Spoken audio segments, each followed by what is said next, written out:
The Royal Commission into Defence and Veteran Suicide is now in session. Please be seated.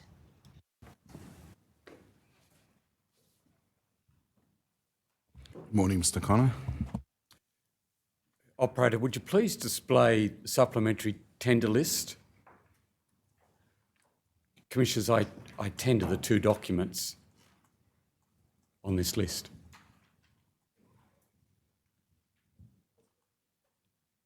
And thank you. They'll be accepted and allocated the next consecutive numbers. Commissioners, this morning we have given evidence to the Commission Colonel Andrew Deakin. Colonel Deakin is presently the commanding officer of the 1st Recruit Training Battalion, 1 RTB, here in Wagga Wagga at Kapooka. Commissioners, Colonel Deakin is the commandant of the Kapooka military area and also the Senior Australian Defence Force Officer, SADFO, of the Kapooka military area. Commissioners, Colonel Deakin has been in these roles since about December 2019 and is shortly to leave these roles, I think in 8 days. Commissioners, I call Colonel Deakin.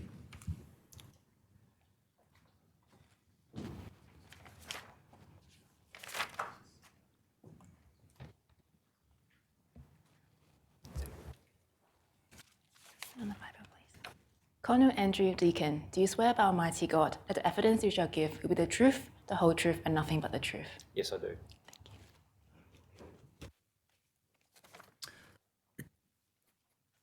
Colonel Deakin, you joined the Defence Force in 2002 and trained as an officer. You spent a substantial time with the military police unit. Did you spend any time here in Wagga Wagga at Kapooka with the military police unit? No, I did not. Now, have you had any previous contact with Kapooka in any way prior to coming here as the commander? No, I hadn't. Now, you also had a previous role in Army modernisation. Would you just speak very shortly about what that is about? So the role that I performed in Army's modernisation branch was in a role commonly referred to as a staff officer. So I was directly responsible for assisting Director General Modernisation Army in the day-to-day aspects of his role. And what is modernisation of Army trying to do? So modernisation branch in Army at the time was focused on the introduction into service of new capabilities. So it was the branch that was responsible for that aspect.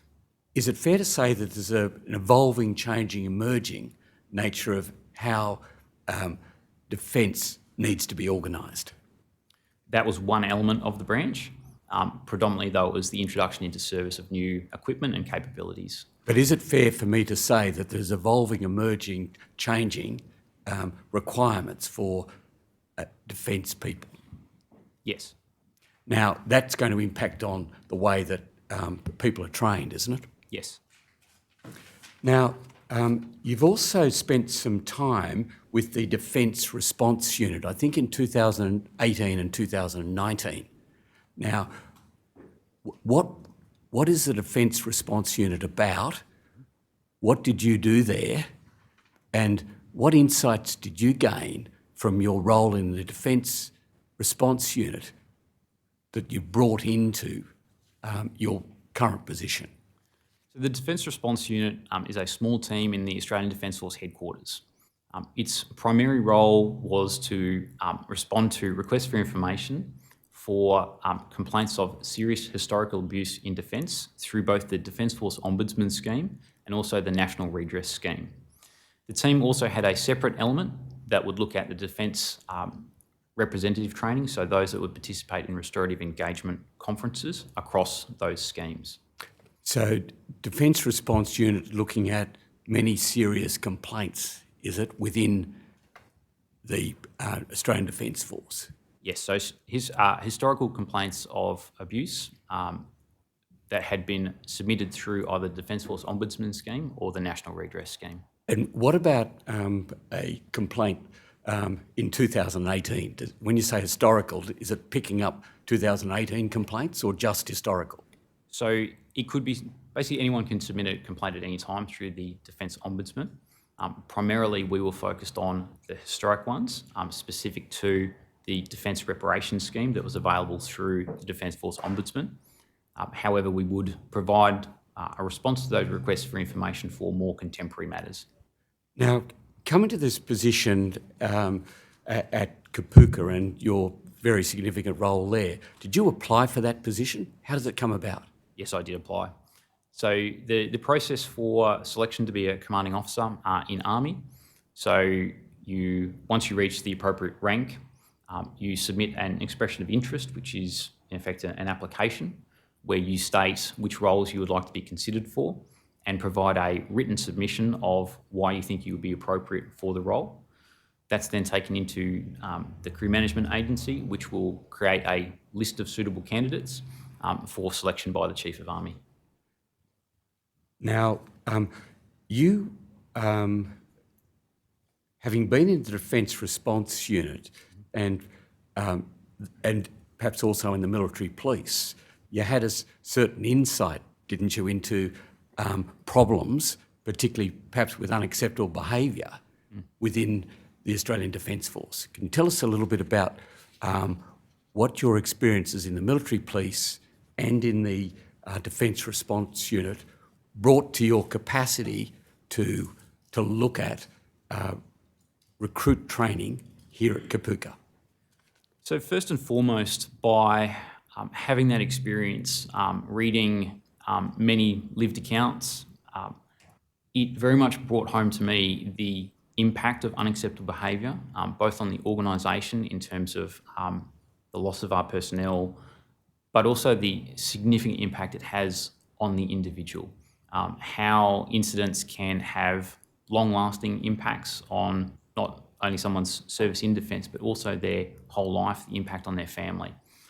So taking that experience into my current role, it very much shaped my thinking, and being so aware of the impacts to make sure that it was something that was in the forefront of my mind, of creating a culture where unacceptable behaviour wasn't accepted, and if it was found to be occurring, to take appropriate action, whether that's having a matter investigated and then taking appropriate action based off all the facts that are available.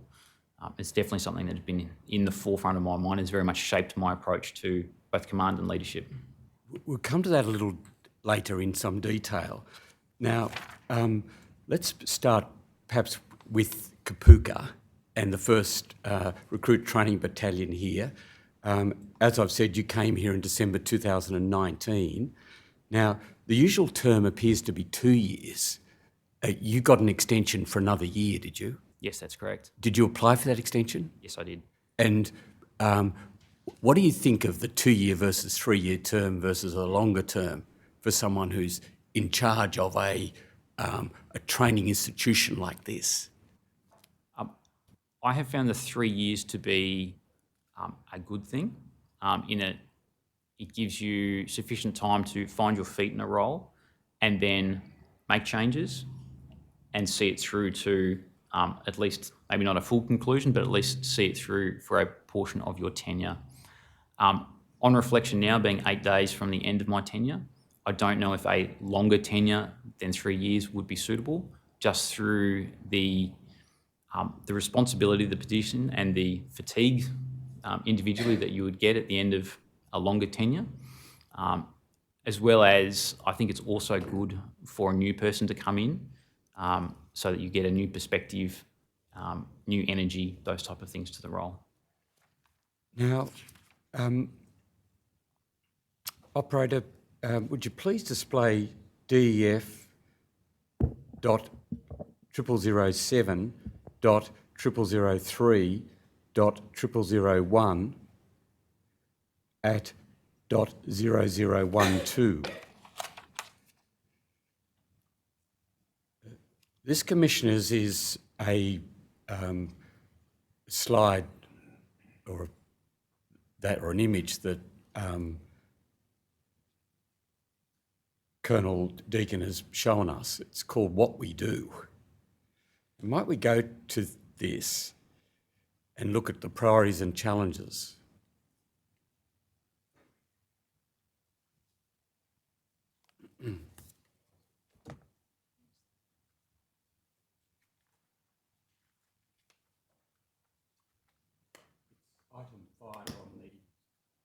It's item 5 on the document I've provided.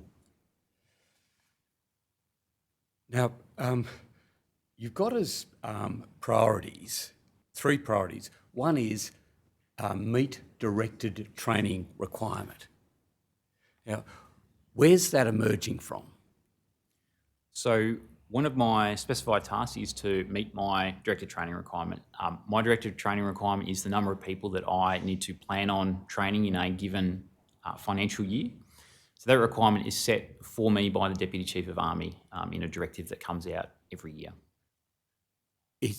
Do you have any input into the creation of the so-called directed training requirement? No, so it's specified to me. It comes down from above, does it? It does. Now, training modernisation is a priority, and what are you speaking about there in terms of recruit training? So training modernisation, I've set that as a priority because we need to always look for ways to improve. So whether that is ways to improve the method of instruction, so perhaps the use of technology, whether that is instructional techniques, so doing small group-based discussions or more participative style sessions. It really is holistic in that anything that we can do to improve, it's something that we should look at. And by having it as one of my priorities, it's aimed to encourage everyone at the unit to look for ways to modernise, to improve, to continually strive to make what we do better. Now, might we just talk a little bit about recruit population demographics? Mm-hmm. You'll see that's the challenge. We'll just speak about it in an introductory way at this stage. But could you tell us a little bit about what's been happening? I think you've seen a display of the position as at 1999 versus 2022. So could you just speak to what is happening with the demographics of the recruits who are coming here to Kapuka and how that is impacting on what you can do and what problems and challenges that emerge from that? Just in an introductory way at this stage. So in an introductory way, we recruit from society. So changes in society, recent events in society impact the recruits that we receive. Vast majority of our recruits are young Australians, so 17 through about 22, 23. We do get those outside of that age range, but predominantly that's the greatest proportion. When you consider what has occurred in society over the last sort of 3 to 4 years, we look at the challenges of COVID, of a lot of education being conducted online as opposed to face-to-face, changes in relation to participation in team sports. All of those things have changed the demographic that we are recruiting from. They are similar to society. I think society has changed over the last sort of 5 to 10 years, and that has impacted on the recruits that we receive. And why it is a challenge on there is we need to adapt to that. We need to make sure that our training, as I've got in there in my priorities, safe and effective. And a part of that is adapting to the demographics that we are recruiting from. Now, safe is a very important idea, isn't it? It's critical. And people suffering from physical injury during the course of their recruit training, that is seriously problematic, isn't it? It's something that we always need to strive to minimise as far as reasonably practical, reduce risks as much as we can, as much as is practical, so that we can still deliver effective recruit training. But safety is very much our priority. Yes, but if we're getting people injured in the process of training, that's not totally safe, is it? I don't think you can ever reduce risk entirely. By nature of the training that we do, there is a risk associated with it. We do physical training. We take people to the field environment and conduct basic military training. So there is an element of risk there that may result in injuries. But from my perspective, we need to reduce that risk to as low as reasonably practicable to do everything we can to prevent the instance of it occurring. We'll come to that in a little more detail, but just going back to the diversity of the population that you are now seeing, just to take one element of that, the beat test, just to take that as an illustration, and the conducted at the recruitment stage, what's happened in that small domain? So as part of changes to training, so Army currently has in place an indexed entry standard trial, as we refer to it. What that has seen is for those who are joining Army not going to a combat role, so combat roles, the requirement for entry to Army is 7.5 on the beep test. Those coming to non-combat roles, that standard has been reduced to 6.1 on the beep test. Now, have you got in the one group the combat role recruits and the non-combat role recruits? So we have combined groups, so we have all of those standards within a single platoon based off those that enlist and the timing that they enlist. So amongst the 15 could be a number from combat and non-combat? Yes, that's correct. The non-combat recruits, are they involved in the entirety of the training, the physical elements of the training? Yes, they are. So there's not an adaptation there for the particular nature of those two groups? So the way that we have incorporated that, noting that one of the key things that we try to instill is the team, bringing people together as a team. So what we have done in response to the indexed entry standards is in about July 2021, we overhauled how we deliver physical training at 1RTB. The indexed entry standards trial was brought in September 2021, so we did it a full 3 months in advance of that trial commencing. But what we've done is what I like to describe as individual best effort in a group setting. So rather than a group PT session where everyone is expected to achieve the same standard, we have a number of ways where the individuals will complete PT together. However, the standard that they're required to achieve in a particular PT session is based off their individual score on the PFA, using that as our baseline start point. And an example might be that a person that achieves 7.5 on the beep test might have to achieve a certain number of calories in a certain period of time on a lower impact cardio machine, like a ski erg, a rowing machine, those type of things.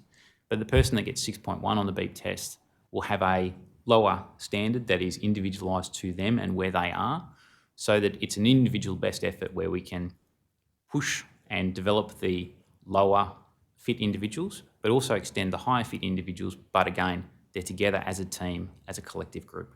Now, am I accurate in saying that this has been introduced in July 2021? That's when we first commenced it. First commenced with that first group? The first group under the indexed entry standards didn't come in until September 2021, but we made the changes to the program in July 2021. So you've now had more than a year to study this. Have you noticed any impact on the incidence of, say, physical injuries with the adaptation in the process that you've just described? So they've remained fairly consistent. We haven't. What has? The incidence of injuries has remained fairly consistent throughout 2021 going into 2022. Is this comparatively between the two groups or not? That's as overall across all recruits undergoing training. What we have seen is for indexed entry standard recruits a higher attendance at things like physiotherapy, but not injuries. Now, you're looking at, and you will be looking at that very closely, will you? Yes, so I look at the injury data that's recorded in our Sentinel database on a weekly basis. So that's reported to me as part of my commander's update brief, which is a routine meeting with all of my team. I also review the data and the trends as part of my quarterly workplace health and safety meeting. The index entry standards personnel are also tracked at Headquarters Forces Command level, and they provide a monthly report on where those individuals are in their training journey or whether they have arrived in their units, as well as any trends that they are picking up as people go through, noting that it's a system. We are just one part of that system. Now, in your period of time, the last 3 years, have you noticed a change in the nature of the recruit, in their physical capacity to engage in your training here? No. So pass rates for the course have remained consistent. Injury rates have remained fairly consistent. So what I'll say is the changes we have made to the PT continuum have adapted to the changes in the recruits that arrive, such that the output has remained consistent. Now,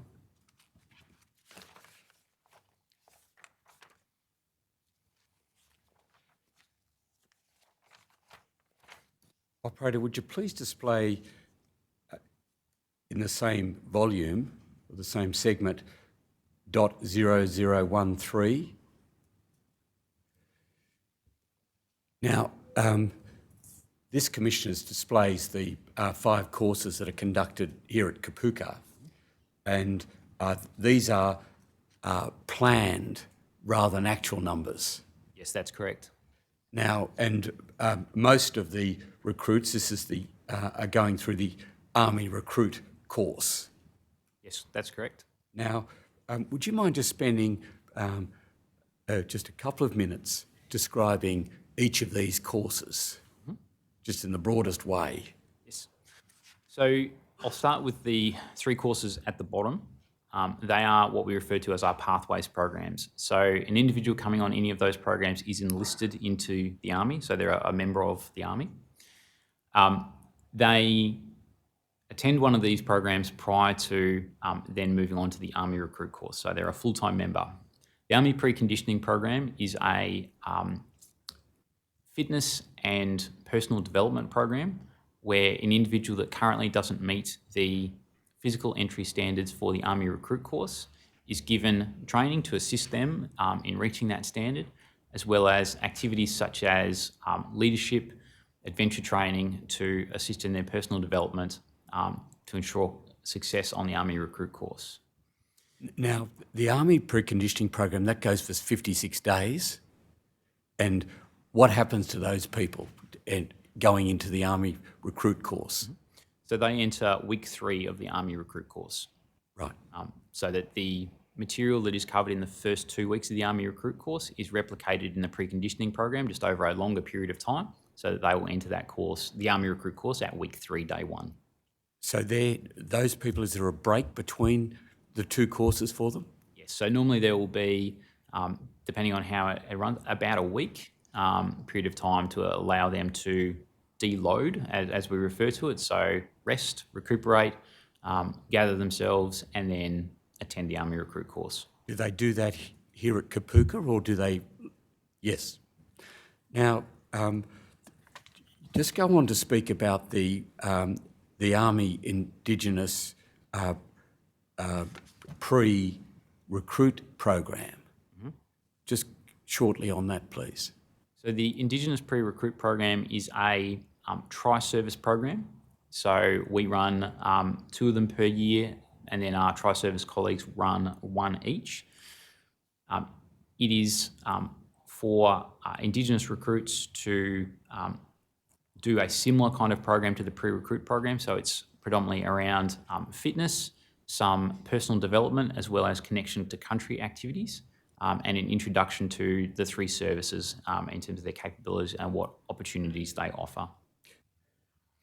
Now, what's the connection between the lower two courses or programs there? How do they intersect? So in terms of, they don't actually do any activities together, but the Indigenous Pre-Recruit program is much more focused on fitness, whereas the Army Indigenous Development program is education. So the people that conduct that course complete a Year 10 Maths and English equivalency to enable them to then move on to the Army Recruit course. And they're here, I think, for 158 days is the length of that course. And then they move into the Indigenous Pre-Recruit program, do they? No. So someone will attend one of those three pathways programs and then move on to the Army Recruit course. They wouldn't do one and then the other of the pathways programs. Thank you.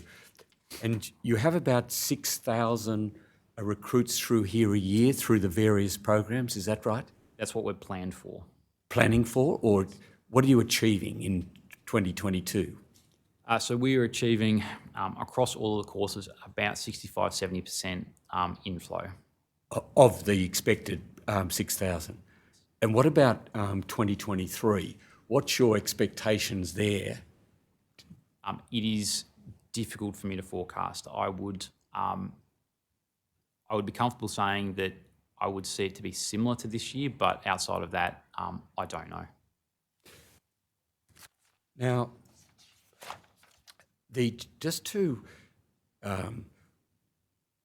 could you tell us about the courses starting on the recruit training courses overlapping, starting on Tuesdays? Mm-hmm. Just would you mind explaining to the commissioners that overlap? Mm-hmm. So there's one of the slides in this slideshow actually probably illustrates it, but I'm happy to talk to it. Operator, please display Def 111, page 14.0014. So what this slide shows is what we call our synchronisation matrix. So this shows all of the courses that we are running at any one particular point in time. What it demonstrates, so for the Army Recruit course, we raise on a Tuesday. So what that means is the recruits arrive at 1st Recruit Training Battalion on a Tuesday. They will then undertake their training for the period of 83 days. They have their march out parade on the Friday, and then the following Monday they jump on the bus and proceed to their initial employment training.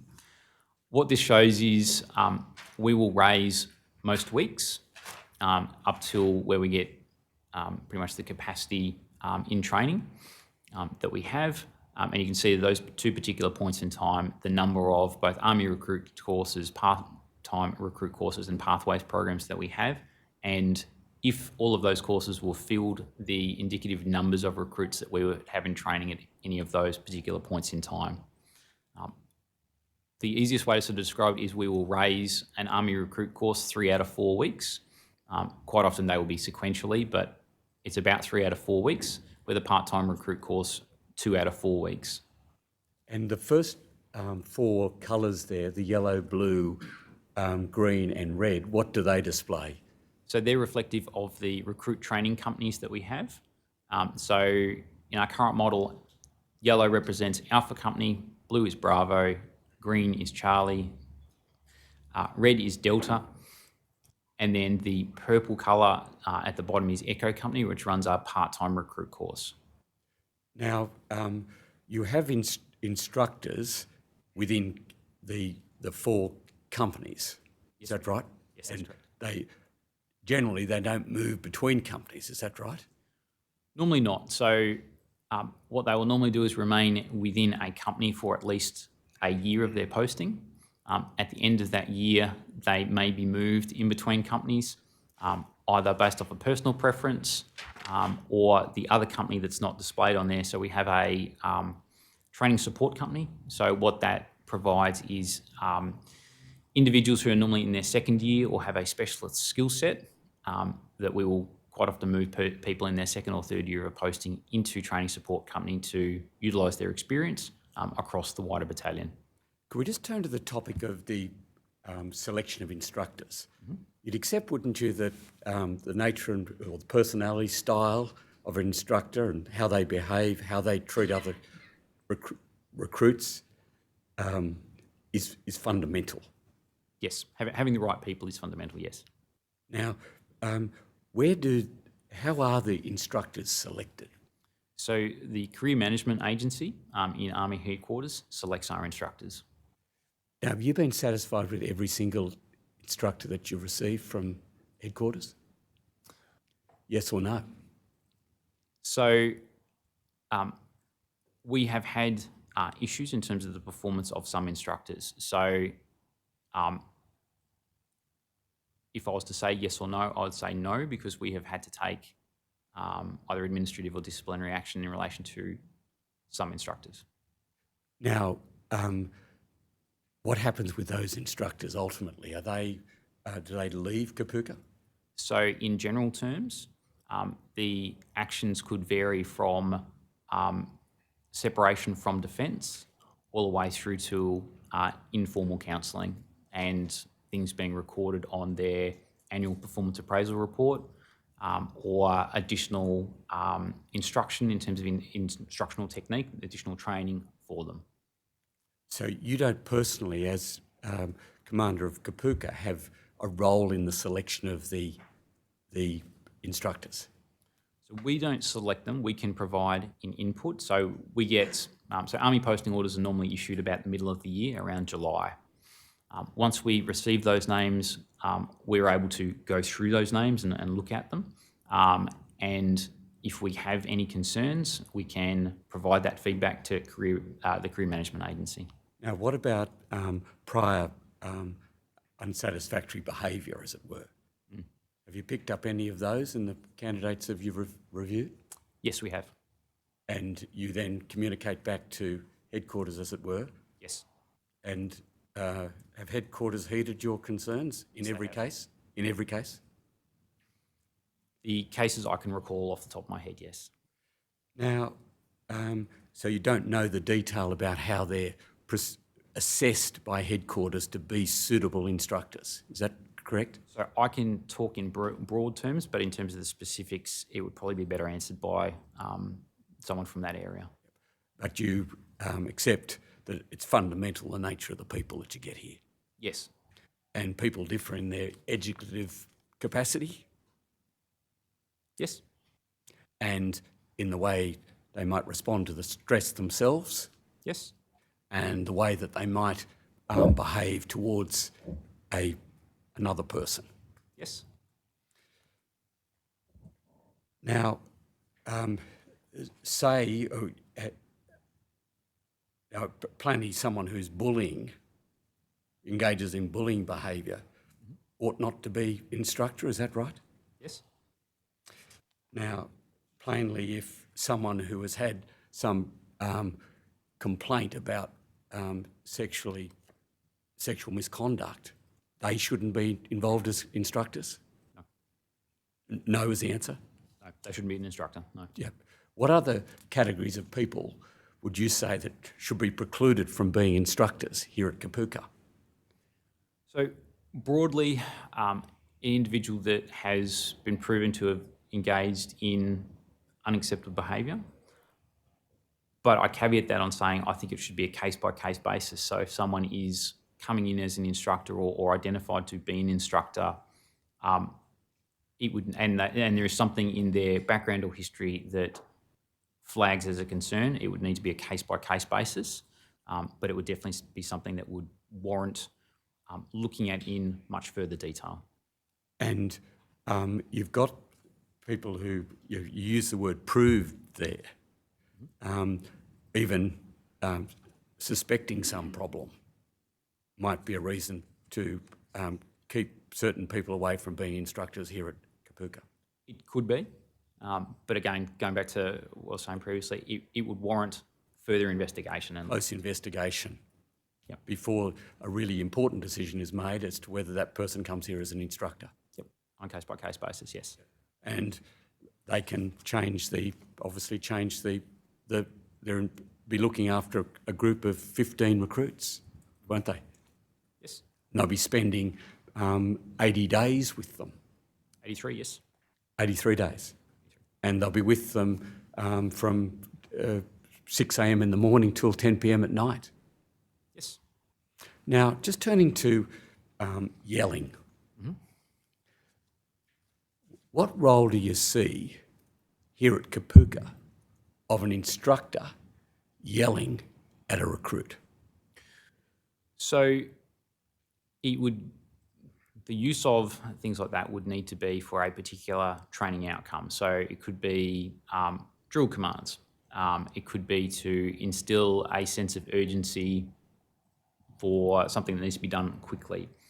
It could be in the field environment where someone needs to yell commands. There's lots of different examples where it would be a very appropriate activity specific to the circumstances. But just walking around Kapuka, a recruit walking around Kapuka, So is again, that an appropriate time to yell at someone? it would depend on the circumstances. What kind of circumstances are you talking about there? So it could be, so again, it's difficult to give sort of hypothetical scenarios in that it could be that a recruit is a long distance away and there is something occurring that they need to be alerted to, or something that needs to be corrected in a very quick manner, that it might be appropriate. What about someone walking up to another person, an instructor walking up to another person and going close to that other person and yelling in their face, as it were? Is that appropriate? Without specifics, probably not, but it would depend on specific circumstances, but probably not. Now, in your time at Kapuka, have you ever seen inappropriate yelling behaviour? Yes, I have. Now, what did you regard as inappropriate about that yelling behaviour? So behaviour that was excessive to the circumstances, so it wasn't achieving a particular outcome and was in duration longer than what was required, and in a manner that was directly demeaning and derogatory to an individual.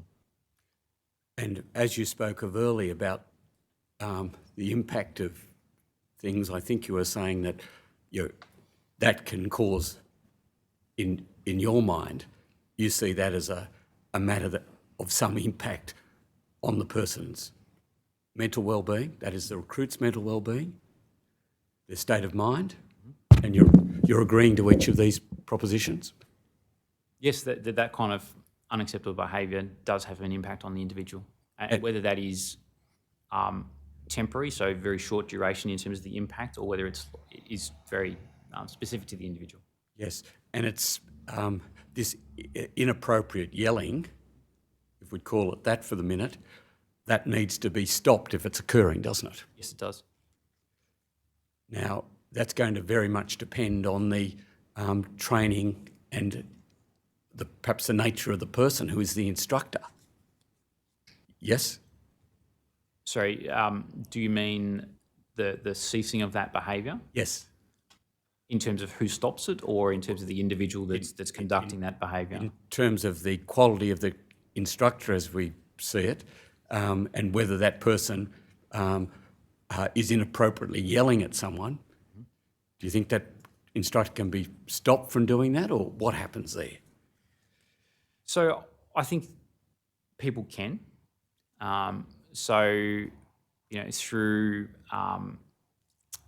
formal counselling, through performance management, people can be given other tools and other more appropriate ways they can be managed to improve and to prevent those behaviours. So I don't think just because somebody does something like that once that they are therefore not suitable to instructor.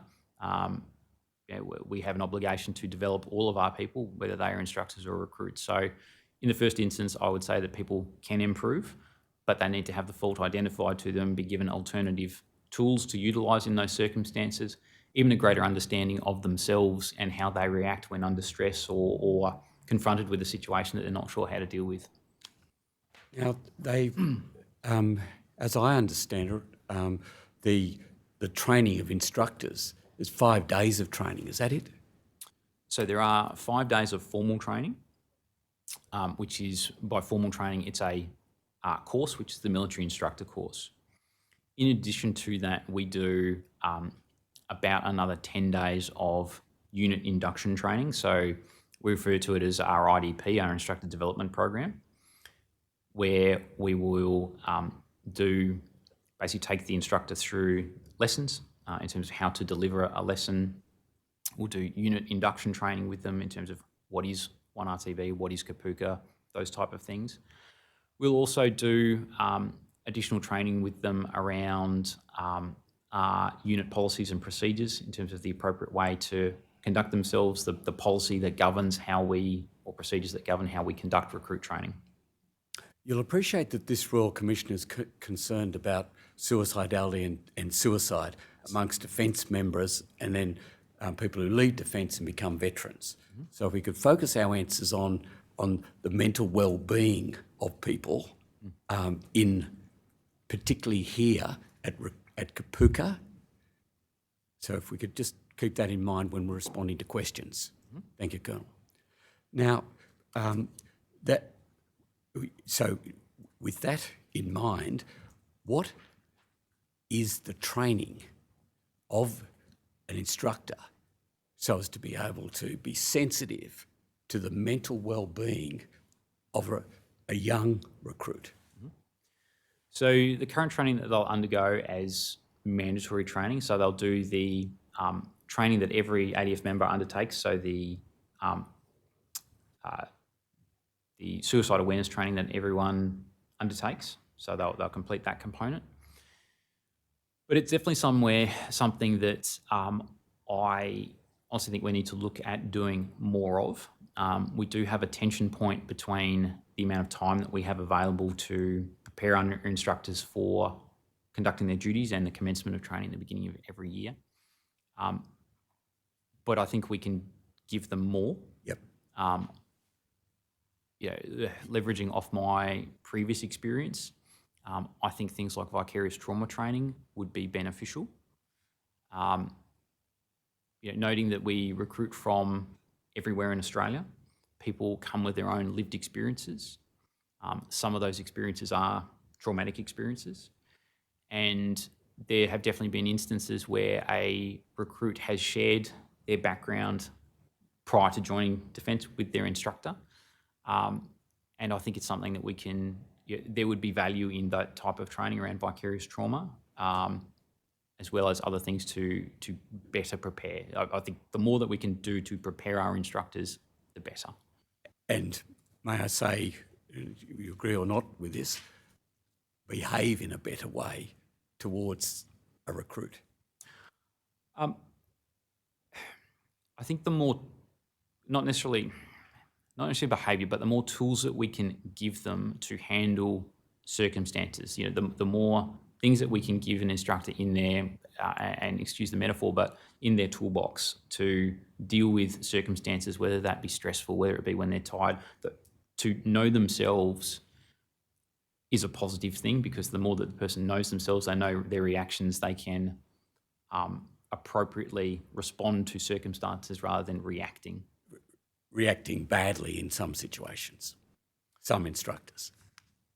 Yeah, so I like to look at it as the more things we can do to get them to respond, so respond being, in my mind, a considered response to something as opposed to reacting, which is emotive and in the moment. Yes. Now, what do you see do you see a role for elevating in the training of the instructors, their awareness of their own vulnerability, as it were, to behave badly at times?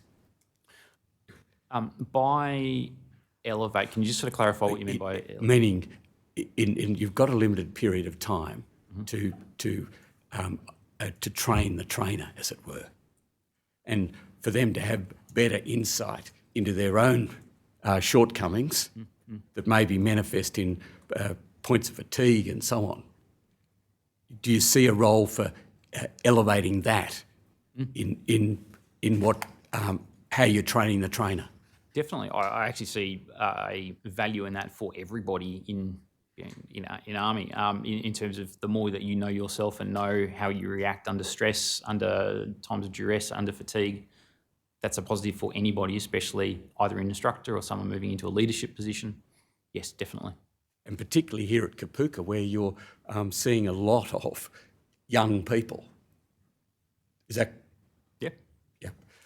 Now, might you be recommending that to your person that is to replace you on the 8th of December?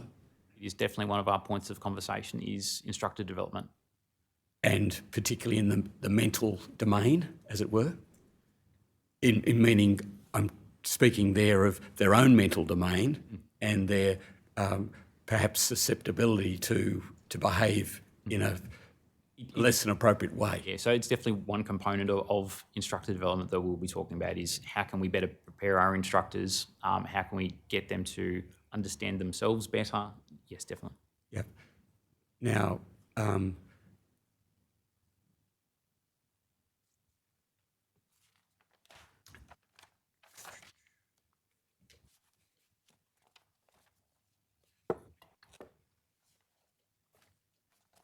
might we now turn to the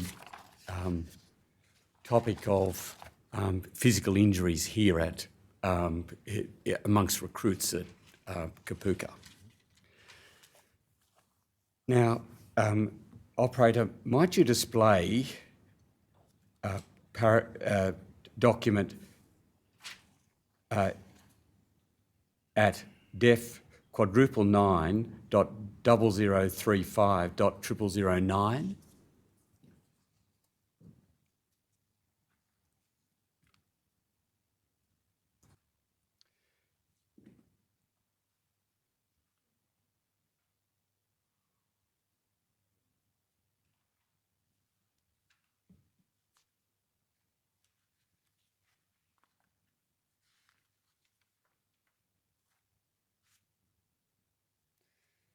Now, there's been, in the 10 years or so since 2012, 3,735 injuries as recorded over the years.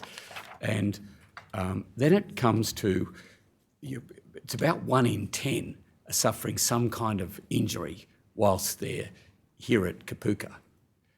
We don't have details yet of the precise nature of these injuries. They're classified into fractures or something like that, which is not particularly helpful at the minute. Now, you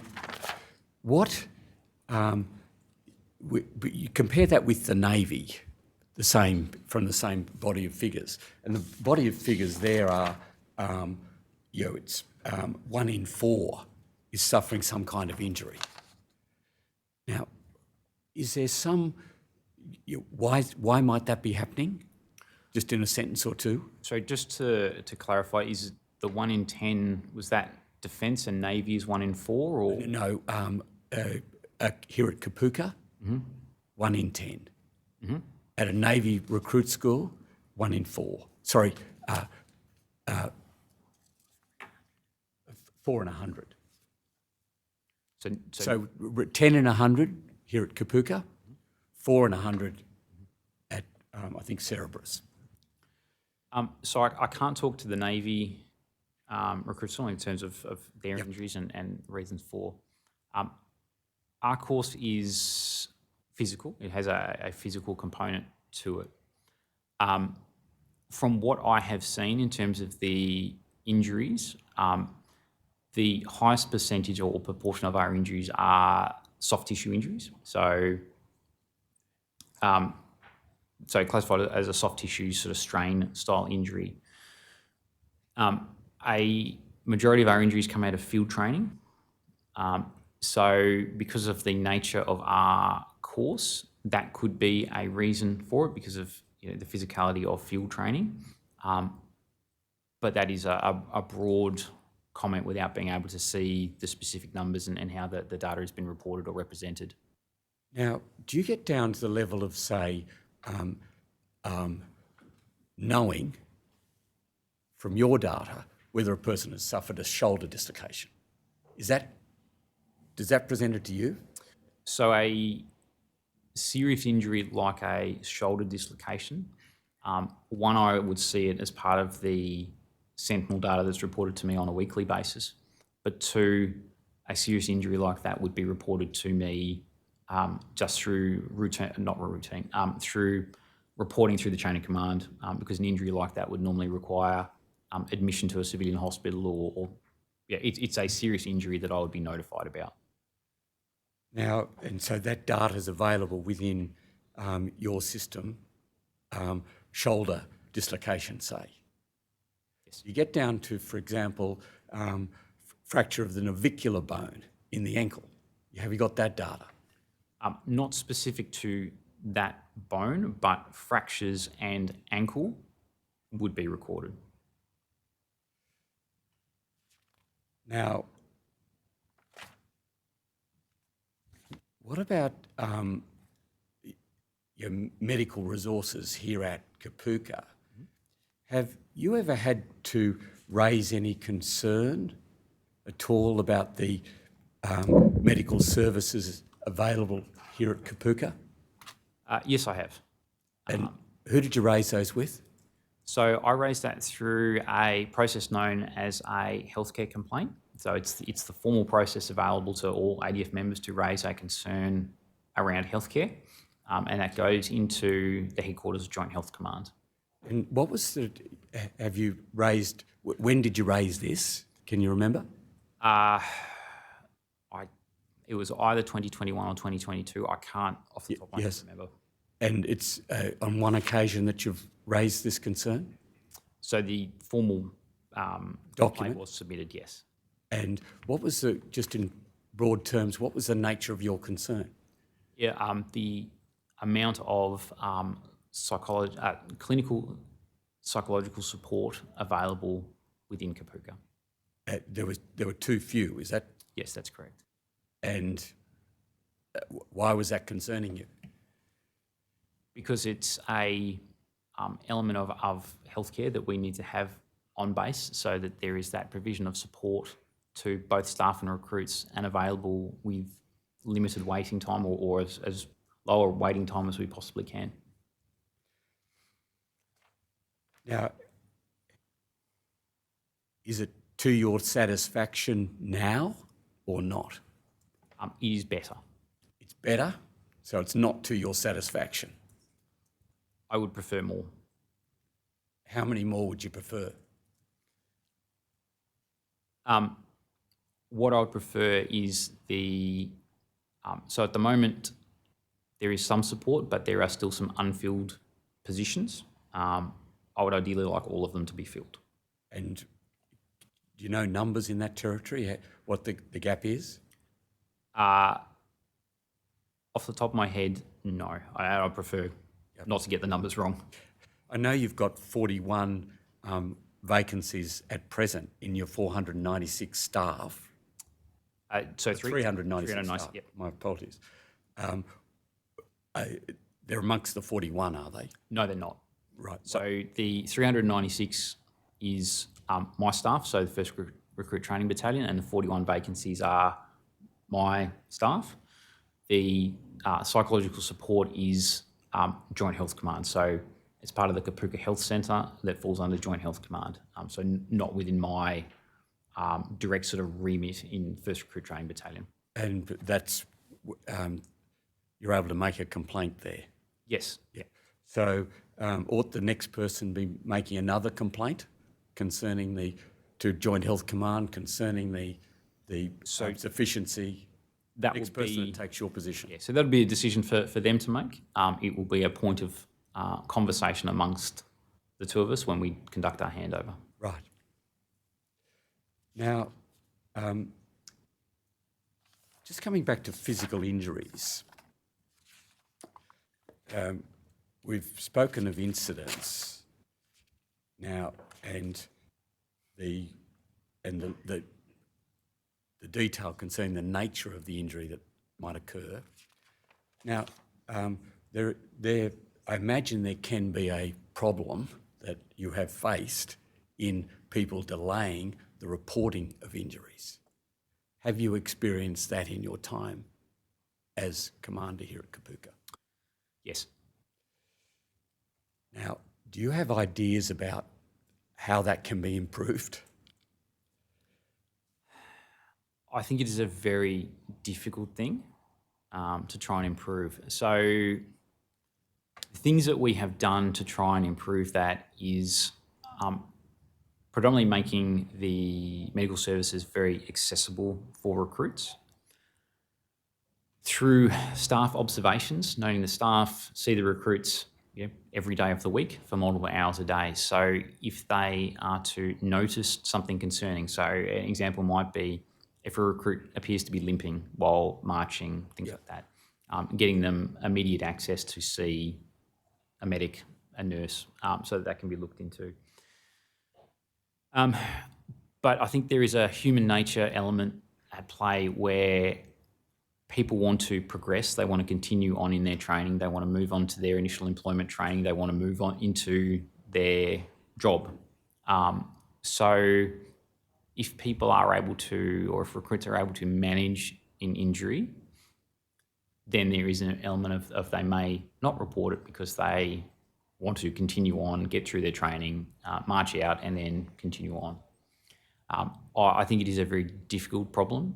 We have other things that we've tried to do is if an individual has completed the minimum requirement of the course, we will graduate them and we will continue them on so that they're not delayed at Kapooka wherever we possibly can. So there's lots of things that we're trying to do, but I don't know how you remove it completely as a risk.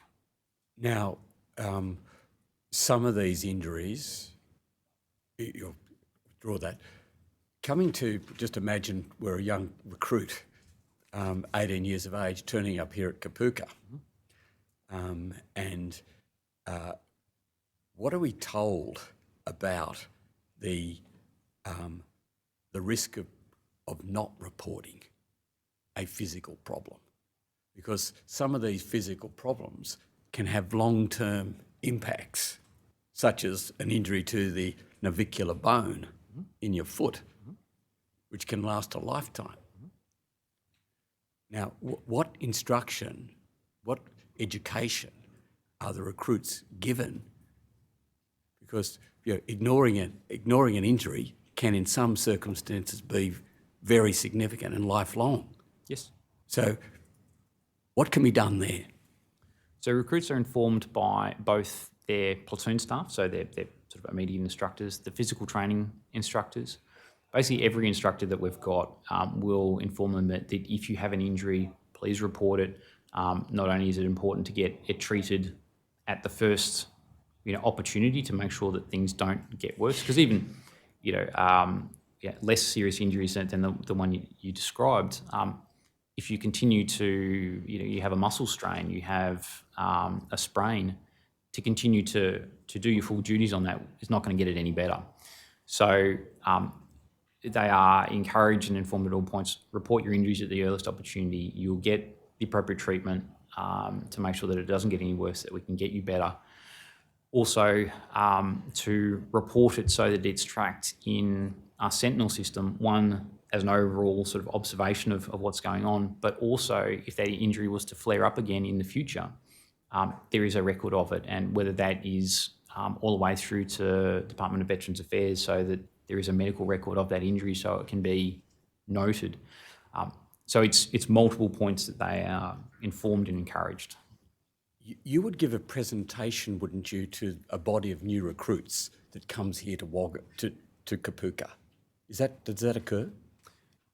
Specific to how to report injuries and things like that? No, an address of critical matters that... Do I personally Yes. do? No, I don't. So my officer commanding do, so my OCs, who oversee each of the training companies do. Now, is it possible that the commander here at Kapooka could give an address on some of the most significant matters, which might have more weight with the individual recruits as they come here? You could. The challenge is volume and time. That being said, for a recruit joining Defence, their point of reference in terms of who is the person out the front speaking to them, especially in that first couple of weeks, there is very limited context. So an officer commanding, they work directly for me. I speak with them multiple times throughout the day. So it is a responsibility that I am comfortable entrusting them to complete on my behalf, in that they convey my messages and my priorities. But elevating the in the presentation, the significance of mental well-being is one matter that could be elevated and more persuasively presented to the recruits as they come to Kapooka. Is that? It's definitely something that we could emphasise more in terms of the person that delivers it from a recruit's perspective.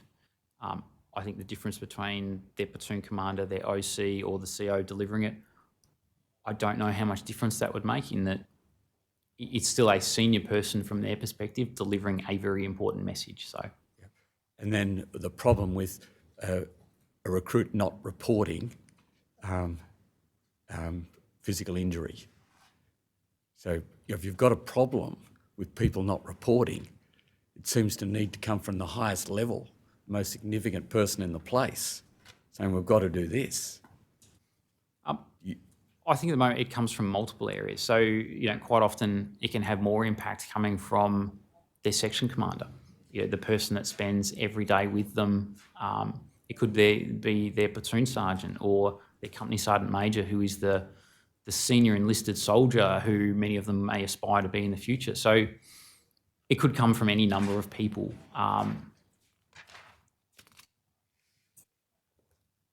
Now, the Commissioner's heard from John and Robin Halloran, the parents of Tom Halloran, who suffered an injury during his training here at Kapooka and did not report it.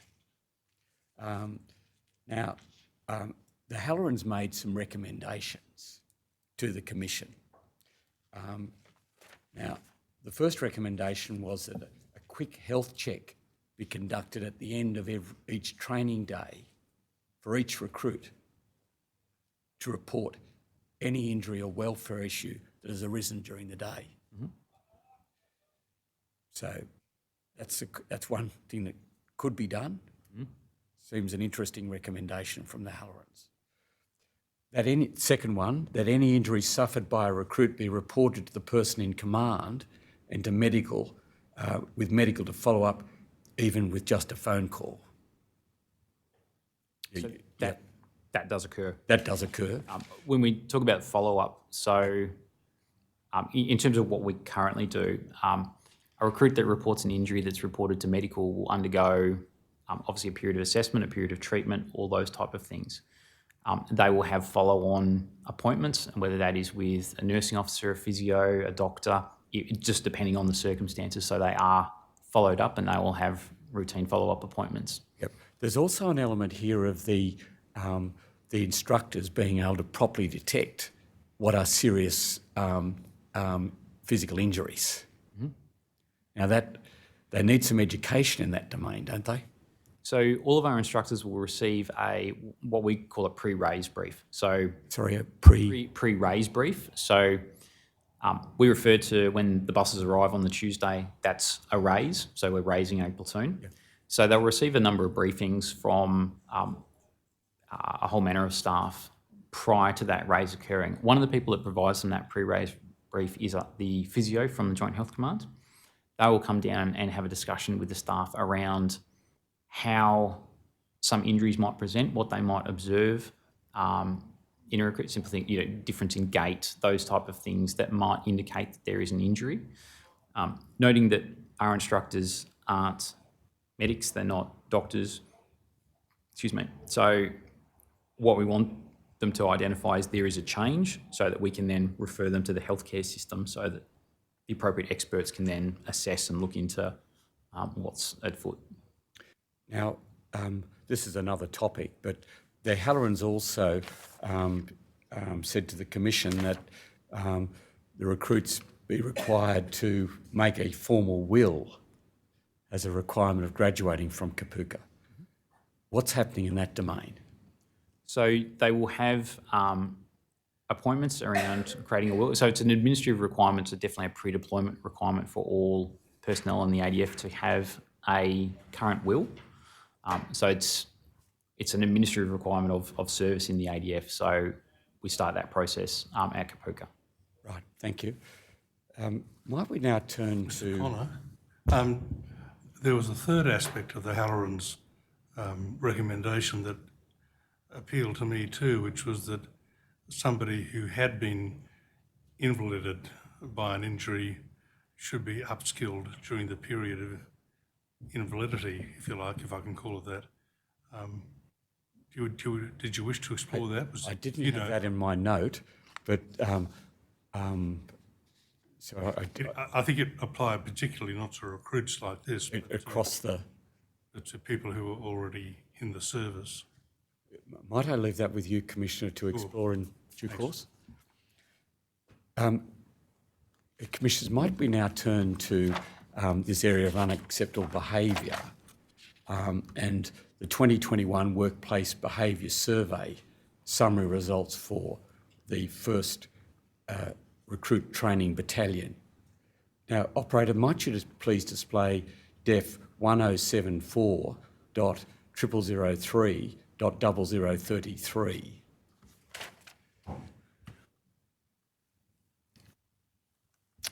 Now, this is a document that's come into your hand in the last couple of weeks, is that correct, when we see it?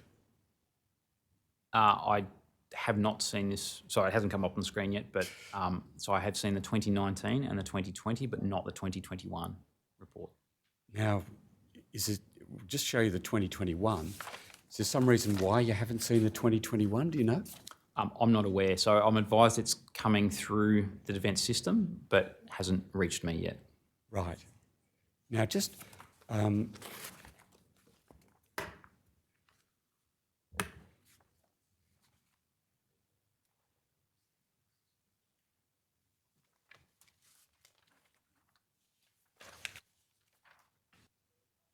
item number 11 on the list provided to you, Operator.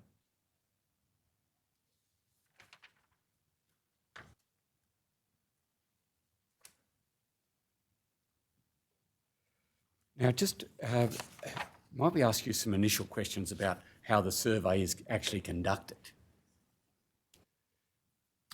So the survey is administered to every recruit course that we have come through. One of the differences, but so it's the survey is managed by Defence People Group. They conduct some training with our staff in terms of how the survey is administered. We administer it on their behalf because of the number of times that it needs to be administered throughout the year.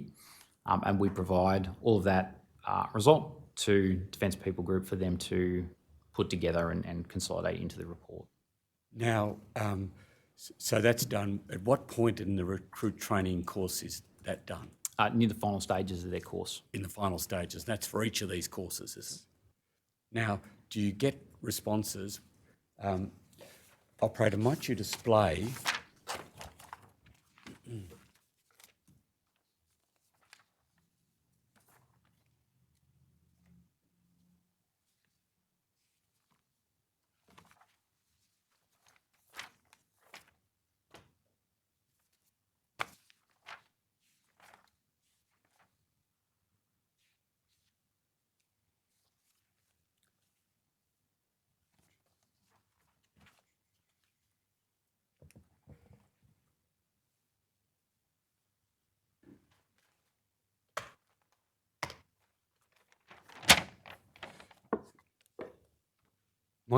Operator, the top right-hand side and under the heading 2021 1 RTB sample.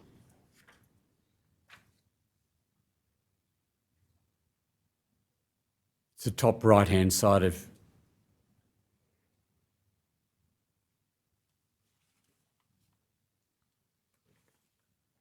Sorry, on page .0034, the next page, please. The top right-hand side of that page, please, operator. Now, you see there 1 RTB population 2067, and you see the final sample 1549. So what's happening there in terms of this sampling?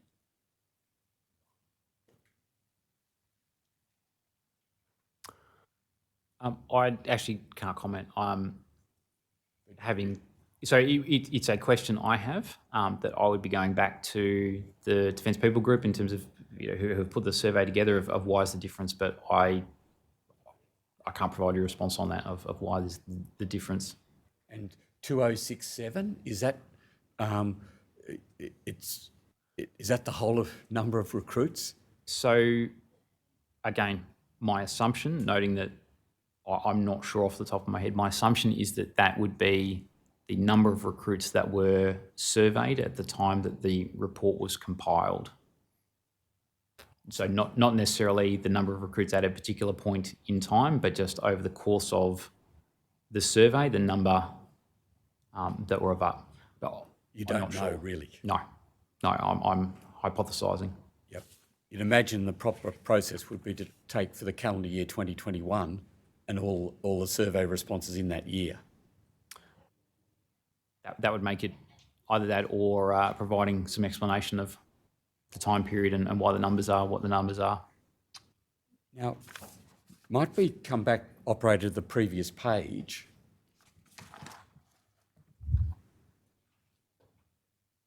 And operator, might you display the top left-hand corner under the heading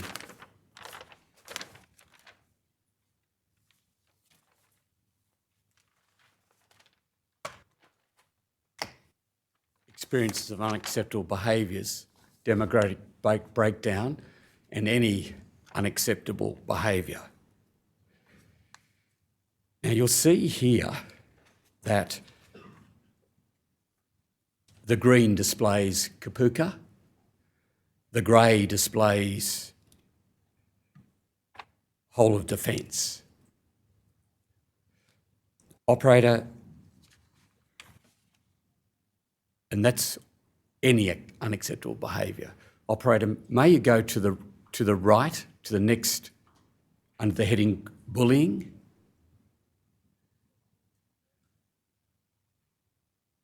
And you'll see, Colonel, the incidence of bullying there, or the rate of bullying, that's complaints about bullying, and you'll see the female-male differential there.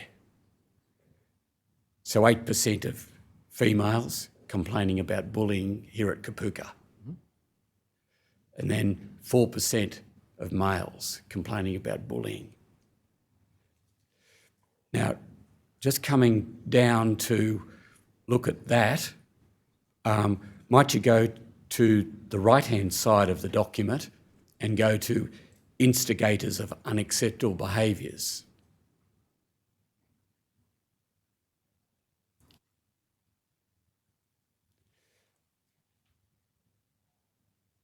Now you see there, Colonel, the blue refers to bullying, and you can see other trainees, but you also see there, Colonel, trainee or the military staff and instructors. And this concerns the relative frequency of unacceptable behaviours by the type of instigator. You can see a high incidence there of bullying by instructors. Is that, you understand that? I understand what's shown on the... And what's its significance for you? It is something that I need to look into in a lot more detail. So my concern with this is I haven't had an opportunity to, so this is the first time that I've seen this. So, my initial reaction is I'll be taking this away once I receive it and looking at it in significant detail because, one, I need to understand what's presented here, but also the actual metrics behind it, basically everything about it. Yes. So it is concerning, and it's something that I need to look into in significant detail. Yep. And that's a matter you'll be handing over to the new commander of Kapuka. 100%. Yes. Now, just to pick up, you'll see there, the second item is sexual misconduct. That's in the, I think we'd call it orange, would we? Yes. You'll see sexual misconduct by trainers there, instructors. This is complaints. Does that concern you? Yes. So it's not, my understanding is it's not complaints, it's behaviours that's been reported through this survey. Yes. But yes, that aside, it is definitely concerning. I note the definition of sexual misconduct as part of these surveys is a very broad definition, so it includes everything from innuendo, inappropriate jokes, the whole way through. So that's why, one, it's concerning for me, but two, it's something that I need to look into in significant detail to understand what's reported and then go from there. But I definitely need to, it is concerning. Now, you'll see there abuse of power and the instigators there. That's the green. Now, does that concern you? It all does. It all does. It all does. Anything that's above 0 is It's concerning. something that I need to look into in significant detail to understand. Yes. And you'll see the fourth row there is the survey concerning violent behaviour. And one sees there instigators, your instructor, back to recruit. And that's where, again, as I've said, it is concerning. It's something I need to look into in significant detail, even understanding what constitutes violent behaviours so I can get a greater understanding of what's actually being reported there. But no, it's concerning and something I need to look into. Yes, and operator, might you go to the bottom left-hand corner of the same page and display responses to unacceptable behaviour? Now, this refers to actions taken by those who have experienced unacceptable behaviour. Now, may I take you through the fourth item there, took no action. Mm-hmm. Now, that includes any seeking advice or anything. Mm-hmm. And you'll see 66% took no action. So 2/3 of people are 2 in 3 people who are responding to the survey complaining about or having experienced unacceptable behaviour are not taking any action. Mm-hmm. What would you do about that? So it's, first off, it is a concerning number. The one aspect to it, and again, this is where it's difficult to provide comment on a document I've just seen. One aspect that comes to mind is depending on what the behaviour is that's being reported, 66 may have took no action because the other 33% did. So one of the examples might be if you have a section or a platoon of people, so you have 60 people and there is an incident of unacceptable behaviour, maybe it's excessive yelling, you only need one person to report it, which would be that 17% that made a complaint, whereas the other percentage maybe took no action because someone else took an action, so therefore the matter was reported and action was taken. Now that's very hypothetical, that is just one way, but the fact that 66% took no action, in it I would hope that 66% would seek advice at the so they're having a conversation with somebody about it. But yeah, again, the advice is not happening there. No, so whether that is because someone else has taken the action, so therefore they don't see a requirement to take an action because someone else has, noting it's a group setting. You've got 15 people in a section, so if one person takes an action, the other 14 might not necessarily. But again, that is very hypothetical. It's something that I need to look into in significant detail. Now, to react in a timely way to this material, this whole thing needed to move much more quickly than it did, doesn't it? Yeah. You're getting now in on the late November 2022 is your first introduction to the details of what's going on here at Kapooka. Yes, I agree. When would you have wanted this? January. So I've been wanting this report all year, pretty much, because it offers significant insight. It's a reporting mechanism, and if I don't have the report, it's very difficult to take action. Yes. Now, that's a standard kind of delay, is it? The 12, 11 months from the previous year? This has been a longer delay this year. So off the top of my head, I've received the other ones earlier, but I can't tell you when I received them. So when I received the 2019 and the 2020, it was definitely earlier, but off the top of my head, can't tell you when specifically I received them. Operator, could you continue to display the document, please? Now, once you go to the next page, .0034, and operator, might you display psychosocial safety climate?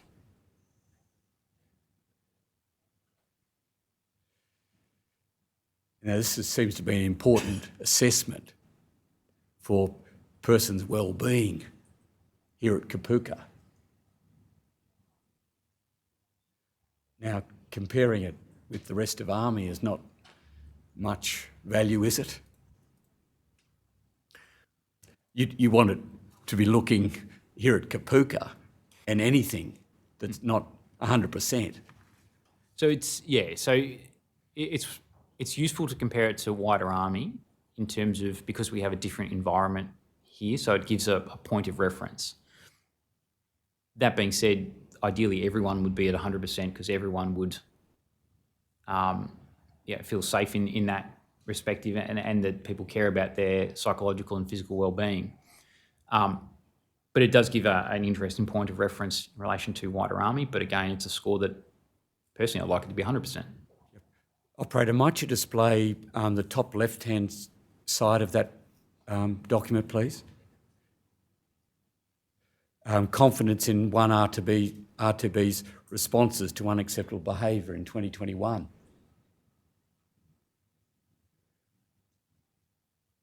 So 20% are saying that the instructor has not clearly demonstrated unacceptable behaviour will not be tolerated.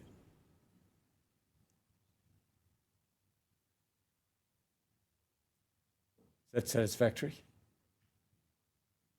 It can improve, Should be 100%, shouldn't it? ideally. Now, incidents of unacceptable behaviour are managed well in my training environment here at Kapooka, and 69% are saying yes to that. Presumably the balance are saying no. Is that satisfactory? So again, ideally it would be 100%.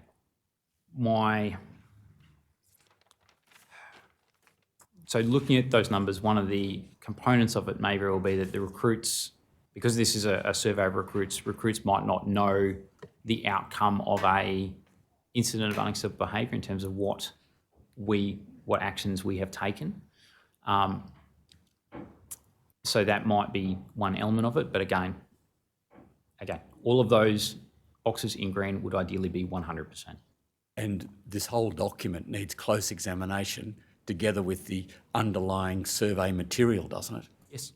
And by you here, the commander here at Kapooka. Mm-hmm. And ideally in January, February of...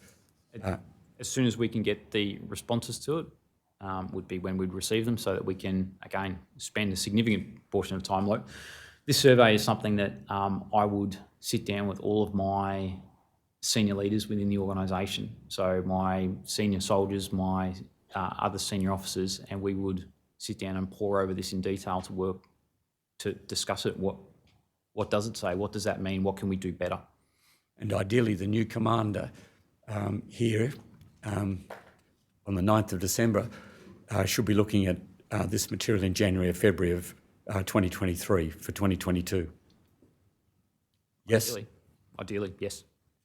Now, might we turn to the separation process here at, because it's being medically discharged is that population, that group of cohorts that are medically discharged. The recent AIHW November 22 report has indicated that they have a hazard ratio of 2.8 times those who were voluntarily separated. And so what's the incidence, as it were, out of 100 people, or 1,000 people, say, of medical discharges here at Kapooka amongst recruits? I'll just refer to my notes in terms of where the... So in 2022, we had 2,390 recruits. The number of medical discharges was 22. So that works out to 0.92% of the total recruits in 2022. And you'll be able to explain in detail the nature of those departures, what medical problem attached to those departures, not now, but later. Yes, so we would be able to go through the records and go through that, but yeah, off the top of my head, I wouldn't be able to tell you the 22 cases. Yes. And has that changed from year to year? So it's been relatively stable. So from a percentage perspective, in 2018, it was 1.3. In 2019, it was 0.9. In 2020, it was 0.56. Do you have the numbers there on your sheet? Yes. Would you mind reading out the numbers as well for yes. each of these years? So 2018, we had 2,389 recruits total, 32 medical separations. In 2019, it was 2,321 with 21 medical separations. In 2020, 2,484 with 14 medical separations. In 2021, 1,972 with 25 medical separations. And 2022, 2,390 with 22 medical separations. Now,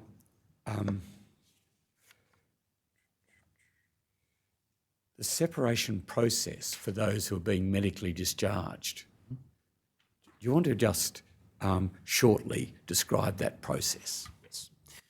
So what I'll describe is sort of the broad process. Yes. But the point before doing that is it is an individual process based off the individual circumstances. They're separating medical conditions. Basically, it's quite a tailored approach. So once an individual, a recruit, is injured, they will go through the treatment process. They will then go to the what we call the MECRB, so the Medical Classification and Review Board. From the MECRB, they will receive a medical classification as a separating medical condition, what we refer to as either a J51 or a J52. At that point, depending on, that's very much when the individual process kicks in that they will either undergo a extended period of rehabilitation with us, they will perhaps go on a period of convalescence leave, or they will commence the transition process. That transition process will include assistance and submission of any DVA claims that they may be eligible to submit.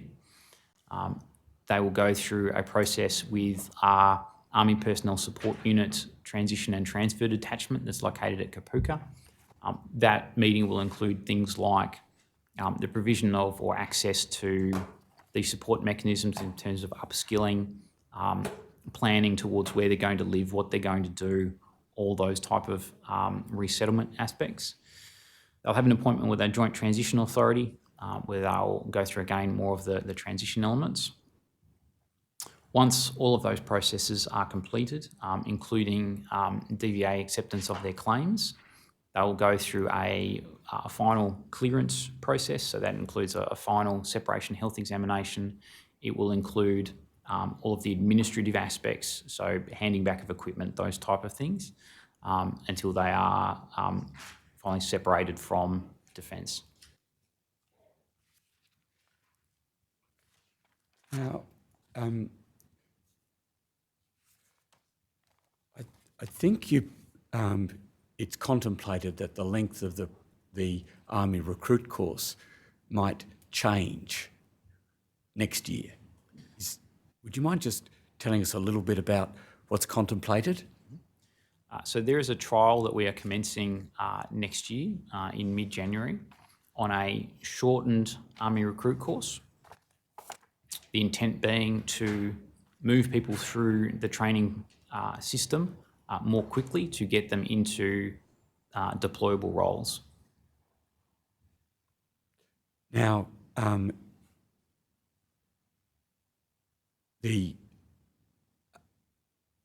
why is it being changed? So again, it's to move people through the training system faster, so that one, it allows for scalability. It means that people are in deployable roles faster, so we get a deployable capability faster. And also as we look to recruit more individuals and get them into Army faster, if we can shorten the length of the course, that is one option of how to increase numbers. Now, you've mentioned deloading, I think. Tell us about deloading. So deloading is where in a period of training, regardless, it's not specific to the military, that you'll go through as part of adaptation, you'll increase load and then reach a peak and then taper off to enable the body to recover and for that adaptation to occur to then commence another period of loading. So it's periodizing of training. And you don't really have deloading periods in the 12-week recruit training course, do you? We do. We have lower tempo weeks. So there is still training that occurs during those periods of time, but they are weeks where there is less physical activity to enable a degree of deloading. Do you think there's enough deloading in the current 12-week course?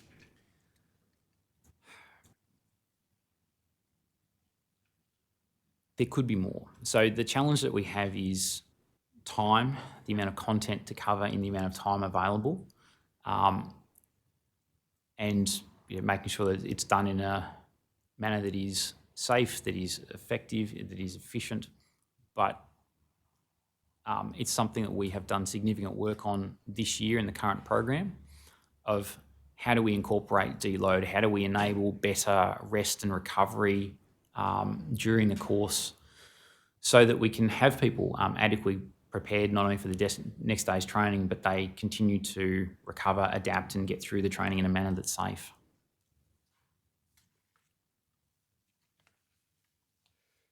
Now, just going back, the will process to that topic, that's not mandatory, is it? The which process, sorry? The making of a will process, that's not mandatory, is it? So it's a process that we start, but it is, again, done in more detail once they continue on to more training and there's more time available. Now, instructor fatigue and impact on families, perhaps, here. Yes. Now, you've got, is it 83 days of that recruit training course? The instructors are really taken out of their families, aren't they? Yes. So the period of time that a recruit's in training, it is an intense period for our instructors. There's also a week before and a week after that they will work, be fairly busy in terms of hands-on tools, both doing the preparation things to raise and then the post-session administration. It is a very busy time for our instructors. So are instructors coming to you, or are you hearing about problematic relationships emerging as a result of the burden on the instructor? So if there is a issue or concern, it will come to me through the chain of command, so through my officer commandings or the company sergeant majors, that will come to me. Now, just coming back to that separation process, and particularly anyone separating in any particular way, how extensive is the psychological support, if any, for those people? Just in a short... It depends. So the access to psychological support is very much dependent on the individual. So their separation health exam, so that's a meeting with or it's a health examination with a doctor. As part of that, they will go through questions around psychological wellbeing. If at that point there are any concerns noted or anything is reported, then they might be referred to a psychologist or mental health support. But a lot of it is driven by the individual identifying or requesting that support. So it's not a mandatory thing that everyone has to have an appointment with a psychologist or a psychiatrist as part of that separation process. But there is a mandatory appointment with a medical officer as part of the separation health exam. Operator, might you display def *9.0041.0001, and this is Colonel Deacon's first statement. And might you then go to the last page, it's a .0037.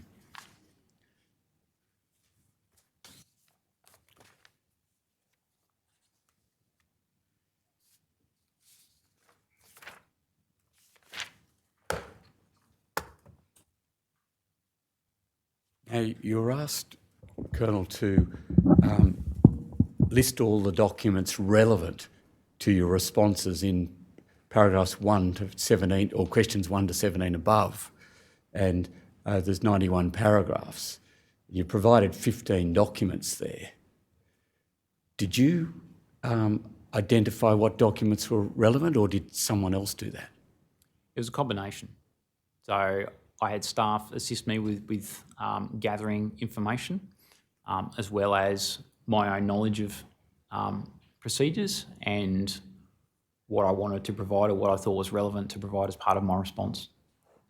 So it's your decision on that, was it? Of what was included? Yes. Yes. Now, operator, might you display the letter dated 17 November 2022 by the Royal Commission to the Australian Government Solicitor?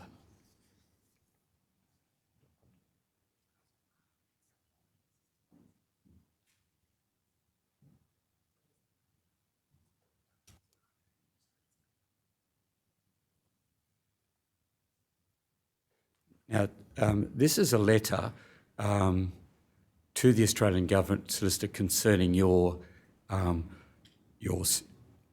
statement and that particular responses that are there in paragraph 92. Mm-hmm. Now, have you seen this letter when it comes up previously? Were inquiries made of you about providing more documents? I believe so, but I'll be interested just to confirm by having a look at the letter when it comes up, just to confirm. Now,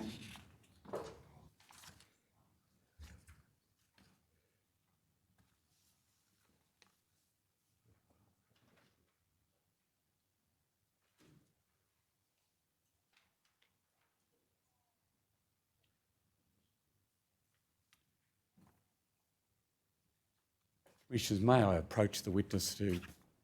Yeah, that's fine, thank you.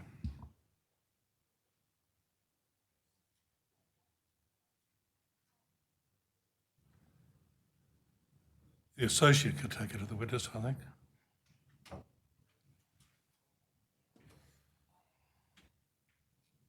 Thank you.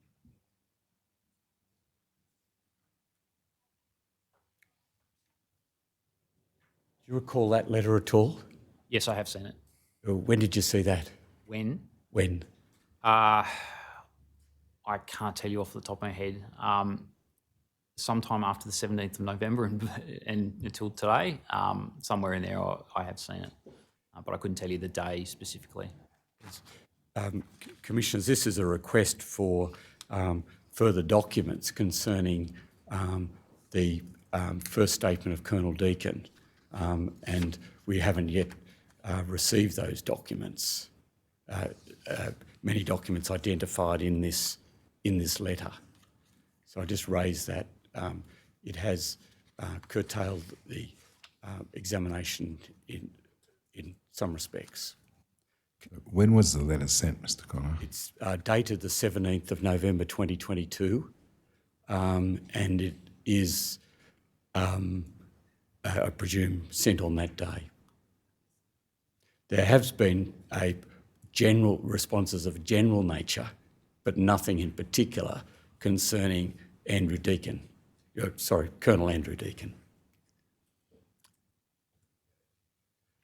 Commissioners, Was there a notice to produce associated with it? there was. I'll read you paragraph 5. The Commission will treat production of the documents referred to in Annexure A as further production to NTB-DEF-008. Might you display paragraph 5, please, operator? If there are any documents which you do not agree fall within that NTP-DEF-008, we'll issue a new NTP.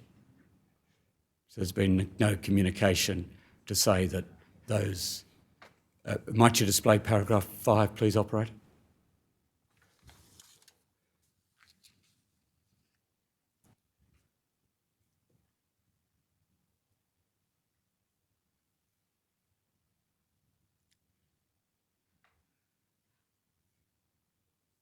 Commissioners, is that a convenient time for a break? Yes, we're hoping to have just an early break and we'll come back early and might give everyone a chance just to reflect on what's been tabled. Thank you, Commissioner. Okay, we'll break for morning tea early then. Thank you. All right.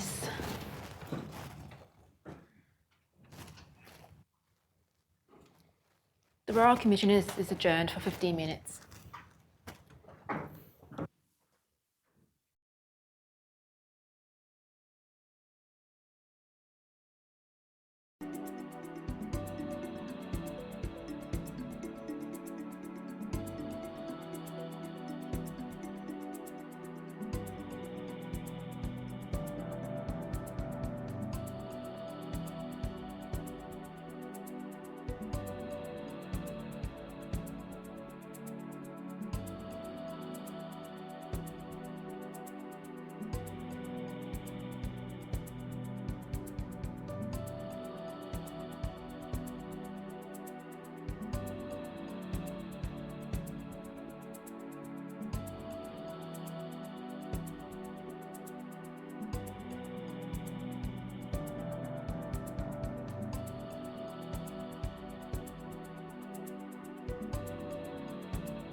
The Royal Commission is now in session. Please be seated.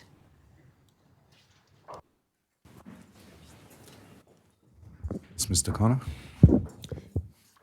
Commissioners, before the short adjournment, I was referring to the letter from the Royal Commission dated 17 November 2022 to the Australian Government Solicitor. I need also to refer to a letter from AGS to the Royal Commission dated 18 November 2022.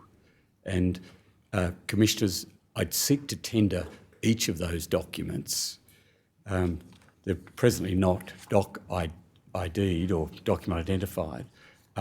May I hand to the Commission the letter dated 18 November 2022?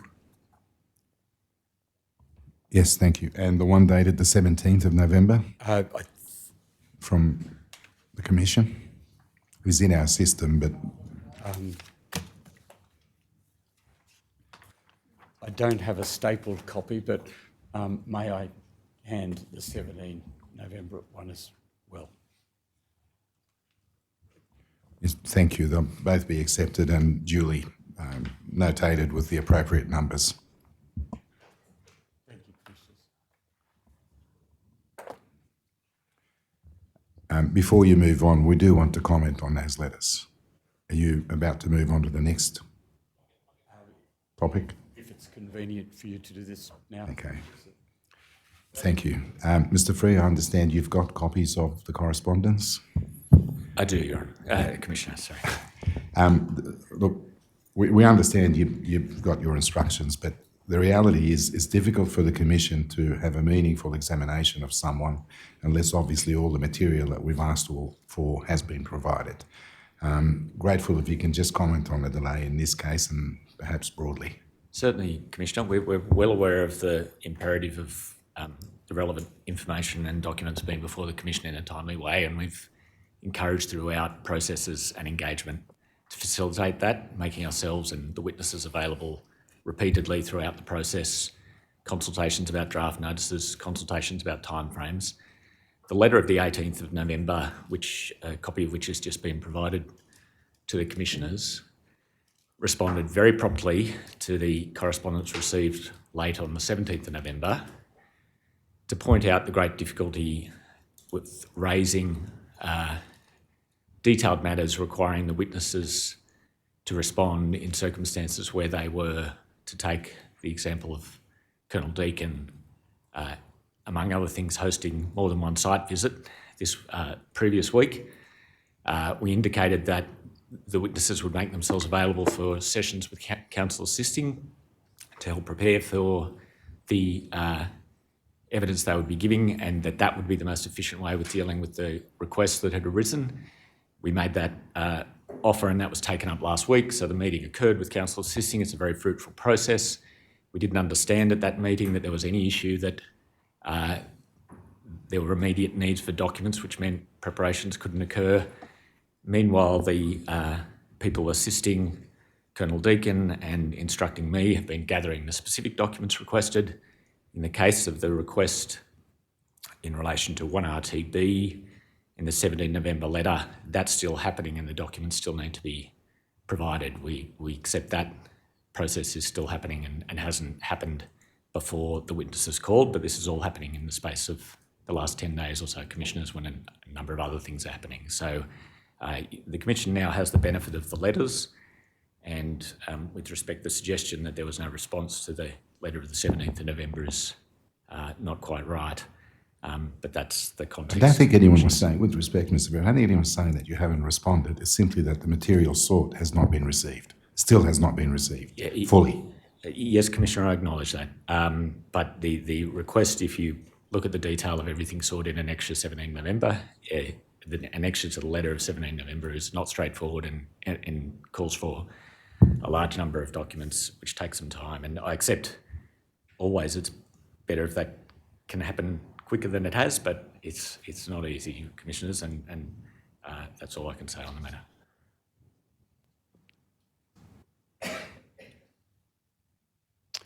May I? Can I ask what is the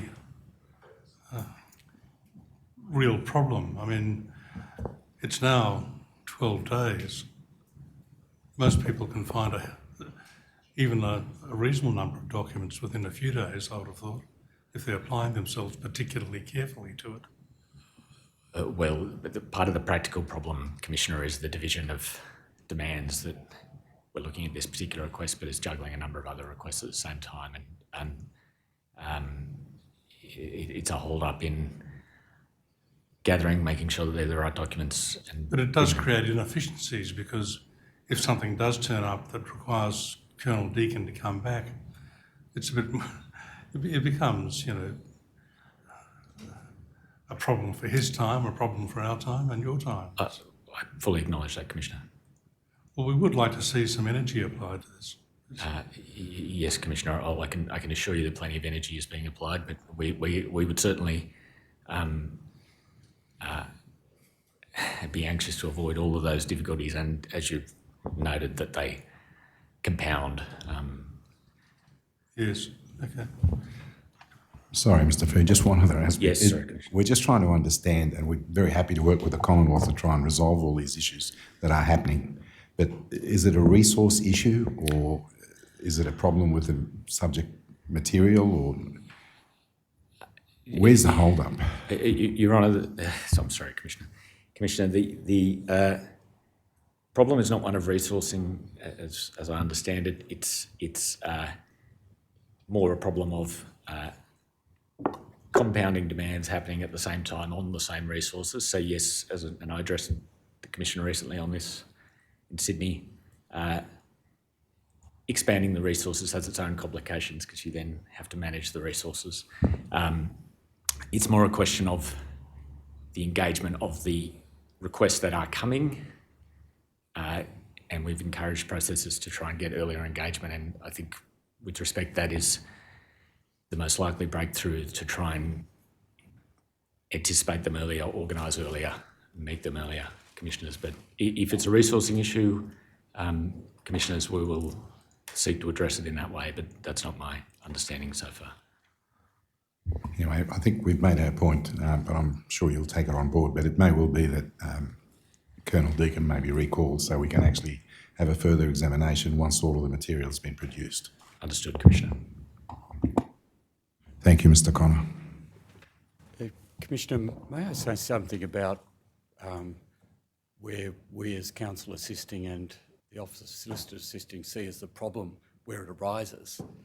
And I've displayed previously question 18 it's the last page of Colonel Deakin's first statement, and it's at def .0041.0001 at .0037.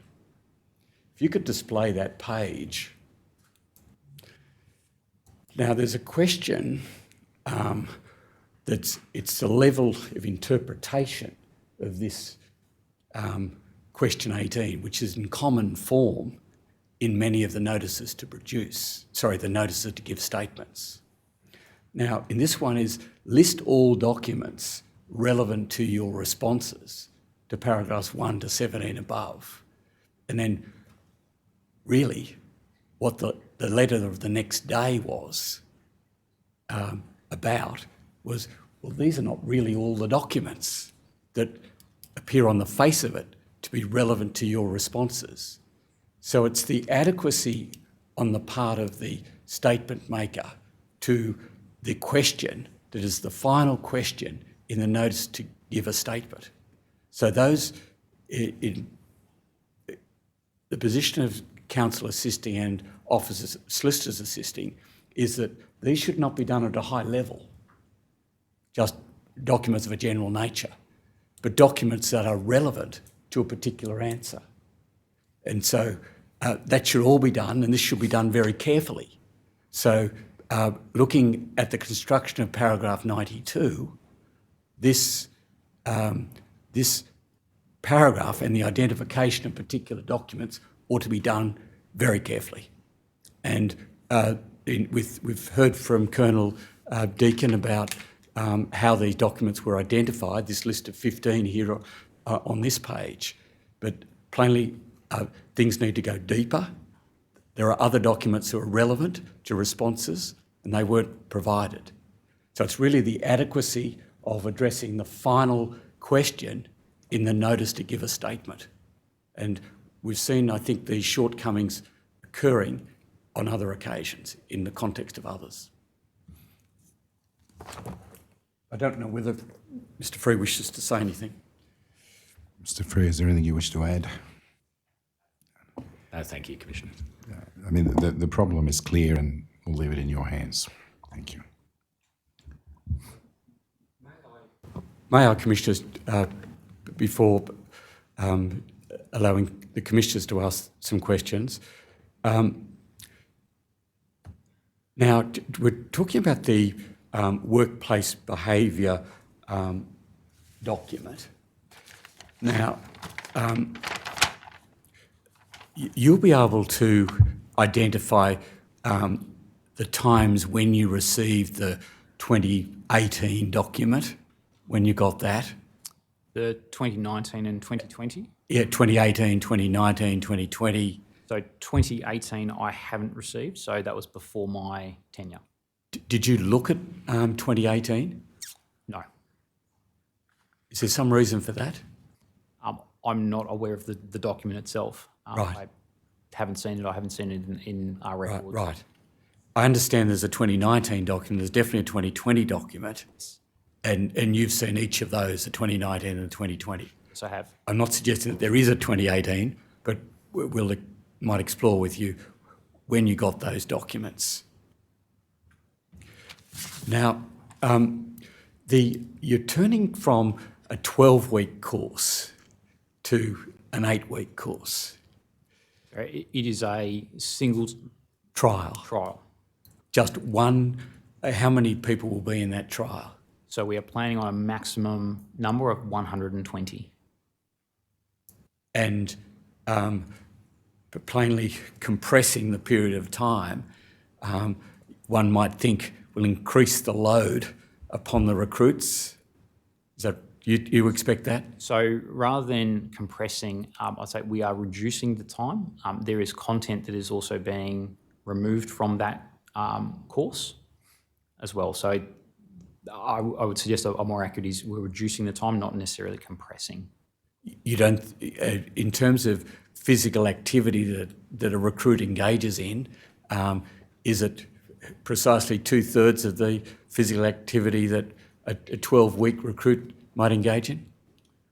It would be difficult to sort of apply a percentage, but they are doing less than what a 12-week recruit would, but not necessarily, difficult to sort of use those terminologies. Yes. Now, just turning to the topic of, again, of separation, and what's your view about the sufficiency of the mental health support for recruits who are going through the separation process? Is it sufficient? Is it adequate? Is it appropriate? Is it enough? Should there be more? So I think the support provided to recruits is much improved from what it was. So, and I'm deliberately saying the support as opposed to the mental health support, because there is an element around those who are going through the transition that they have the access to it, but there is an element of the individual needs to choose to access that support. So it's not mandatory for them. The separation health examination with the medical officer, that is mandatory. They will all go through that separation health exam. But the support that's provided for anyone transitioning, regardless of the mode of their transition, is definitely much improved, and I think is definitely much more holistic in terms of their preparation for transition. Thank you, Colonel. Commissioners, I have no further questions at this stage. Thank you, Mr. Connor. Commissioner Brown? Thank you, Colonel Deakin. I just wanted to follow up on the issue of the trial with the reduced time. And you said that it's reducing the time and some content's going to be removed. I'm just wondering, does that mean that content won't ever get taught, or is it going to be taught somewhere else? And perhaps if you could answer that first. So the plan at this stage is it will be taught elsewhere, or for those that require it as part of the trial, we might run it in location at Kapooka. So the example that I can give you is in the trial content, we will no longer teach the hand grenade. So for those going to a combat arm, so infantry arm, they require that qualification. So we may very well qualify them on the grenade prior to them moving on to their initial employment training as part of that trial.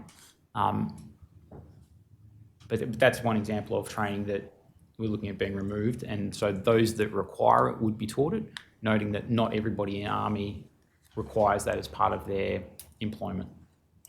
So can I ask then, in terms of the selection of what's to be dropped, the content, how has that been determined, what that content is that's going to be dropped?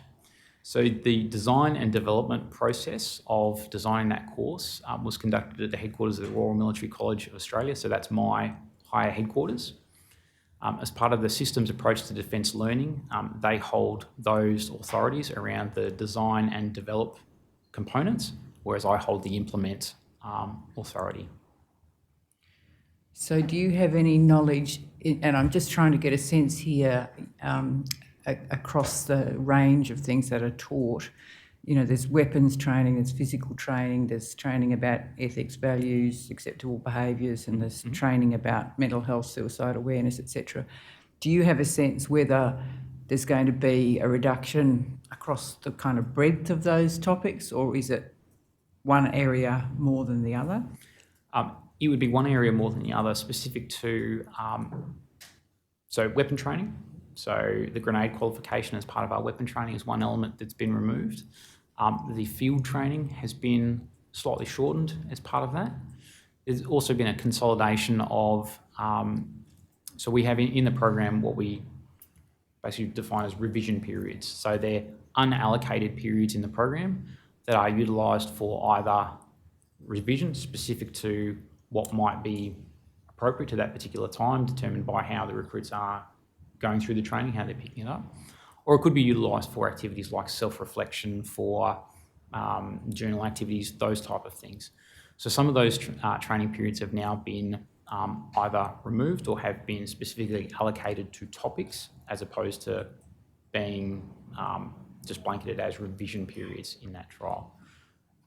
And how will the trial be evaluated?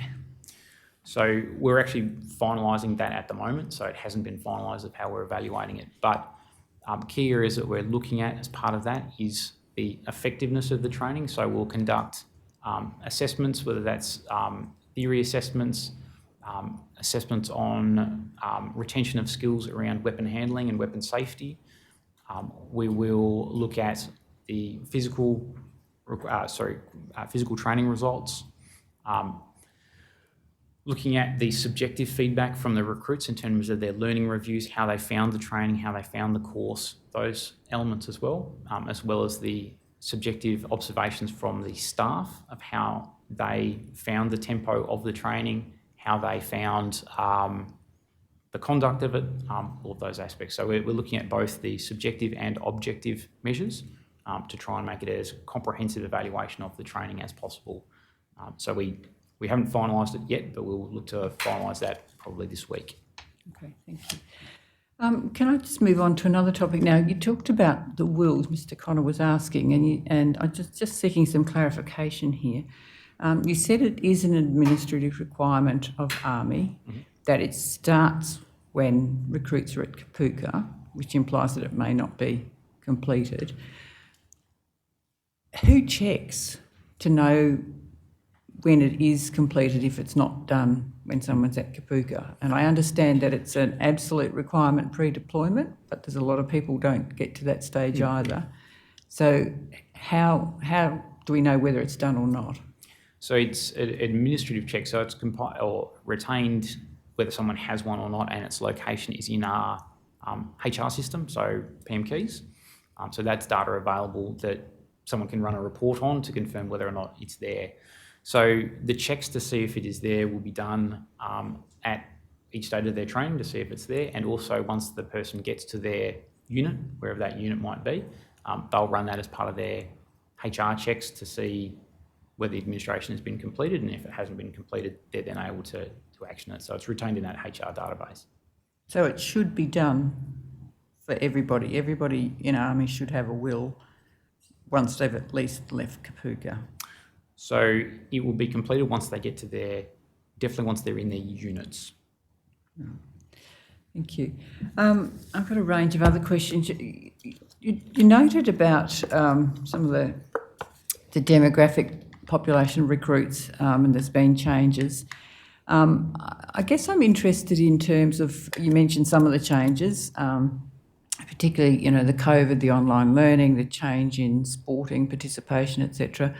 Other changes I think that many people would describe in the 17 to 22-year-old cohort that are the primary cohort for Kapooka would be that they're an age group that now are more vocal, they're more willing to question, they're more willing to stand up for their rights, they're more willing to talk about their mental health. Yes.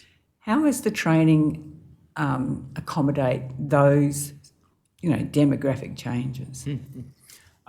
So I definitely agree with you. We one of the areas that we have definitely seen over the last couple of years is recruits will call out behaviours that are unacceptable. It's something that may not have been as prevalent 5-10 years ago, but they will definitely take action if they see something. So the ways in which we've changed training to take that into account, a really good example is the leadership ethics package that we do. A lot of that is, rather than the traditional sort of PowerPoint style lecture type lessons, is very participative group discussions, is small group discussions. There's a focus on self-reflection to incorporate and try to make the most of individuals' lived experience, to explore those ideas, to provide their feedback forward in that sort of way that it can be much more of a discussion and an exploration as opposed to a like this, do that, you will kind of style lesson. There are still aspects of our training that are like this, do that. Weapon handling is a good example that it's very difficult to have a group discussion around certain aspects, but where we can, we try to incorporate those. And the change in our instructor development to take on the military instructor course as our advanced instructor course is very much focused on bringing a lot of those different techniques to encourage participative learning and discussion into the training. And in relation to the cohort of young people who are now much more willing to talk about their mental health, I think we generally see that as a good thing. I'm just wondering whether the Defence Force has any particular actions they've taken in response to that or plan to take in terms of, I read something just the other day that was from a young person saying that, everybody has mental health struggles. It's now part of the tapestry of life. We don't not talk about it. And I guess so much of what we've heard throughout this commission has been people not talking about their mental health struggles to their detriment. Is Kapooka, is the Army, is the Defence Force going to take on and embrace that new way of approaching mental health? And if so, how? So I can speak specifically to Kapooka, and I think it is a overall approach as simple as normalising the conversations around asking people, are you okay? Is there, how are you finding a particular experience and things like that. So it starts at that level of normalising that you can go through a period of struggle. It may present in a particular way. Getting support is okay because it's about your long-term, not only career in defence, but long-term well-being. So there is there's obviously the formal support mechanisms that are in place in terms of access to the medical system, but I think part of it is normalising the conversations, that it's not a closed door thing. It's not taboo. It's something that we can have open conversations about, and it is okay to not be okay to put your hand up. So taking that to the unit and taking it to Kapuka, for me, it's normalising it. It becomes part of conversations with people that it is okay. There isn't a detriment. If you are seeking help, well, that might mean that we'll put someone in a lower tempo position for a period of time so that they can focus on themselves and focus on their well-being, to then come back or have whatever their journey looks like, but it is okay. So that's very specific to Kapuka and 1RTB. I can't talk sort of more higher, but very much it's normalised that it is okay. Thank you, sure. But the corollary to that, I'm assuming, is that you also have the support available, the professional support available for people if and when they need it, and you've already articulated that that's currently a shortfall. Can I move on to talk about your instructors? You said that the instructors have a 5-day military instruction training, which, as I understand, everyone in Army has. No, so not everyone in Army. So everyone that comes to a training establishment will do that military instructor course. And then they do the additional 10 days of unit induction training. But that, I took from what you were saying, was more about content than method. So it's a bit of both. So it's method in the context of Kapuka, as well as very much the context and the environment. So I like to look at it as it is contextualising that military instructor course specific to Kapuka, and then giving them all of the aspects of 1RTB at Kapuka as well. We heard yesterday from Air Force, and what we heard was that their instructors have a 9-week course. I'm just curious as to the difference between the two services. Do you want to offer any comment? So my understanding is that so in the Army training continuum, there is a foundational instructor component that is done as part of people's career progression courses that teaches them the fundamentals of how to deliver a lesson and be an instructor. That expectation that a junior NCO or a junior officer can deliver instruction in a unit, so in a unit environment, they can teach their people.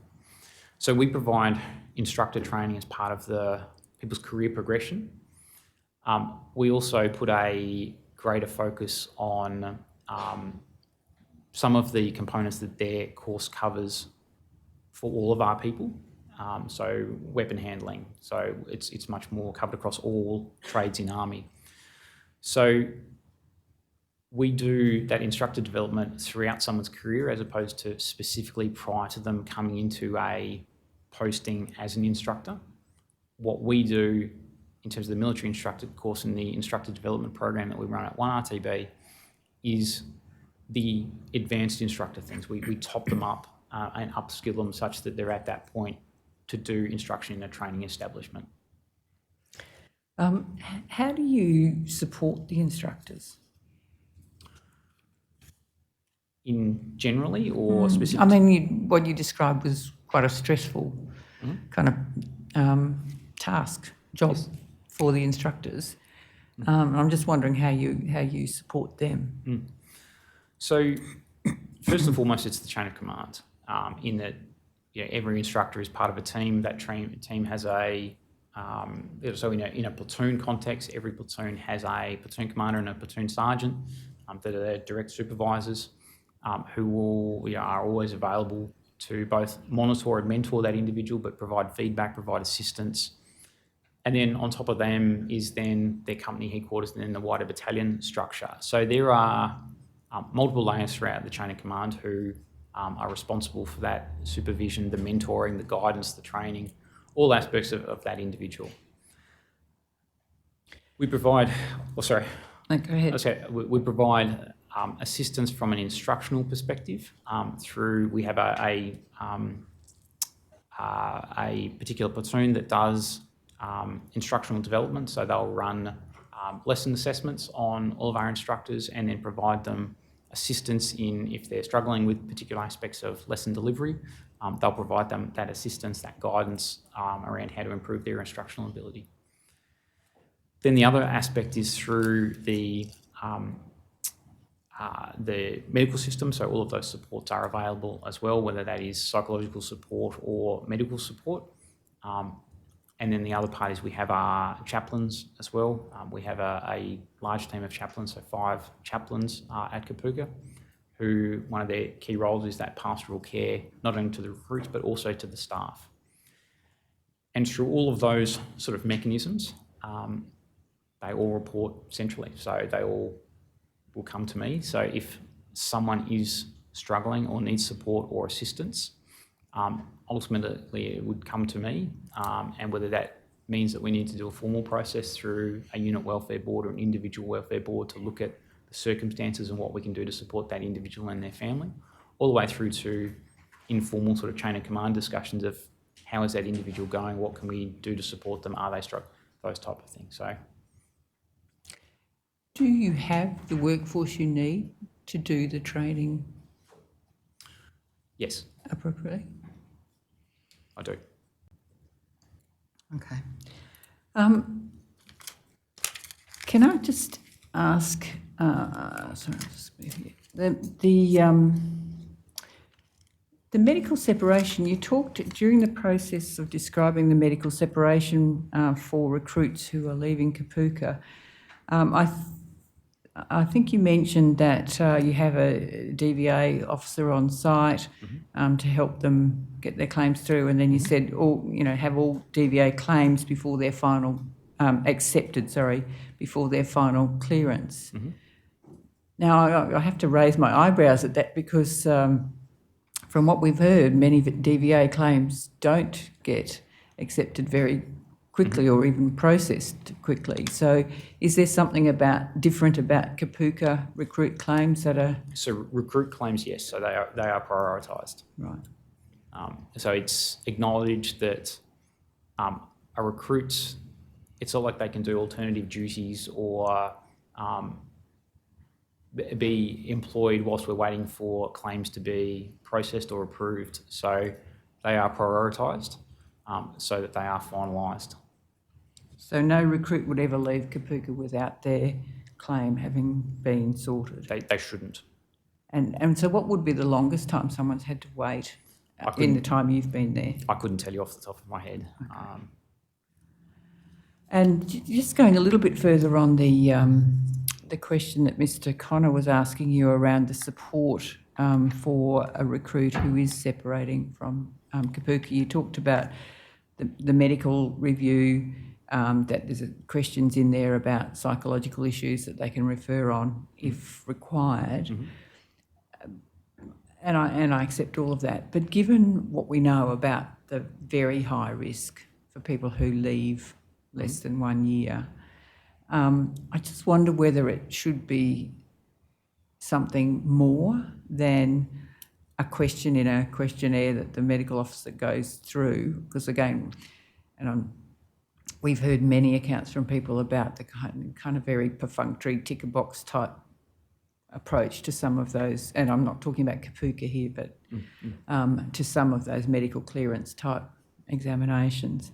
I'm just wondering, has any consideration been given, knowing that the stats, to whether there should be something more than a question, leave it up to the individual? These are young people, potentially very vulnerable with a very significant risk. Should it be more than what currently exists? So I think up front, it's definitely something that we should look at. Whilst I am confident in the changes that have been put in place recently, and whether that's, I'm very confident in the medical officers that we have at Kapooka, the way that they go through that process, that it's very much not a sort of tick and flick sort of process. They are very, very detailed and they do an exceptional job. And then the other layers that we have in there, whether it is the coaching and assistance around the personnel support unit and their interviews that they do with recruits, the DVA aspect where they'll have their DVA white card with that non-liability mental health assistance, all the way through to the follow-up appointments that the Joint Transition Authority do in terms of follow-up phone calls, both within 7 days and then 3 months after transition. I think a lot has changed recently and for the better. That being said, I think we need to have the conversation of if there's more that we can do, especially around that high-risk demographic of the young people separating within 12 months of service in the ADF. I think we should have that conversation, because if there's more that we can do, then that's what we should be doing. I'd certainly encourage you to have those conversations with the appropriate agencies. Thank you very much. Thank you, Commissioner Douglas. Colonel, you gave some evidence in response to questions from Mr. Connor about recruits who suffer injuries here at Kapooka during the course of their training and how they can be dealt with. I gathered from conversations with recruits at our inspection of the barracks yesterday that some of the delays in the course can be significant while they're recovering, in these cases from physical injuries. Mm-hmm. What happens to them during the period of delay? Is their course somehow modified or individualised for them? So it depends. And it very much depends on what their injury is, what their recovery is, where they are in their training. So it is very much an individual approach. For example, the individual or the recruit that injures themselves near the end of the training, but they've completed all of the requirements, we may do some of their initial treatment at Kapooka, but then they will move on to their initial employment training to either commence their course in accordance with their restrictions and ongoing treatment at that next location so that they can continue on, all the way through to, we might have a recruit who's injured who undergoes a period of treatment with us, goes on a period of convalescence leave to recover, comes back into our Digger James platoon, which is our remedial and rehabilitation platoon, to undergo rehabilitation during that time, to then enter back into the Army recruit course at an appropriate point in the course to continue on at that, continue on through their training. So really it depends.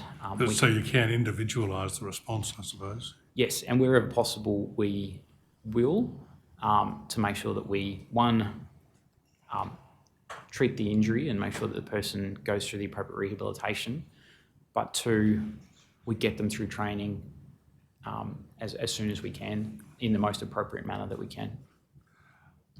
What I wanted to ask then really goes outside the recruit training area, more into dealing with soldiers who are in active service in their units. And the example Mr. Connor used was some recommendations by Mr. and Mrs. Halloran, from whom we heard a bit over a month ago in Darwin, and their son had been stationed in Darwin, suffered, it seems on the evidence, a serious physical injury which he in effect tried to obscure the effects of for fear of it affecting his deployability, and his physical and mental health deteriorated until tragically he died by suicide. But they came up with some recommendations which Mr. Connors asked you about, two of them. My recollection is that there was a third, but the recommendation was that injuries should be reported daily. The injured soldier should be matched with someone who had suffered a bad injury with a psychological consultant or performance coach, and they should also be upskilled by further training in a different course while they were rehabilitating. Can you make any comments on the feasibility of that in an active service unit as compared to Kapooka? So I can make... So my comments are general and I guess specific to the way that we have looked at staff members who have suffered an injury at Kapooka. So we have staff members who have suffered injuries who go through rehabilitation. What we do is we will aim to keep them in their team, so keep them in their current team wherever we possibly can. I think there is significance in keeping people with their support network, feeling part of the team with purpose. So we'll keep them in their team and we'll employ them in accordance with their medical restrictions. That might mean that they have lighter duties for a period of time. It might mean that they can only do certain aspects. But if a person's not able to do their primary duties, and noting recruit instructor duties are different to what their employment category might be, in that recruit instructor duties aren't the same as being a infantry rifleman. So there is a difference there. So we have a little bit more scope. It's then to look at, okay, what are some alternative duties that we can do to keep that person gainfully employed through the period of their recovery. Then if that person is unable to go back to their primary role, it would then be facilitating them to make a decision around transferring to a different trade, different role that they are able to do into the future. I'm interested particularly in this notion of upskilling while they're rehabilitating. Mm-hmm. Is that feasible? It's difficult to say in that, specific to the Kapooka example, we normally find we don't have a requirement to upskill because we can find gainful employment for people, but then we don't have the same physical demanding job as, for example, an infantry battalion might, where a injury might preclude someone from doing their primary trade, so it becomes more difficult. You've also commanded infantry units, have you? No, I haven't. I see. No, so my background is as a military police officer. All right. So in terms of its feasibility, it is difficult for me to comment. That being said, I think it is worthy of the conversation and worthy of being looked into, so that... I think the reasoning process behind the suggestion was that instead of, in effect, punishment by put on a rehabilitation platoon or whatever, it would be seen as an opportunity to improve your skills. Yeah, and I think that is definitely a positive. I mean, anything that continues giving people a purpose and something that is meaningful to them whilst they undergo rehabilitation is a positive thing, and we should be looking to do that. My final questions relate to the issue you've been asked about by Commissioner Brown as well as Mr. Connor as wills. I understand what you told us about recruits being required to make a will. Is it normally done through the legal corps? So they will provide the advice around how to construct one, what's required. And then it would be an appointment either with a legal officer or a paralegal to assist with how that is put together. So it's definitely not something that someone does on their own. They are provided that assistance. Now, through a long period in the law, I became aware of people who had made wills but hadn't adapted them or changed them because of things like marriage and divorce in particular. Do you know from your own experience through the military whether that idea of will making is reinforced later on, especially at times like that? Through my own experience, the time that it predominantly comes up is when you go through pre-deployment training, when it's that check is done. Do you have one? Is it current? When was the last time you reviewed it? So my personal experience is that's the time that it came up as something to check and review and look at, or it's driven by the individual because their circumstances have changed and they choose to do it. But and again, would the legal corps be involved? It would depend. So that assistance is available to everybody, but it's an individual's choice of whether they choose to access the legal support that's provided or source their own requirement. So that's my personal experience. So through my own career, I've utilised the defence support, but I've also accessed assistance outside of defence as well as a personal choice. Yeah, thank you. Thank you, Colonel.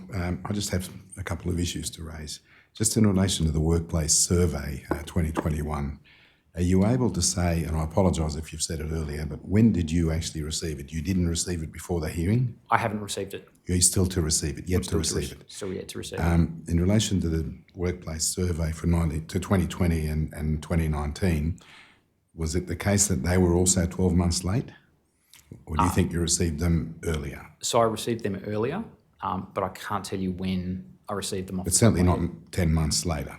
No, it was definitely earlier. So this is unprecedented, the delay in you receiving the workplace survey before them appearing in the Royal Commission.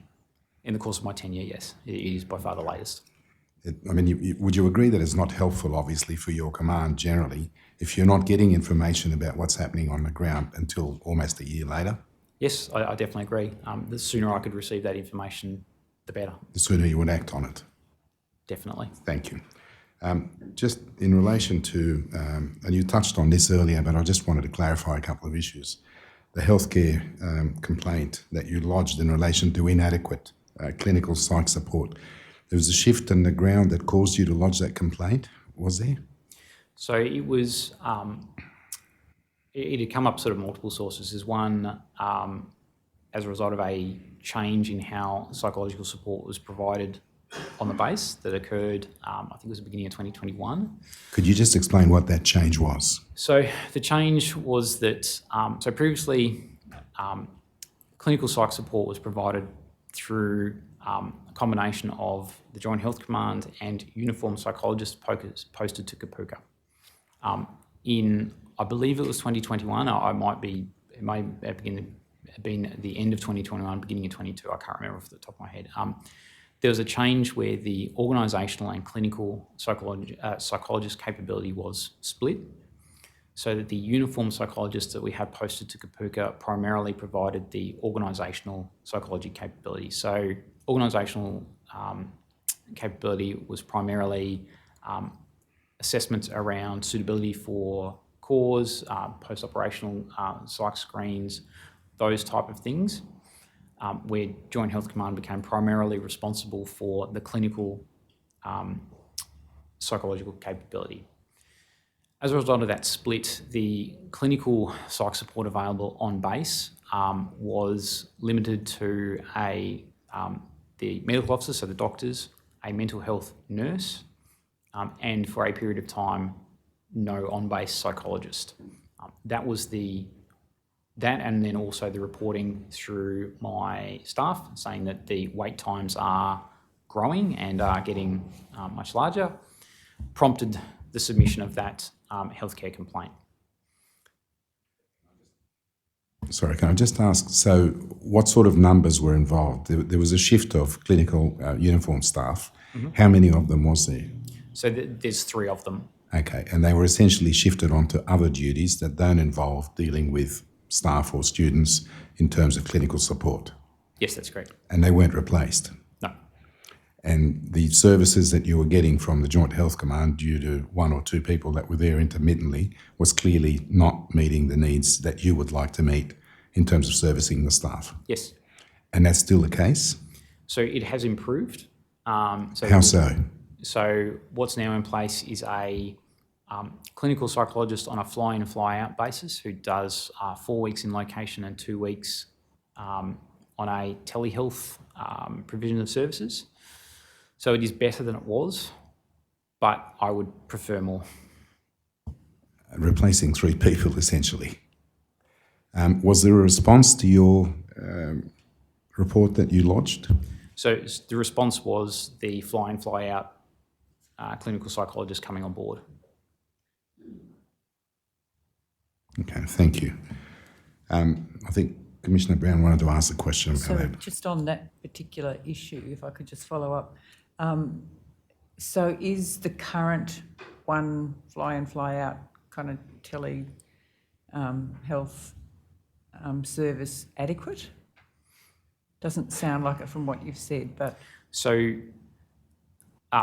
where I think the concern for me comes not from initial treatment, but from ongoing. So for a person that requires a lower priority treatment, so there's still a fairly big delay in them being able to access those services. So my concern is that if you don't get the lower priority support, that can escalate into a higher priority support, whereas we should be ideally treating the lower priority.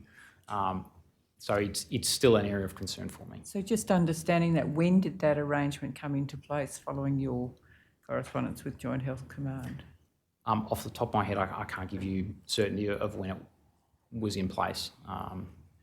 So has Joint Health Command followed up with you to say, has this met your need? To the best of my knowledge, not recently. Thank you. Thank you. I just want to make one other comment. It's not really a question. You heard the exchange a little bit earlier between Counsel for the Commonwealth and Counsel assisting. I just want to make it clear there is no criticism of you personally. There are issues, obviously, about the timely and complete production of documents, and we're trying to work through those with the Commonwealth to try and iron out the problem so that we can move forward. That's all it is. There's no criticism of you. Okay. Perhaps Mr. Freer? No questions, Commissioner. Commissioner, Sorry, Mr. Fraser, are there any issues you want to raise? Questions? No questions, Commissioner. Thank you, Mr. Connor. Commissioners, may I go back in the transcript a little? And it's a question that Commissioner Caldas asked, and the question was put that replacing 3 people essentially, and you nodded in response to that question. Is that correct? So that, I guess to backtrack, so it's replacing the 3 people that were previously doing both organisational and clinical psychology. Yes. Those 3 moved across to the organisational psychology, and the fly-in, fly-out has, in effect, replaced that capability. And you would prefer more, is your response. Yes. And then the Commissioner said replace 3 people, and you nodded to that. Is that correct? Ideally, yes. So we have one more question from Commissioner Brown. Just to understand that, so in terms of those 3 people who were doing both organisational psychology and clinical psychology duties prior to the change, do you have a sense of how much of their time was spent on clinical versus organisational? So, because we're not effectively replacing 3 people who were doing all clinical. So. I couldn't comment on their division because they don't report to me, so I wouldn't be able to give you Okay, thank you. assessment. Nothing. Sorry, just to be clear, they're not doing any clinical work for you at the moment, are they? No. So they do organisation. Understood. Thank you. Mr. Connor. Commissioners, we'll now adjourn to move to a closed hearing with Colonel Deakin. But for the benefit of the public, might I say that at 2 p.m, Commander Alicia Withers will be giving evidence in an open hearing. Thank you, Mr. Connor. So we'll reconvene at 2 p.m, but there will be, in about 15 minutes, a closed hearing. Okay. We'll adjourn. All rise. Apologies. Colonel, you're excused from your summons to appear for now. No. He's not. I'll withdraw that. The Royal Commission is adjourned for 15 minutes for a closed hearing. Public hearing will resume at 2 p.m.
The Royal Commission into Defence and Veteran Suicide is now in session. Please be seated.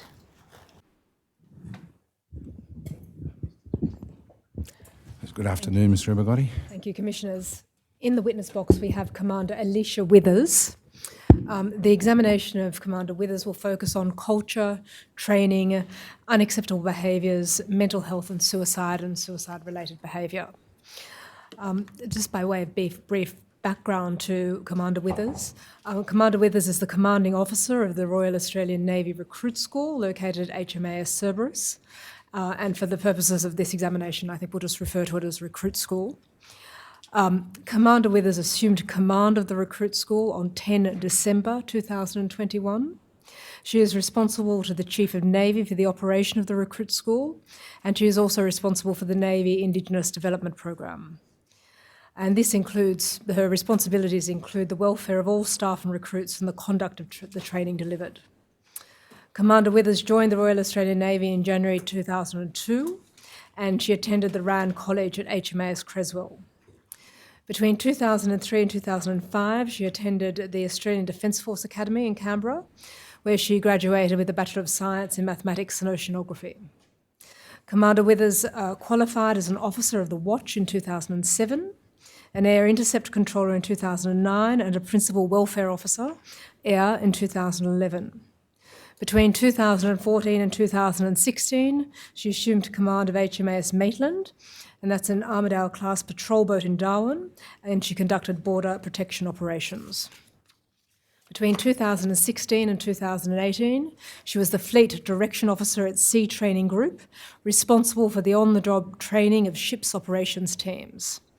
In 2019, Commander Withers attended the Australian Command and Staff College, where she graduated with a Masters of Military and Defence Studies. In 2020, Commander Withers was the Personal Staff Officer to the Deputy Chief of Navy, and in 2021, she was the Operations Planner for the Southwest Pacific Headquarters Joint Operation Command. If I can just attend to some formalities, may I call the witness and administer the oath or affirmation.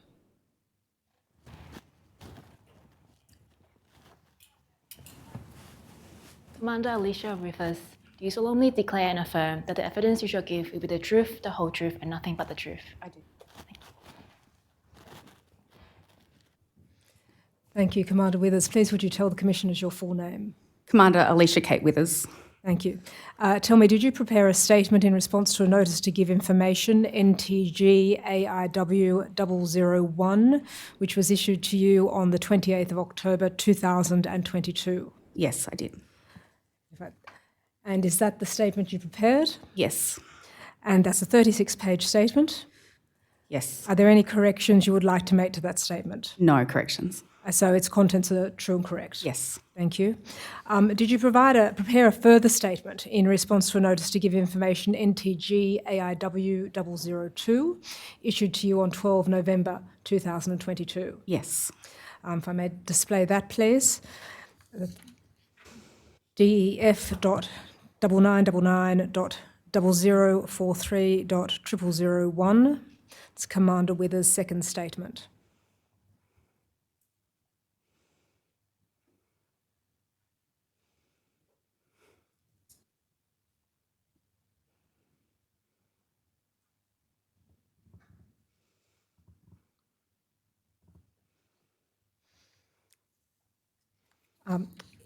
I assume it's coming, but whilst that happens, I'll just go through some formalities. The statement, do you recall the statement? Yes, I do. Yes. And that's a statement dated 21 November 22?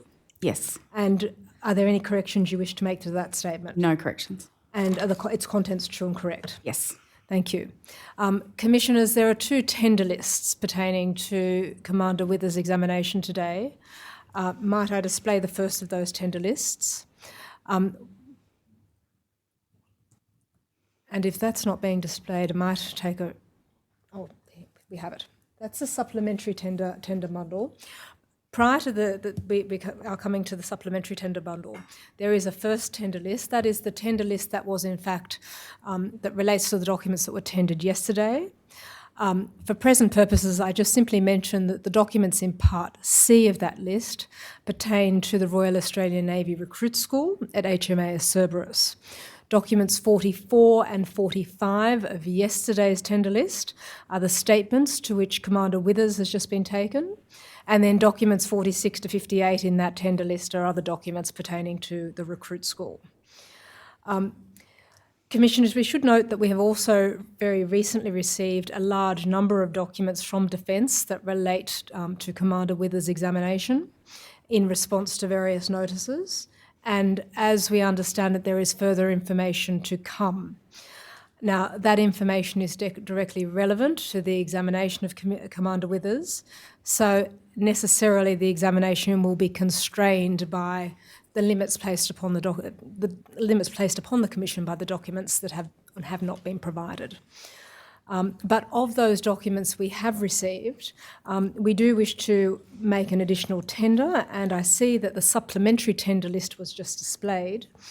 That might be displayed again, and unless there are any objections, those documents are tendered.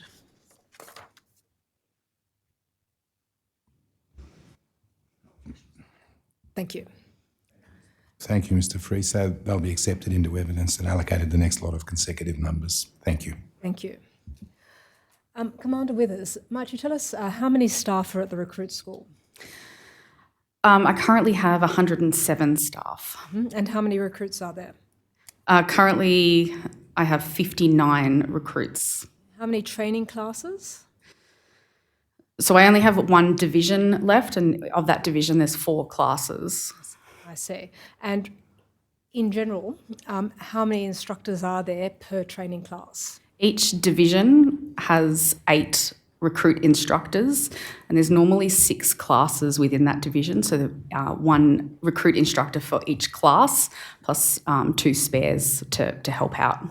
Thank you. And might you just explain briefly what you mean by division? How does that operate within the recruit school? So each intake is brought into what we call a division, and that intake can be up to 150 recruits.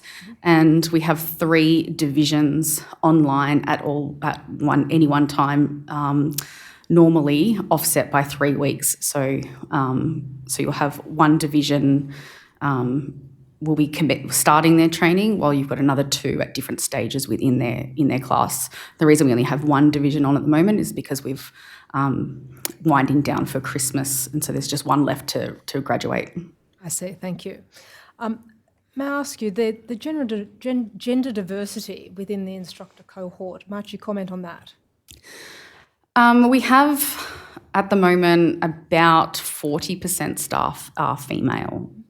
And tell me, is that a matter of accident or is it a matter of design? It's a little bit of both.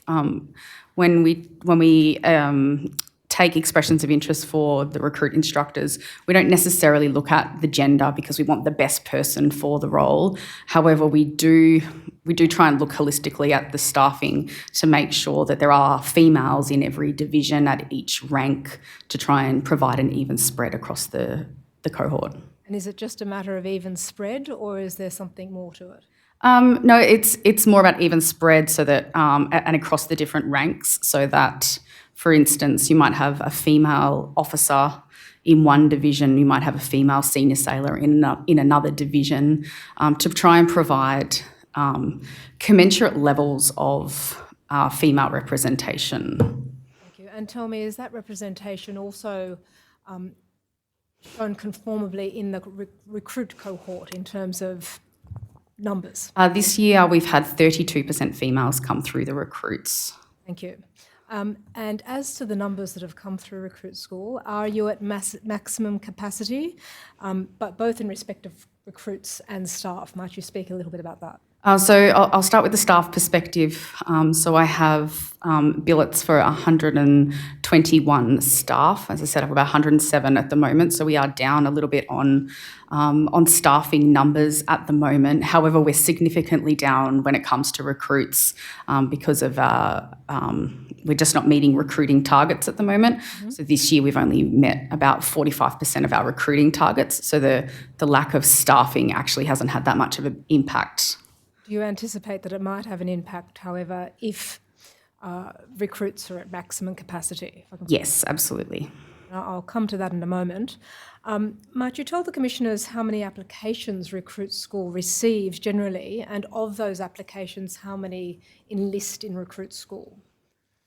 Are you able to comment on that? No, that's all done by Defence Force recruiting. And it's not something over which you have any oversight? No. And do you think there'd be some benefit in your being able to contribute in some way to the selection process of recruits? No, I don't think so. Okay. Have you been asked by those responsible for recruiting for any contribution in relation to the nature of the recruits selected? Have your opinions, have they been sought?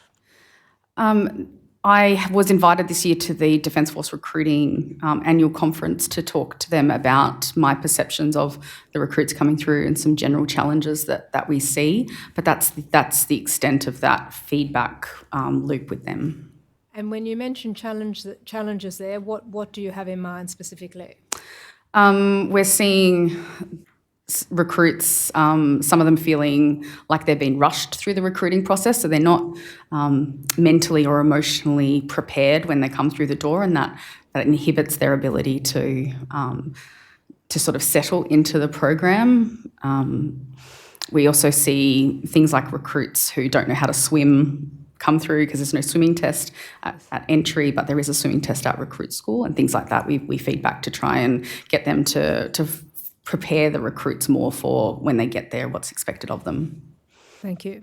And do you observe anything else that relates in any way to the behaviour and conduct of the recruits that you then observe in relation to in Recruit School itself?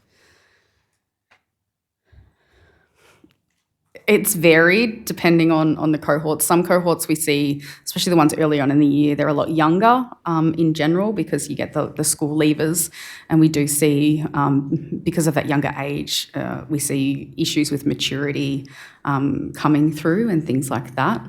Thank you. Now, you have mentioned that you are a little understaffed at the moment. What is the impact on the operations of Recruit School of your being understaffed? As I said, at the moment, because we have low recruiting throughput, there isn't a significant impact. If I was at full capacity for recruits, yes, the impacts I would see is my lack of ability to give staff respite, because we just don't have the spare numbers in there to be able to give people time to take leave and things like that. That's probably my main concern there, is respite. Thank you. And what do you see as the main obstacles to increasing staffing levels? I think there's a difference in the way different ranks see Recruit School. So we have a lot of junior sailors wanting to come to Recruit School, and so we don't have any problems trying to get junior sailors to come to be recruit instructors. The issue I really struggle with is getting junior officers to come as divisional officers, because there's a lack of understanding, because the junior officers don't come through Recruit School, they don't spend a lot of time down at Cerberus, they're not aware of what it is there, and so enticing them to apply to come to Recruit School can be quite difficult. I see, thank you.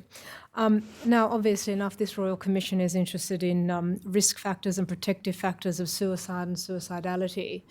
Do you think that there's any relationship between staffing levels and mental health and well-being? And might you comment on that, both in respect of staff, but then also recruits as well?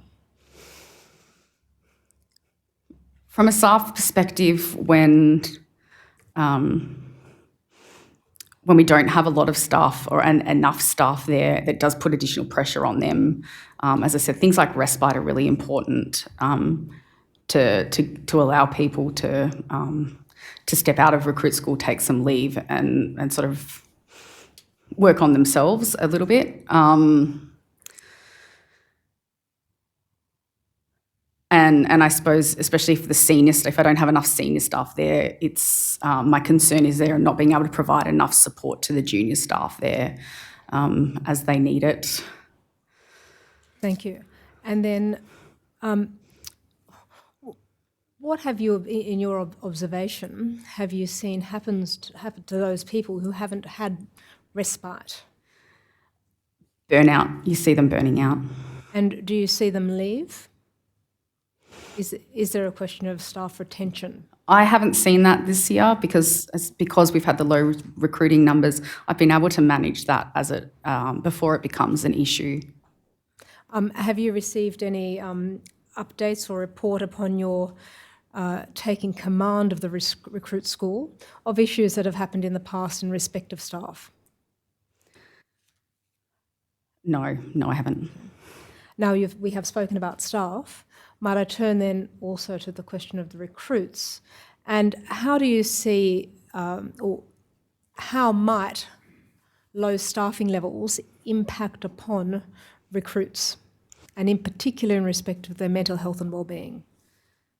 So by having sufficient staff around them, especially in the early days while they're at recruit school, while they're going through that really big transition period, having the correct number of staff around them enables me to provide the supervision they need to be able to see when issues are arising, when recruits are struggling. I think if I didn't have enough staff there could be a possibility that someone who is struggling may not be noticed.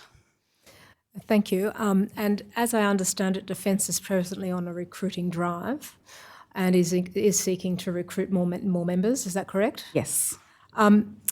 What steps, if any, has Command undertaken in anticipation of higher recruit numbers in order to insulate them from potential understaffing issues? So we work really closely with Career Management Navy to make sure that we do have the requisite staff at recruit school, and we have seen this year an increase in our staffing levels. We conducted earlier this year a roadshow where I sent 4 members of staff around to all bases around Australia, all Navy bases around Australia, to run presentations to encourage people to apply for a job at recruit school, and we saw really good results out of that with a number of applications coming through. Thank you. Might I turn to the recruit training? The training period is 9 weeks, is that correct? Correct. Do you think that this is sufficient time to be able to teach recruits everything they need to be to an appropriate level, of course, considering the realities of injury, illness, unacceptable behaviours, and potentially what is called, as I understand it, training failures? 9 weeks is not a long time at all. But we have systems in place for those who 9 weeks is not long enough for, to allow them more time to graduate. It's not as simple as you fail and you're out. We will give them the extra training opportunities because the reality is 9 weeks is not enough time for a lot of people. And how do those systems work? How does it happen that you give them extra time? So it depends on the situation and what the member is struggling with. If it's something like their physical fitness, or it could be their weapons proficiency, it could be their swimming proficiency, then we will provide them additional training to try and keep them on course as long as possible. And once they get to a point where they can't progress any further, we will transfer them out of their division into a separate division which is dedicated to mentoring and supporting those recruits to get to the standard they need to, and they'll get dedicated one-on-one training to bring them up to the standard they need to be at. And in that connection, is what you've referred to the phrase transferring out of a division, is that also known as backclassing or backcoursing? Yes. Might you comment on those terms? So we use the term transferring. We found that backclassing has a bit of a negative connotation. I want recruits to feel like it's okay to take longer than 9 weeks. It's okay if you graduate with a different division that you started with. So we try and make the transferring out more of a positive experience as much as it can be, in that we're helping them reach their potential. And how do you do that? We do it from mainly through messaging from week 1, when I talk to them about the realities that not everyone will graduate together, and we encourage the staff to use that positive messages around making sure that everyone is ready to graduate whatever the time that is to, we want the right people graduating, and we need people to be graduating with the right skill set.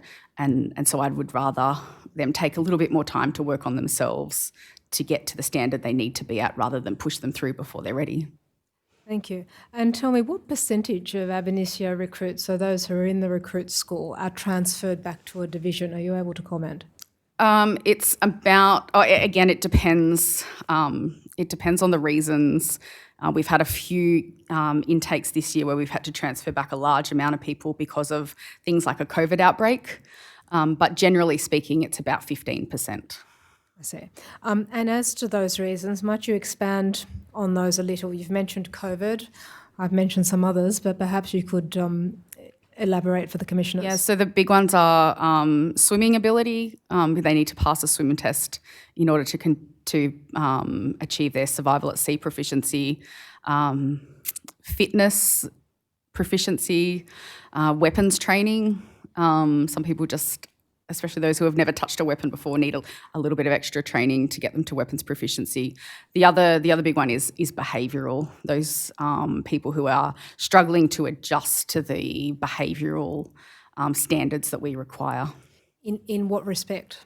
A lot of it I would put down to immaturity and a lack of respect and adherence to defence values. And how do you see that, just by way of some salient examples, demonstrated in recruit school? It can be the way they treat their classmates or their staff. Sometimes it shows in some of their training and their lack of ability to follow directions, their lack of attention to detail, and their lack of drive to try and be better. And tell me, when recruits are transferred back a division owing to behavioural issues, what, if anything, does the recruit school do in that next division, the next cohort, in order to ensure that those behavioural issues are managed and are dealt with appropriately? Yeah, so they'll be put on a supplementary training plan targeted at specifically what it is that they are showing a deficiency in. And the range of training that could happen in there would be anything from writing a 500-word essay on defence values. It could be doing a presentation on a certain aspect of defence values, as well as the standard military skills training that they're required to do, and we use that to show their attention to detail and to show them why it's important to listen to instruction and follow rules and regulations. And tell me, are there additional training programs that are available for those recruits, either in respect of cultural awareness or in respect of mental health training that they are provided if they are transferred back of division owing to behavioural issues? So we tailor the supplementary training plan to each individual recruit, and it will be tailored around whatever it is they are deficient at. And so if they are showing disrespect to someone from a cultural perspective, then we will focus the supplementary training on that deficiency to try and educate them. And tell me, that training, that tailored training, is that pursuant to a particular Navy program or some external provider program, or is it more of an ad hoc one-on-one method of training in order to engage with them?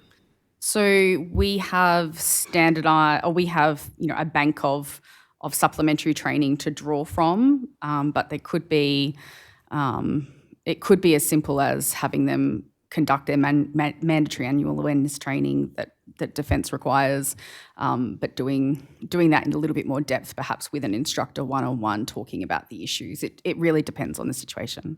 Certainly. And by way of example, you've mentioned that the 500-word essay.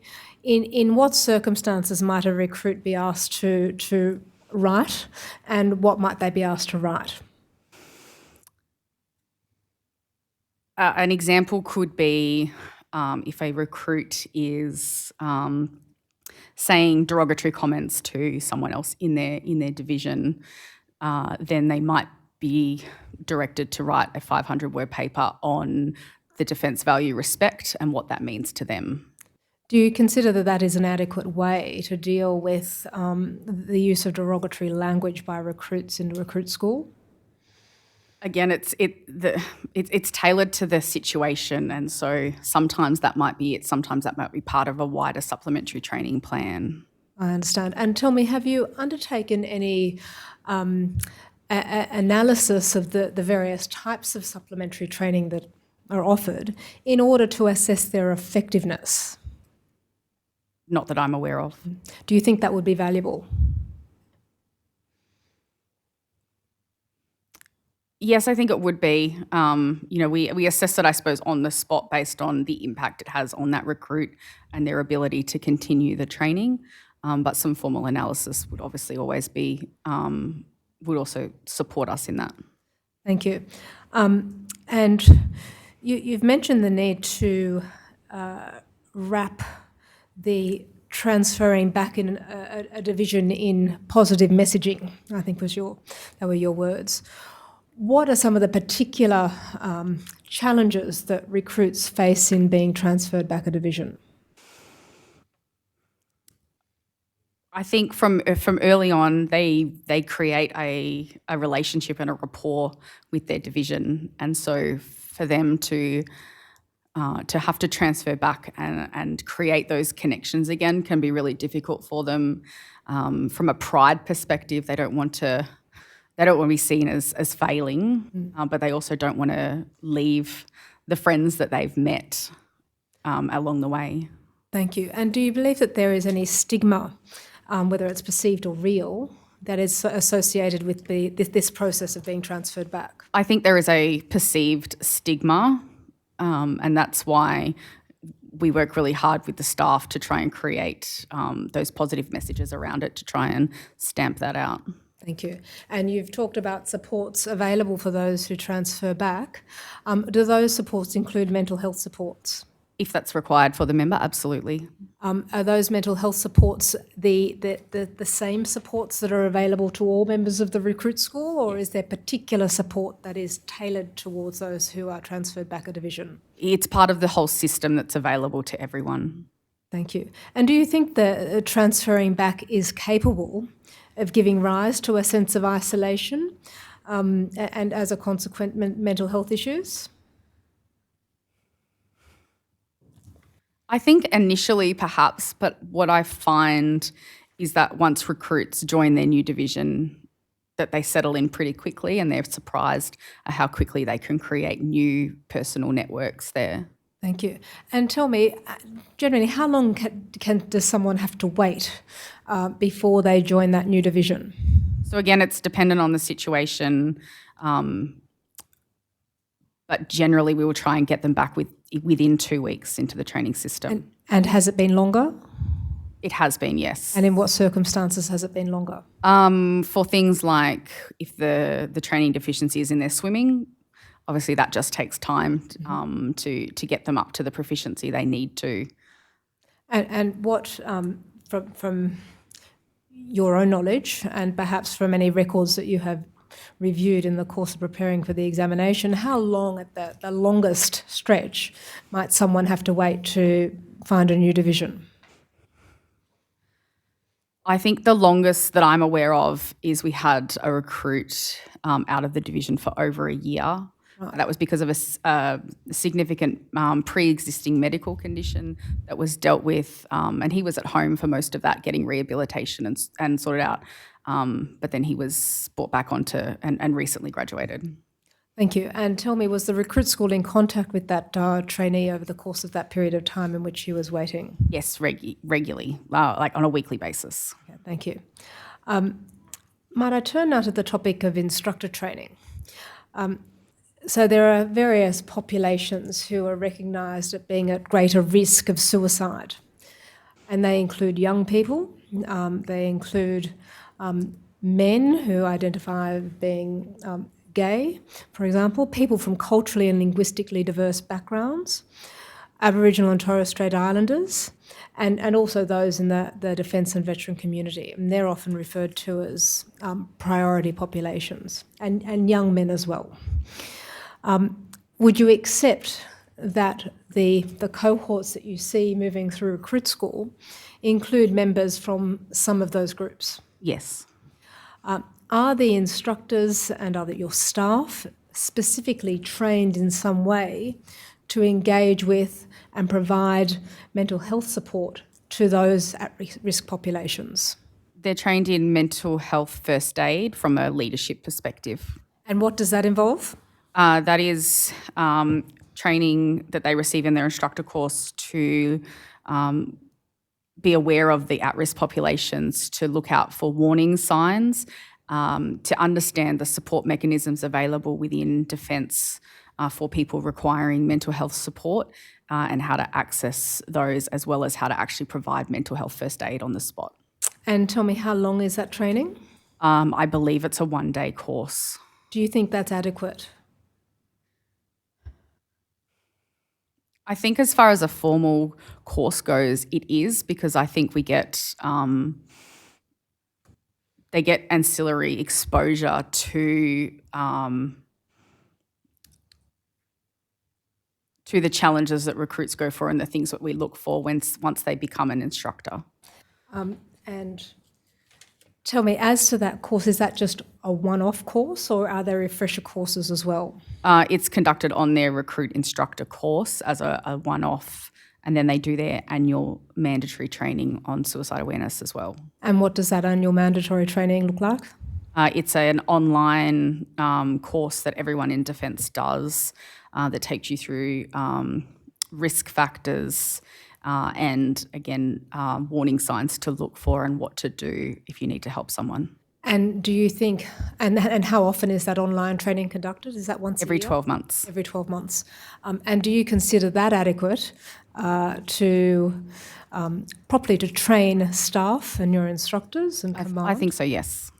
Why do you say that? I think it gives you a thorough understanding on what to look for, and then because we redo that every year,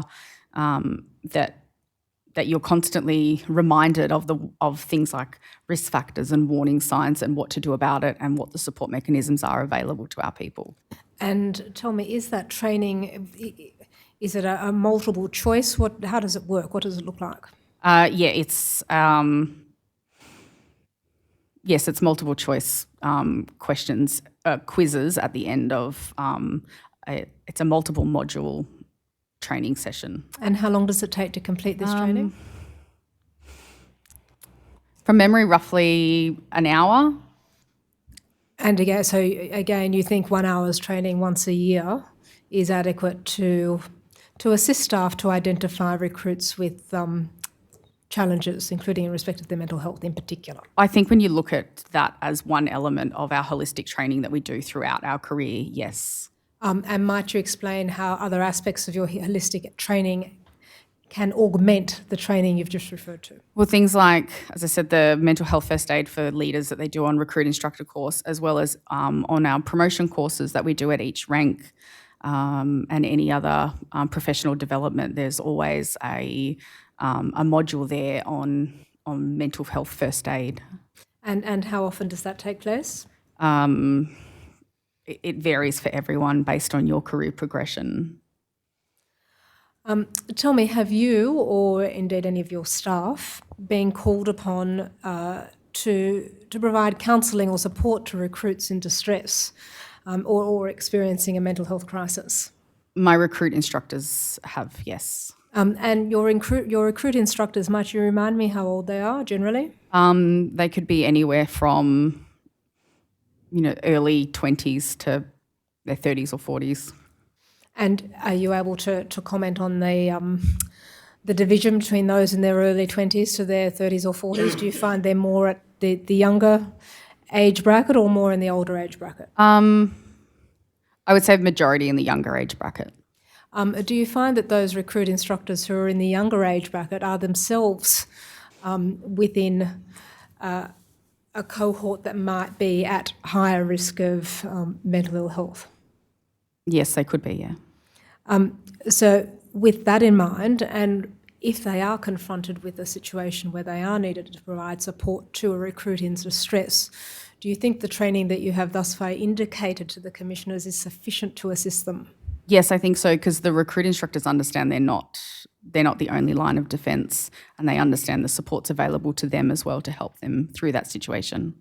And I might come to that. What support is available to command and to instructors and to other staff members who might themselves experience distress by reason of something they've experienced in the course of their employment?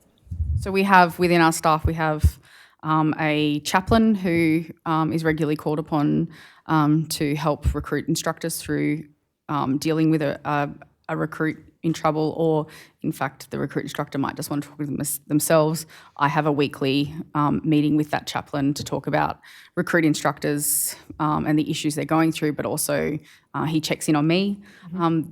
The staff also have available, and I have available to us all the same healthcare support that the recruits do through our medical centre, whether that be a psychologist, a mental health nurse, a doctor, yeah. Thank you, and I'll come to that. Before I do, you've mentioned that you think you consider that the training that your staff receive is adequate. Might you tell the commissioners why you formed that view? How do you know that? Because I've seen my recruit instructors this year deal with some really troubled recruits, and I've seen them deal with that in a really positive way, they've been able to draw on all the other facilities available to them in order to support the recruit and to make sure that they themselves are okay. Might you tell the commissioners how often, if you can recall, you have observed your staff members assist recruits in that manner? It would be, I would say we have roughly one recruit per intake, and we've had 12 intakes this year. And do you think you can properly extrapolate from that experience to the adequacy generally of the training that is provided? Yes, I think that shows that our training is where it needs to be. Thank you. And you mentioned chaplains, and I believe that in your second statement, you also address the topic of chaplaincy. Is heavy reliance placed upon the chaplain to provide support to recruits? Yeah, I think because the chaplain is a member of our staff, he is essentially one of the first lines of response for both the recruits and the staff to talk to. Thank you. And when you speak about talking to the chaplain and a recruit and staff receiving support from the chaplain, does that include mental health support? I would call it mental health first aid. And what does that involve? So sometimes when a recruit is really struggling, the chaplain will be the first person. The recruit instructor will call the chaplain to come and talk to the recruit. And sometimes that's enough for the recruit to centre themselves and be able to go straight back to training. Sometimes the chaplain will recommend that member be sent to the medical centre for as a psychologist to assess them or talk to them. Thank you. So it's fair to say then the chaplain is the first port of call, as it were. Absolutely. For recruits and staff in crisis. Yes. And chaplains are making decisions as to whether recruits should be, for all staff, I presume as well, should be referred for additional assessment. I wouldn't say making decisions, but making recommendations. Certainly involved in the decision-making process. Is that accurate? Yes. Do you think it's appropriate in a time of mental health crisis for a chaplain to be involved in that process? Yes, I do. Instead of, as say, for example, as a first port of call, a clinician or someone, a doctor, who might be skilled in the area of providing mental health support? I trust my chaplain's judgment, and so and he has many years of experience in pastoral care and counselling, and so he is definitely someone whose judgment I can trust in that respect. How do you know that?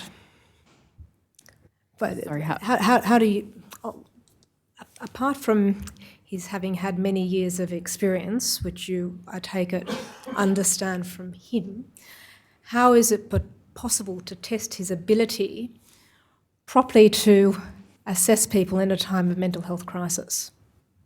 So the chaplain position at Recruit School is a selected position, and so I put trust in the system, that the system has given me someone who can make those judgments, but I've also formed those judgments based on my own experience.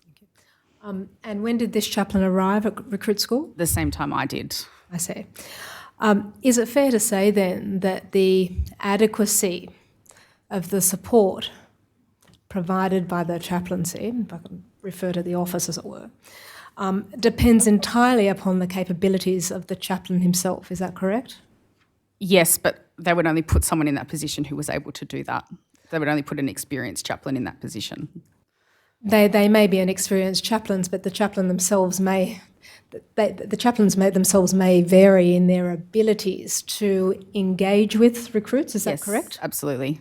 And properly to identify the issues that are facing recruits. Is that correct? Yes. And am I correct to understand that the chaplain is a Catholic priest? Yes, he is. Now, I want to suggest to you that this might be a barrier to access support for some members of the Recruit School. Would you agree with that? I think we certainly haven't seen that this year, but we do talk to the recruits early on about the fact that we can also access a maritime spiritual wellbeing officer, which is a member of the chaplaincy branch who is not a religious person. It could be someone like we've had a sports psychologist, a social worker, those kinds of qualifications. So that option is always available? Absolutely. Now, you've mentioned about the chaplain providing counselling. Would you agree that counselling is not the same as a mental health assessment? Sorry, I said he's qualified in counselling. He doesn't provide counselling at Recruit School. Would you agree then his being qualified in counselling is not the same as being qualified in the ability competently to undertake a mental health assessment? Absolutely. That's why he does not do mental health assessments. Thank you. So how then does it come to be that he is involved in the decision-making process to refer a recruit for additional mental health assessment and support? So when a recruit instructor asks him to come and talk to a recruit, he would talk to that recruit and he will use his professional judgment to say whether that recruit's okay, but also take into account what the recruit wants, whether the recruit feels like they need more support. Sometimes the recruit will just ask to keep coming and seeing the chaplain regularly because they feel like talking to someone independent is enough to help them deal with their emotions. Some of them will ask to talk to a doctor or a psychologist. Some of them are happy just to return to training after they've got it off their chest. Thank you. And remind me, you mentioned that in addition to chaplains, there's also another type of mental welfare health officer. Is that remind me of the phraseology? No, the maritime spiritual wellbeing officer. They're a pastoral care resource. Tell me, are you able to say, has Recruit School undertaken any analysis as to the extent to which a recruit chooses a chaplain over the maritime spiritual welfare officer? So I recently asked my chaplain this exact question: how often does someone request an MSWO, as we call them? And he said it's been once or twice this year. And how many are available? There is. It can vary with time because a lot of them are reservists and so aren't available full time. But there's 3 that I can think of that are available. I see. And will there be times when that officer, there just won't be an officer on base and in Recruit School owing to their other commitments and availabilities? It could be possible, yes. And in that circumstance, the only person to whom a recruit can have resort as a first port of call would be the chaplain. Or they could go straight to the psychologists or medical centre. And is the chaplain permanently on base? He's, within recruit school. Within the recruit school. Yes. And there's another chaplain, is there for? There's a whole chaplaincy centre at Cerberus. I see. I want to suggest to you that having the chaplain as the first port of call really isn't an adequate way of providing a crisis contact point for members of recruit school. What do you say about that? Sorry, I should have made this clear earlier. It's not an automatic that every recruit having a struggle will go to the chaplain. It's an option that's offered to them, and majority of the time they do take up that option. And what are the other options that are available? To go to the medical centre where they could be talking to a psychologist or a mental health nurse or a doctor. And is there any wait time to talk to those professionals you just indicated? There is. However, in my experience this year, if there is a recruit in crisis, the medical centre will make someone available as soon as possible. Do you think that is easier to do at the moment because the numbers of recruits are a little lower? I think so, but I'm not really sure. So the question is, if you're at full capacity, do you think would it be the case that recruits would need to wait to see a psychologist? Question number one. I think there's always that possibility, yes. And how long might that wait be? As I said, it will depend on the priority that the medical system judges that person in. So as I said, if they're in crisis, they will get someone to them immediately. If the medical system thinks that they're not in crisis, then it could take days. I'm not really sure. I see. And during that period, the other option is either to speak to a staff member or to speak to the chaplain. Yeah, or they could call Open Arms if they really need to talk to someone straight away. There's always options. Thank you. Excuse me for one moment, please.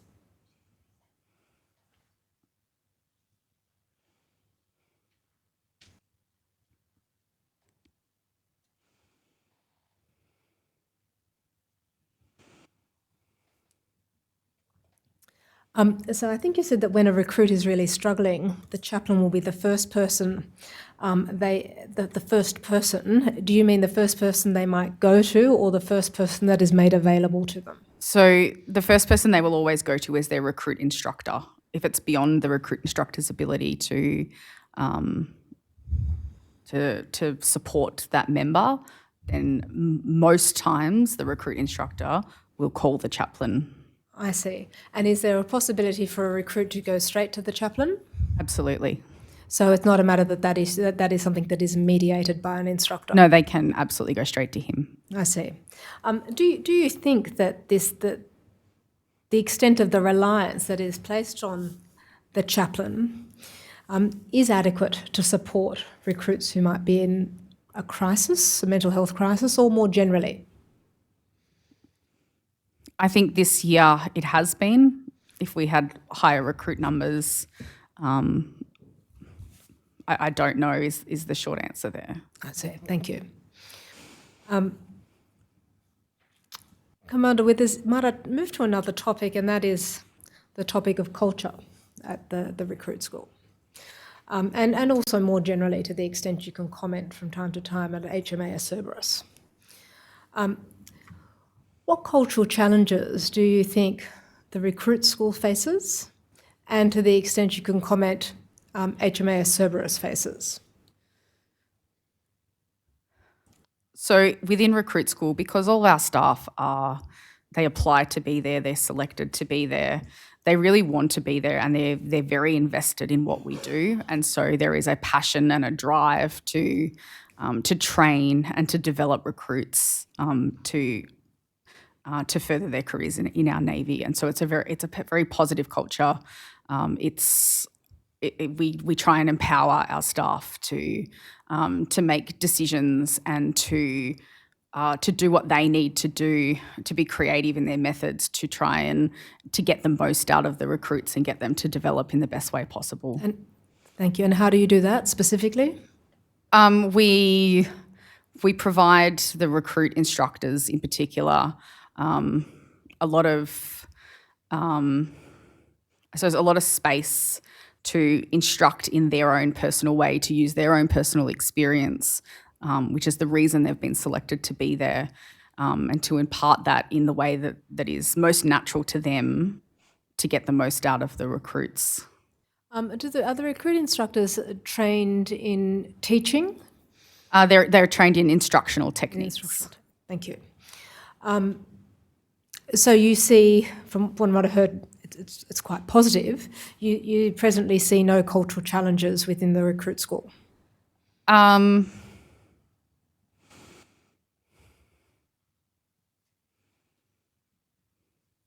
I don't think so. And HMAS Cerberus more generally? It's difficult for me to comment on Cerberus because I am an independent command. I'm just resident at Cerberus, so I'm not really involved in wider Cerberus life per se. I see. Oh, thank you. Thank you, Commander Withers.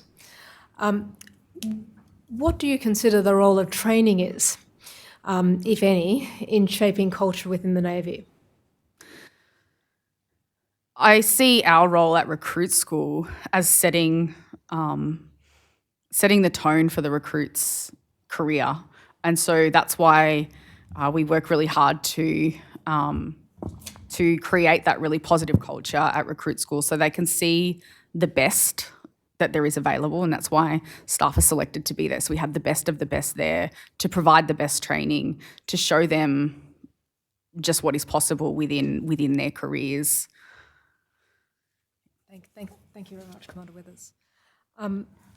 And within the recruit school, I think that there are a series of 5 words, aren't there, that are displayed in the recruit school? Yeah. What are they? They're the defence values: so service, courage, respect, integrity, and excellence.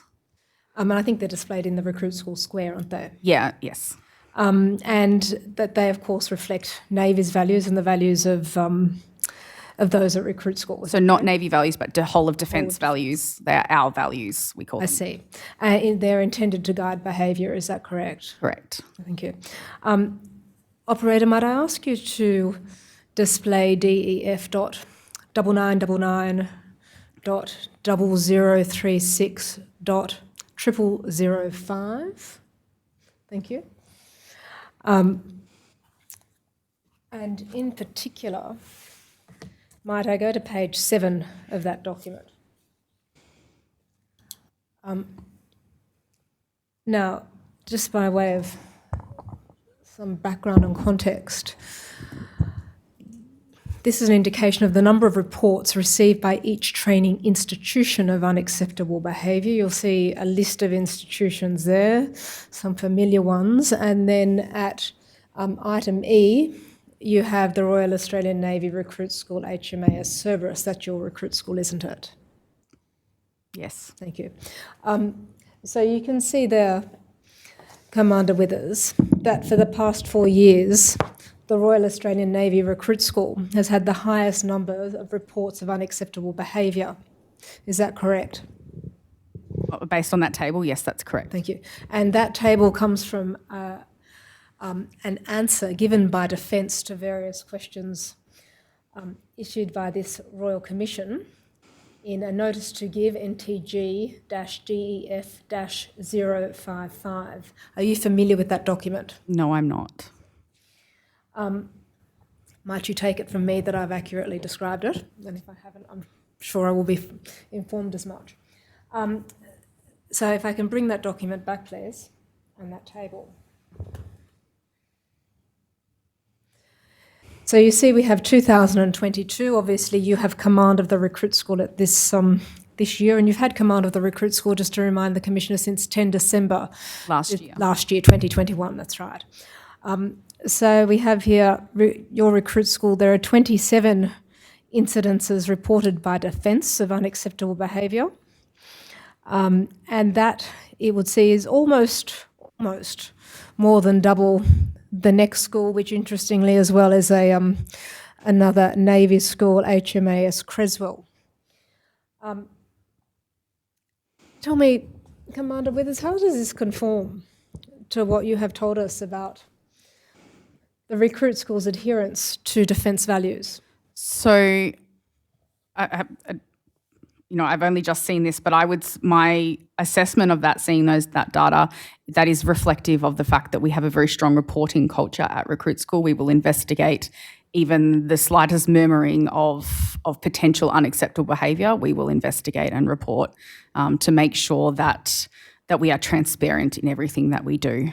And how do you know about the unacceptable behaviour if the person, the subject of it, does not come forward with that information? It could be that the staff hear something.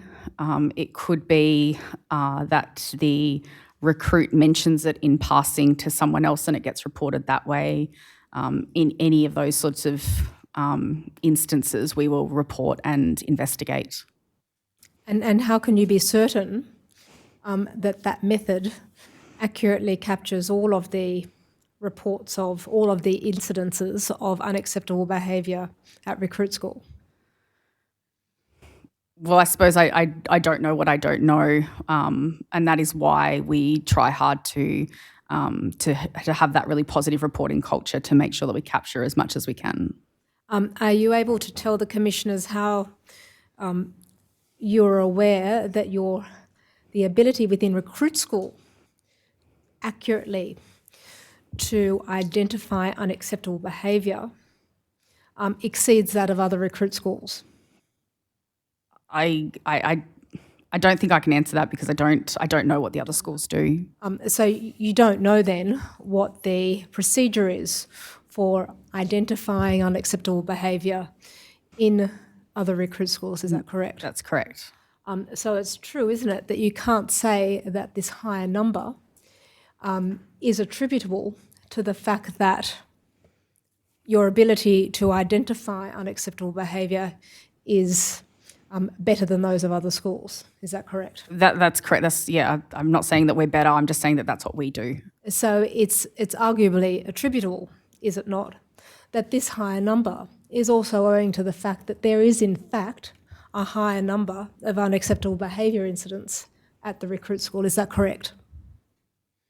I guess this is just reports of unacceptable behaviour. I don't know whether they've been substantiated or not. But nonetheless, something that has been identified that a recruit has considered, or somebody has considered, as you've indicated, not merely a recruit, sufficient enough to report it. And that might be true also of the other numbers you see here. Yeah, so from our perspective, we report everything on sort of at the first inclination that there could be unacceptable behaviour. We then investigate it and it's either substantiated or not, but that doesn't change the fact that it was reported in the first instance. Do you nonetheless find it troubling that you have reports of unacceptable behaviours in this past year that are almost double those of every other recruit school? I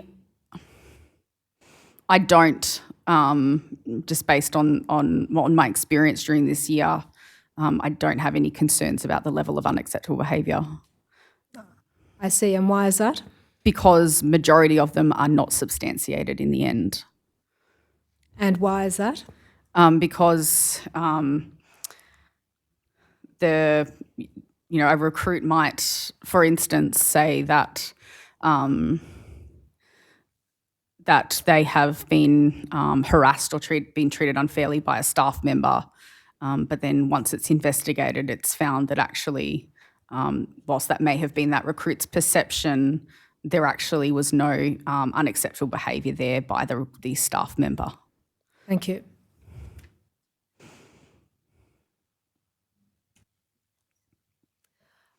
Would you be able to provide that data to the Royal Commission?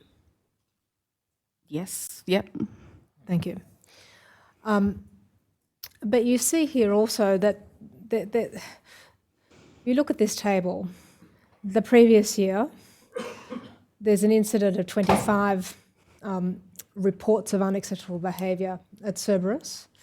Before that, 40, and before that, 30. In each case, those numbers exceed every other recruit school. Are you able to comment on that and whether it reflects some trend of unacceptable behaviour in recruit school, or are you suggesting that it reflects a trend only of reports of behaviour that is not that ultimately are not substantiated? Without looking into that data further and looking into the actual reports behind it, I'm unable to comment on that. I see. Might you tell the Commissioners, please, what steps you've undertaken, if any, to investigate and to address unacceptable behaviour at the recruit school? So any unacceptable behaviour report gets brought to the attention of my executive officer, and then he, in accordance with the Complaints and Alternate Resolution Manual, will initiate a fact-finding to find out whether or not unacceptable behaviour has occurred, and then we take it from there depending on what the outcome of that fact-find is. And tell me, is that's a mandatory process? If the facts are not clear in the initial report, then yes. And who makes that assessment as to whether the facts are clear? The executive officer does. And what happens in the course of the fact-finding exercises? He will appoint a fact-finding officer. He will brief that officer on the situation and what facts, or what the issue is that we need to establish the facts on. Mm-hmm. That fact-finding officer will talk to all the relevant people that they need to build a picture and report that picture back to the executive officer. Thank you. And what then happens? Might you explain a little bit of the process to the Commissioners? So once the EXO gets the fact find back, he will look at that. He will look at the Complaints and Alternate Resolution Manual and the definitions in there and determine whether or not unacceptable behaviour has occurred or not. Mm-hmm. If the case is that it's not been unacceptable behaviour, then normally the complainant will be counselled on why that outcome has been found that way, so that they understand the process that's happened. If it has been substantiated, then the process will be taken in accordance with the CALM to deal with that situation, whether it could be disciplinary action, it could be administrative action, it could be any range of things depending on what the substantiated allegation is. Thank you. And tell me, there are a number of categories of unacceptable behaviour, is that correct? Correct. Might you explain to the Commissioners what those categories are?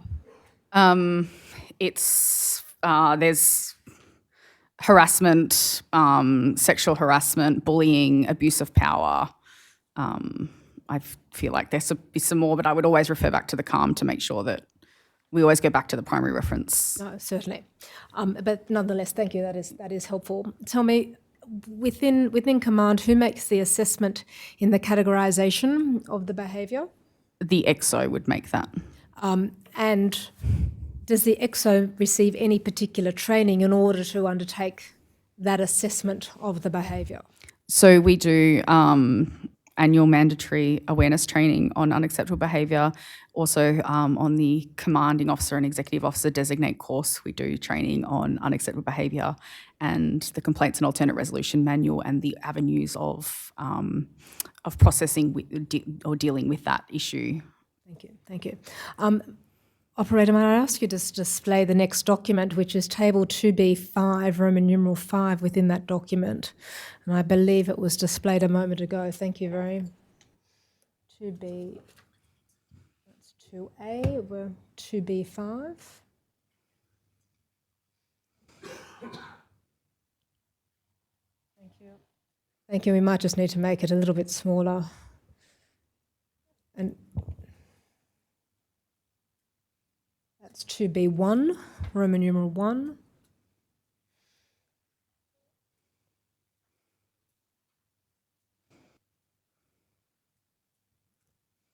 Thank you very much. And Commander Withers, if at any point, owing to the size of the font, you have any difficulty reading this, please do let me know.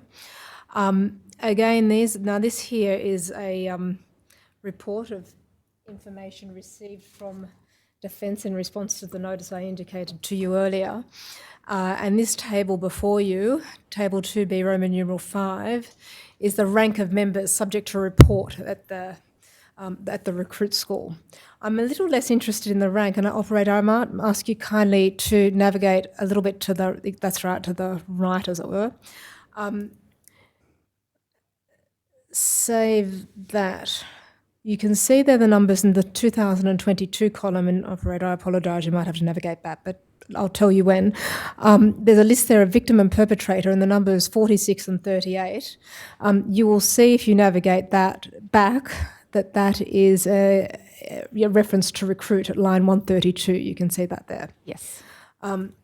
So in 2022, if you add up the columns victim, it's 2 at a higher level of rank, 46 at the recruit level, 1 unknown and 1 civilian, so 50 in total. And then if you navigate operator a little further along in what is indicated as perpetrator, but as I understand it is alleged perpetrator, that will also show that there are numbers adding up to 50 if you navigate to the right of that page. I'll give you an opportunity briefly to consider that document, because is it correct to say that you've not seen this before? That's correct. Well, I'll certainly give you an opportunity to consider it.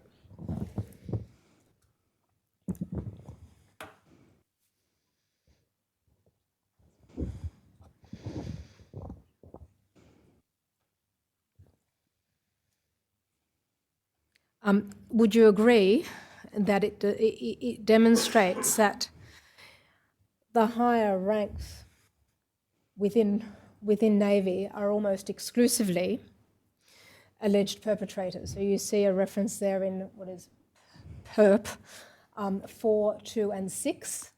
They're at the higher ranks. Yes. There are 2 victims indicated as being victims, and then at 38 you have 38 recruits indicated as perpetrator. You can also see that the greatest number of incidents involve recruits. Is that correct? Correct. And you can see too that the recruits are almost overwhelmingly indicated victims. Is that correct? Correct.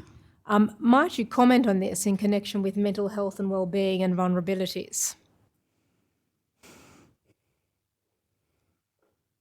Or let me take a step back to frame that. What is going on here? What do you see emerging from these numbers? So we see a lot of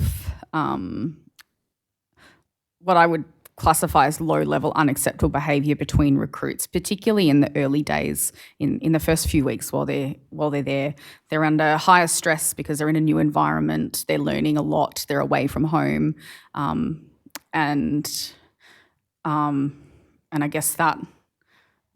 Well, I assume that high stress environment causes some of that. They're not yet, whilst they're aware of defence values, they've not yet adjusted their behaviour to defence values. That's the whole point of recruit school, is to take them through that transition phase, and so we do see a lot of recruits acting inappropriately to each other, name calling. I think that's kind of the main thing, and we will investigate all of those to show the recruits that is not accepted behaviour in defence. Yes. And we will take action against anything that is unacceptable. And tell me, are you familiar over the course of the past year with reports of this low-level unacceptable behaviour? Yes. And when you say name calling, what sort of names? It could be anything from just derogatory name calling from young boys to each other. It could be, we have had a case this year where there was racist behaviour towards a certain recruit by another recruit, things like that. What sort of derogatory names? Look, I would be speculating I don't know the actual details. Are you familiar with the reports that have been made by reason of your being the commanding officer? I won't always get, the exact right down to the finer details. That's the XO deals with the finer details, the things I will just get once it's been established whether unacceptable behaviour was occurring or not. I see. So the details of the report you receive only after the unacceptable behaviour has been substantiated. Is that correct? Yeah, most of the time, yes. I will normally be aware of something that is being investigated at the time, but I'm not dealing with the smaller details of it. No, I understand. And you've referred to the behaviour in the large being low level. Is that correct? Yeah, I would assess it as low level. And how do you undertake that assessment? It's childish name calling, that kind of thing, in the large part. In order to undertake that assessment, do you not need to know precisely what was said? Well, no, if my XO tells me the recruits are, one recruit has said something derogatory or called someone a name. What else would you regard as low-level unacceptable behaviour? I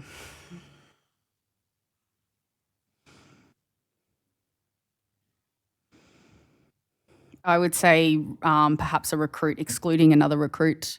I'm sorry, forgive me. Did you say excluding? Excluding, yes.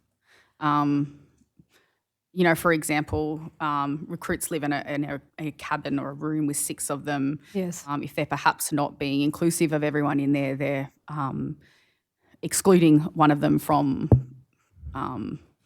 whatever they're doing, then especially in the early days when they're still forming those relationships, I would call that a low level. I understand. Thank you. Anything else? Not that I can think of.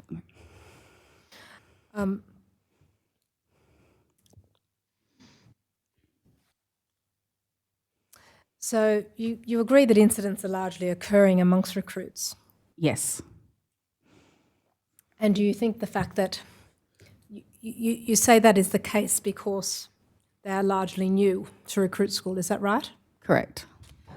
Have you undertaken any assessment of the incidence of unacceptable behaviour? What numbers in particular might be regarded as low level, and what incidents are more serious? No, I haven't done any formal analysis. Is it correct to say then that you're in a position to attribute that behaviour to the fact that recruits are simply new to recruit school? Yes, I think we generally see more of the reports or more of the issues in the earlier part of their training as opposed to the latter part of their training. Would you agree, however, that obviously something is going wrong? No, I wouldn't agree. So you don't think any of this unacceptable behaviour is in any way attributable to training? No, I think I would attribute it to the transition those members are going through to learn how to be a defence member. I see. Thank you. Might I go to table 2F, Roman numeral 5 of this Excel spreadsheet? And it might be, oh, you have it, thank you very much. This is outcome of investigations by year, and again at your recruit school. We see in 2022, there is one record next to unknown. Do you know what that means? No, I don't. This is the first time I've seen this data. I see. But we know that there were 50 reports. Yep. So are you able to comment on the fact that you're not in a position to comment as to why there is only one record of there having been an outcome? So can we just scroll back to what the Certainly. Categories were there?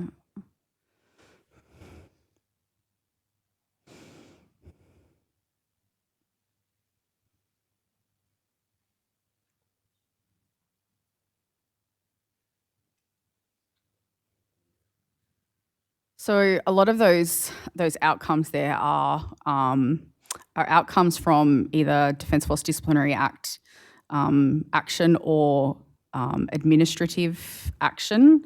Are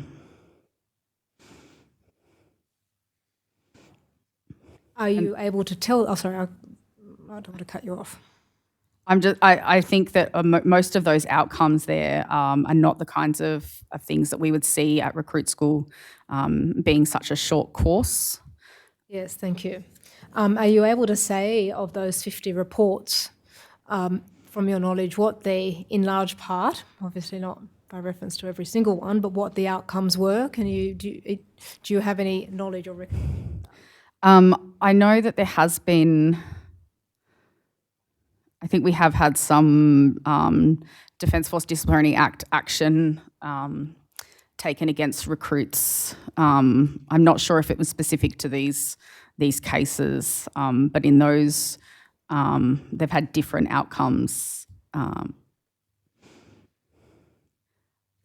I think from unacceptable behaviour from those that have been substantiated, there's been a number of cases where those members have discharged at own request, not related to the unacceptable behaviour incident.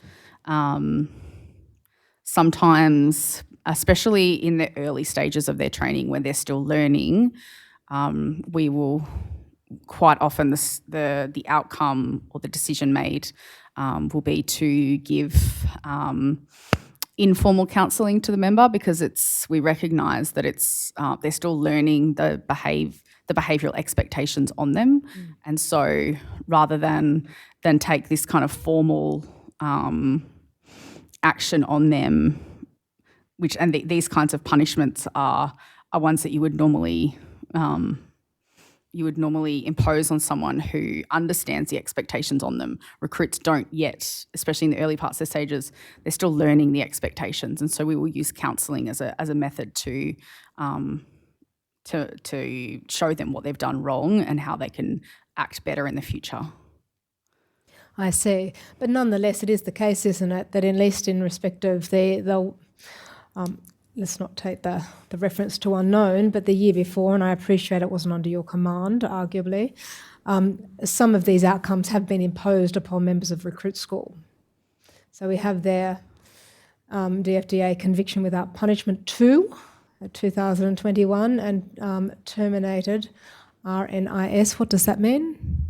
Retention not in the interest of service. Thank you, number 1. And then in 2020, there are various other warnings and the like that have no doubt been given to recruits. Is that correct? Based on that table, yes, that's correct. Tell me, might you inform the Commission, why is it the case that you have only seen this, do you know why you've only seen this information today in circumstances where it has been in the tender bundle since the 11th of November? I don't know. You haven't been provided with this previously? Not that I'm aware of. I may have been, I just haven't seen it because there's been a lot of information. And I think you mentioned before that it's the case that with unacceptable behaviour, often people will leave recruit school for other reasons, not because of the unacceptable behaviour. Is that correct? Yes. How do you know that that's the case? Well, I haven't had anyone discharged this year because they have been treated unfairly or feel like they've been treated poorly. But have you had anyone discharged because there has been unacceptable behaviour as between recruits? No, it hasn't been the reason why they've left, no. When you say it, how do you know that? Because I asked them why they're leaving. I see. And tell me, when a recruit discharges, and I will come to the topic of discharge in a little more detail, but when a recruit discharges, are they given counselling or some sort of specific support? What happens? So, by the nature of the Navy divisional system, they're given many levels of support from their recruit instructor, their divisional staff, that being their divisional petty officer, divisional chief and divisional officer. As we said before, there's also they have access to the chaplain or the medical centre if that's appropriate. And then each recruit that is discharging, I will sit down and have a personal interview with before they leave. I see. And Tommy, do you accept that some recruits would not wish to report unacceptable behaviour? Yes, that is possible. So people fail to report? What do you think are the contributing factors to that failure to report? I'm not sure because I don't know who doesn't report stuff. It's difficult for me to speculate on that. Is it, and remind me, is it the case that all reports of unacceptable behaviour are investigated to some level? Correct.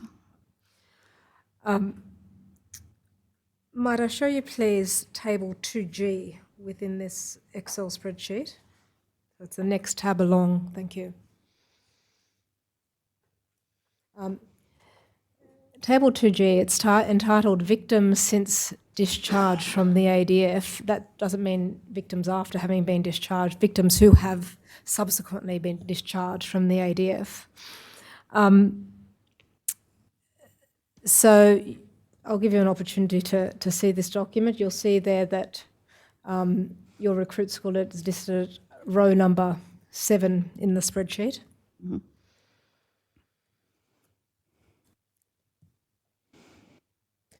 I think we can see that from row number 7 this year, 5 victims of unacceptable behaviour have discharged from recruit school. Yes.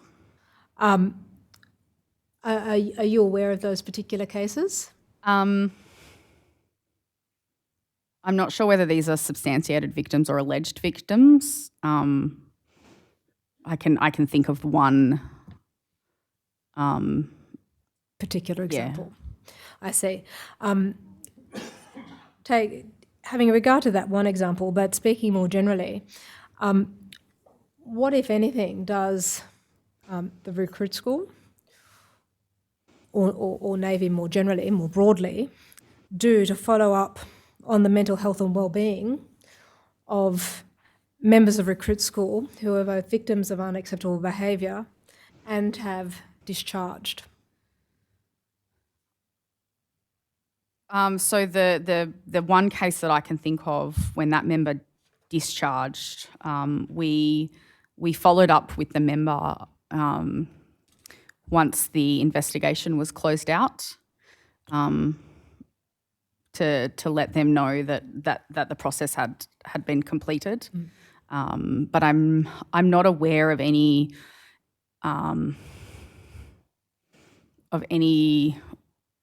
formal intention to follow up with victims after they discharge. Is that you're not aware of that? There's no structure in place. We don't at recruit program in school, place no. to ensure that happens. Correct. Do you think that is a worthwhile program to have in place?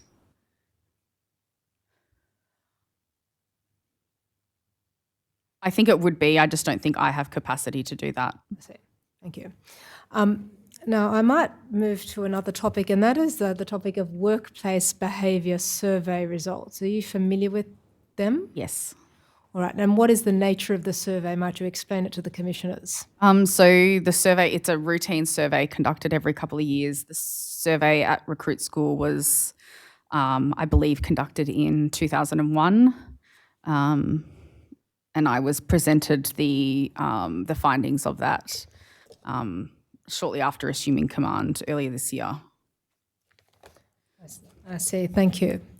Just excuse me for a moment.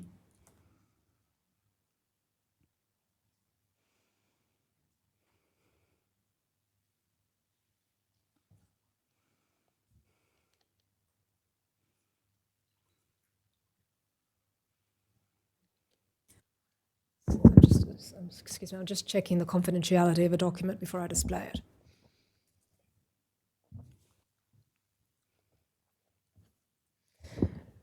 But in any event, whilst that's being established, Is it the case that the survey is accompanied by a minute that it would appear it goes to the commanding officer of Cerberus, I think?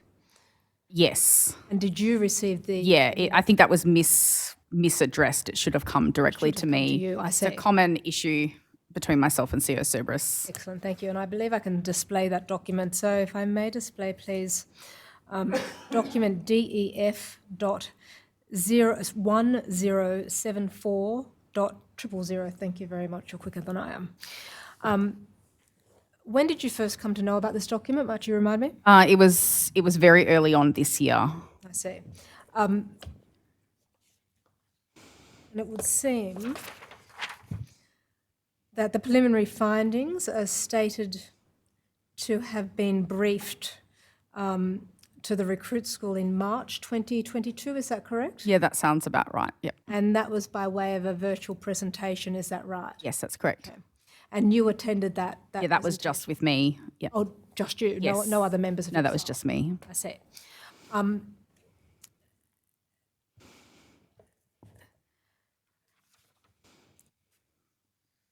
Now, in terms of communicating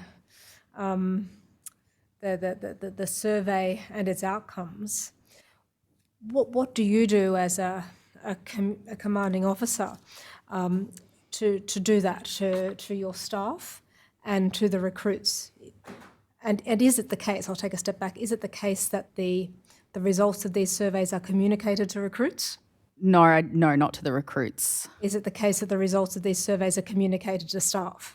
I remember talking to my command warrant officer and my executive officer about it, but I don't recall if I gave a broader brief to staff. So there's no formal process by which it happens? No. Do you think it would be worthwhile for such a process to be put in place? I think if there was any standout areas of concern that needed addressing, then absolutely I would have, yes. With that in mind, we see that the survey from last year, and I accept not under your command, in 2021, shows that 35% of those surveyed had experienced unacceptable behaviour. That's at paragraph number 4. Would you regard that as something worth communicating?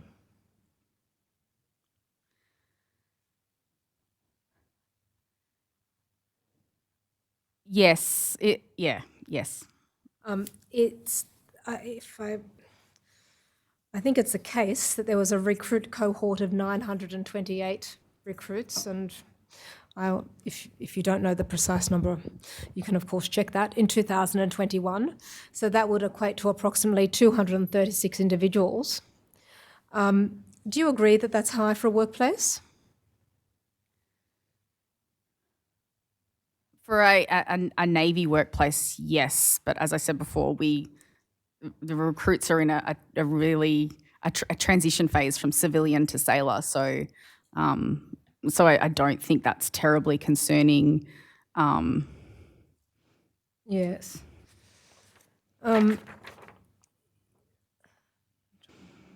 You'll see there that there's a reference to sexual misconduct and various other types of misconduct. So at item 4A of the unacceptable behaviour, 12% of those complaints reported bullying and 8% reported sexual misconduct. And then there was 2% of abuse of power. In particular with bullying and sexual misconduct, is that a normal sort of figure that one might expect in recruit school? I have nothing to compare it to, so I'm not sure. I see. At what level would the bullying and sexual misconduct need to reach in order for you to form the view that it is worth discussing with your staff in some more formal manner? I think from memory, the report gave me some comparisons to whole of defence, and I think from memory they were all lower than whole of defence. Do you believe that you have indicated that you regard the unacceptable behaviour as largely attributable to the transition from civilian to sailor. Do you think that is the case with regard to bullying and sexual misconduct, for example?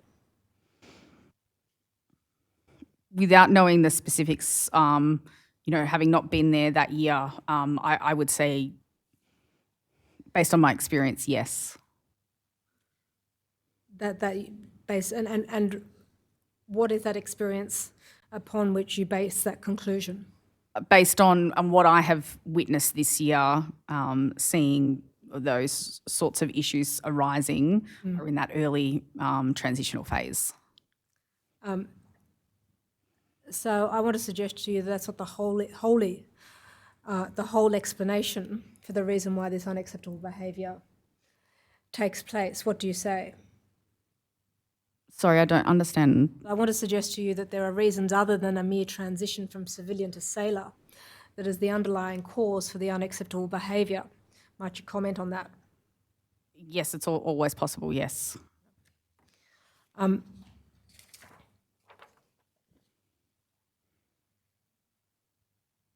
You'll see there that in the reference to, if I find the reference to sexual misconduct, over the next page, please, item number 5, that women experience bullying and sexual misconduct more frequently than men. Might you comment on that?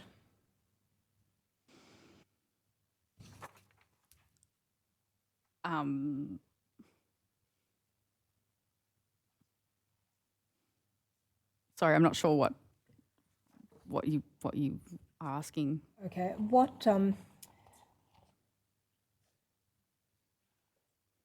You'll see that there's a difference between the number of men who report sexual misconduct and who report bullying versus the number of women.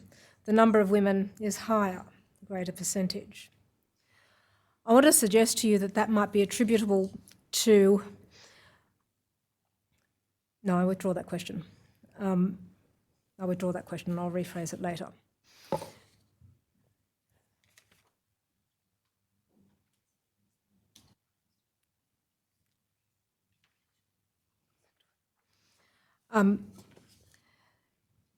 So I believe the minute shows that sexual misconduct and violence is higher in the recruit school than the whole of defence. What do you say about that?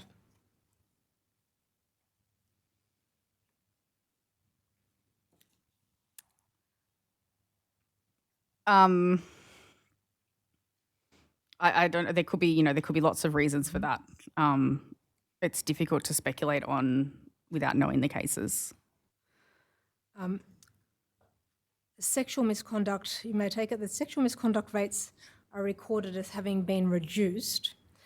I want to suggest to you that that reduction might be attributable not to a reduced incidence, but also to a reduced reporting, but instead a reduced reporting rate.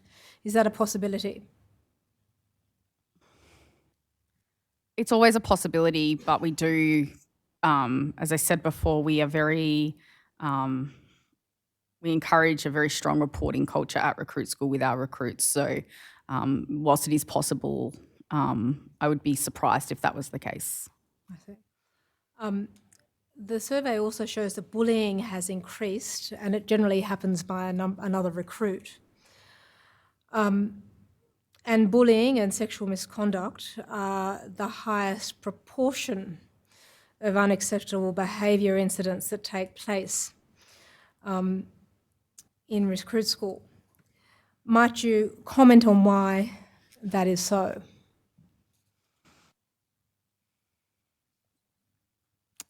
I'd be speculating, but I think for us, we have a generally quite a young population. And so we certainly do see maturity issues with the young people that comes out as bullying and harassment. And I think you've identified one type of bullying as isolation. In your view, are there particular recruits at the recruit school that might be at particular risk of being ostracised and potentially subjected to bullying and harassment?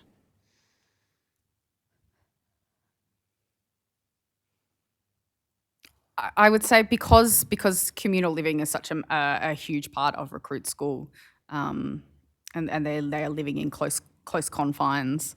I suppose those who are not as socially outgoing or perhaps a bit socially awkward are probably at higher risk of that.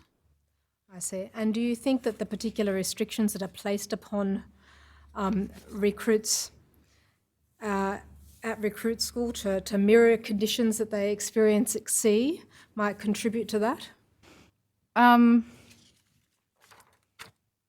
It might initially, but I think it prepares them better for life at sea and to understand how important communal living is and how important communal harmony is to life at sea. I see. If you go back to this document, at item number 5B, you'll see that more than 40% of recruits who experienced unacceptable behaviour did not take any action. Might you explain that? I think further on in the report, it delves into that where it talks about a lot of recruits felt that the issue was not serious enough to report. I see. But and if you can go down to the next item there, 5C, putting aside seriousness, the other most common reason for not reporting experiences of unacceptable behaviour is a lack of trust in the system. Why is there that lack of trust? I would say because, these people, could have only been in the Navy a week. They could have been in the Navy 6 weeks.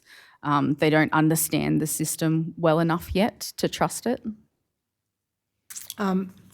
What do they need to understand about it? How can you make it more readily understood by recruits so that they feel comfortable immediately to report unacceptable behaviour should they experience it?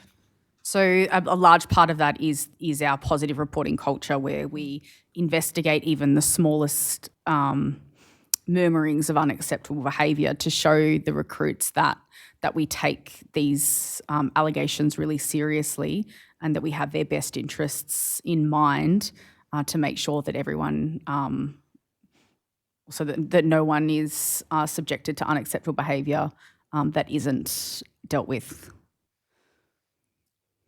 I see, thank you. If I can refer you now to find a reference on the page.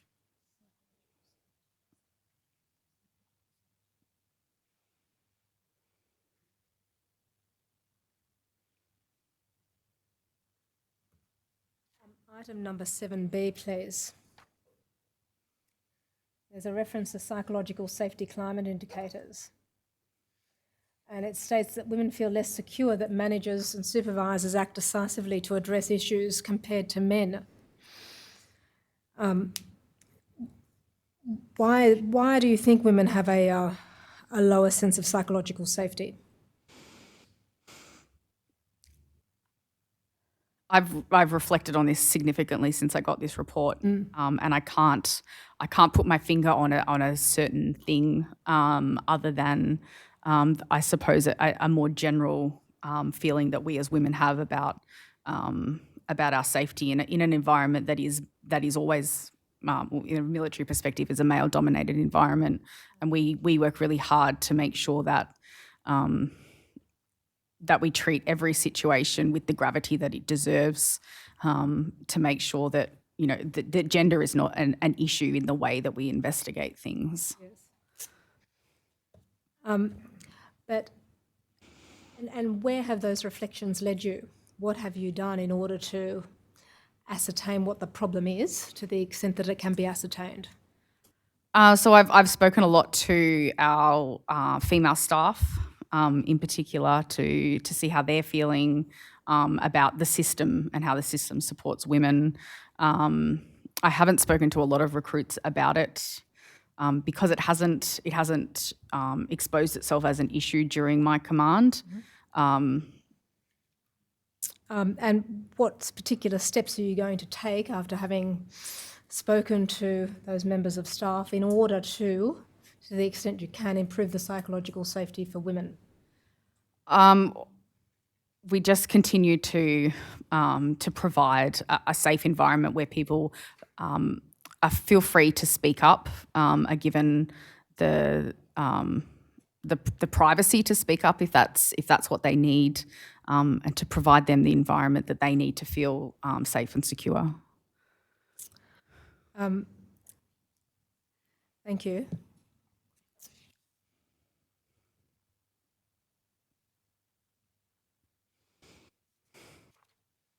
Why do you think these unacceptable behaviours are taking place? Is it, you have indicated it's the transition. Do you think it is also gendered? Do you think it is about abuse of power? Might you comment on those two issues? There has been one allegation of abuse of power this year that I can think of, but it was not substantiated. It was a case where a recruit was not performing well, was continually failing assessments, and being held to account for that, and that recruit perceived that as an abuse of power. And I suppose, and that's part of the learning journey that they go through at recruit school, is learning about accountability for their actions. I see. Now, item number 9 in that minute, if I may go to that, please. It says reducing women's experience of unacceptable behaviour will require concentrated and coordinated effort. What concentrated and coordinated efforts have thus far been undertaken at recruit school in order to reduce women's experiences of unacceptable behaviour?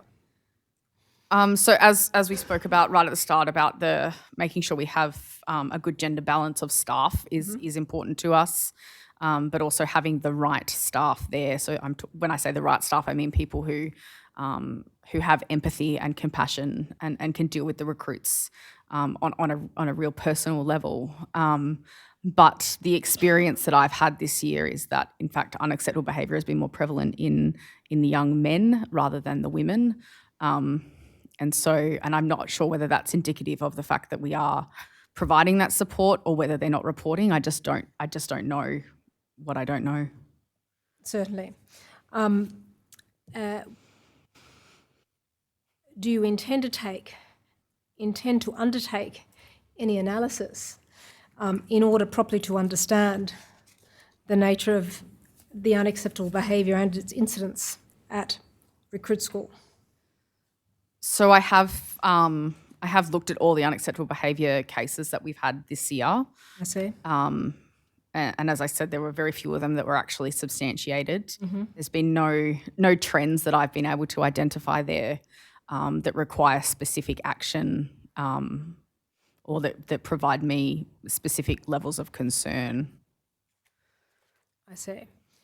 So you don't intend in those circumstances to undertake any further analysis of the nature of the unacceptable behaviour at the recruit school?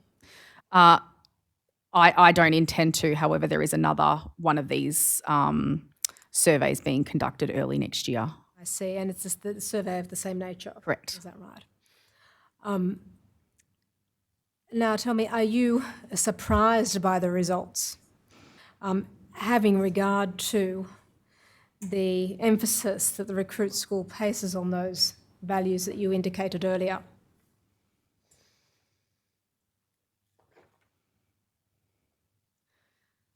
I don't think I would say I was surprised by anything in it. I was obviously concerned about the comments in there about the psychological safety for women. But as I said, I haven't seen that replicated yet this year. But there was nothing in there that stood out to me as surprising. And tell me, is it the case or is it not the case that any higher levels of command wish to undertake any analysis or investigation in respect of these results at recruit school?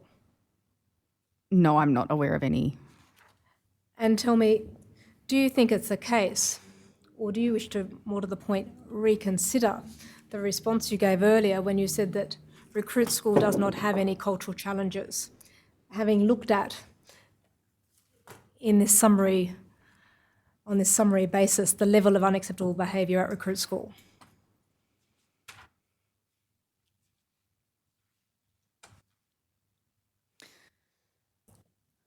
Acknowledging that this report was done the year before I took command, this year when I took command, I set out early to try and make sure that we had a positive culture where recruits had a positive experience. So their first experience of Navy was positive, and that it set them up for continued success. And I believe we've been successful in that this year, and don't see any concerns at the moment from a cultural perspective. Thank you.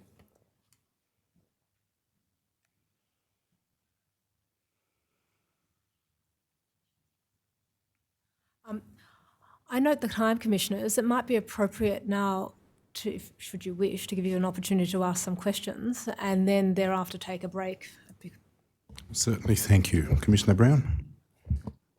Thank you. You've caught me a bit unawares and organised my questions.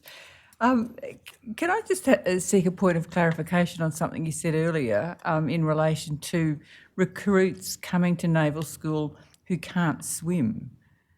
Am I to take it that in 2022, Defence Force recruiting has not learnt that people need to be able to swim to join the Navy? It's in our joining instructions for them that we outline exactly what is required of them from their swimming test.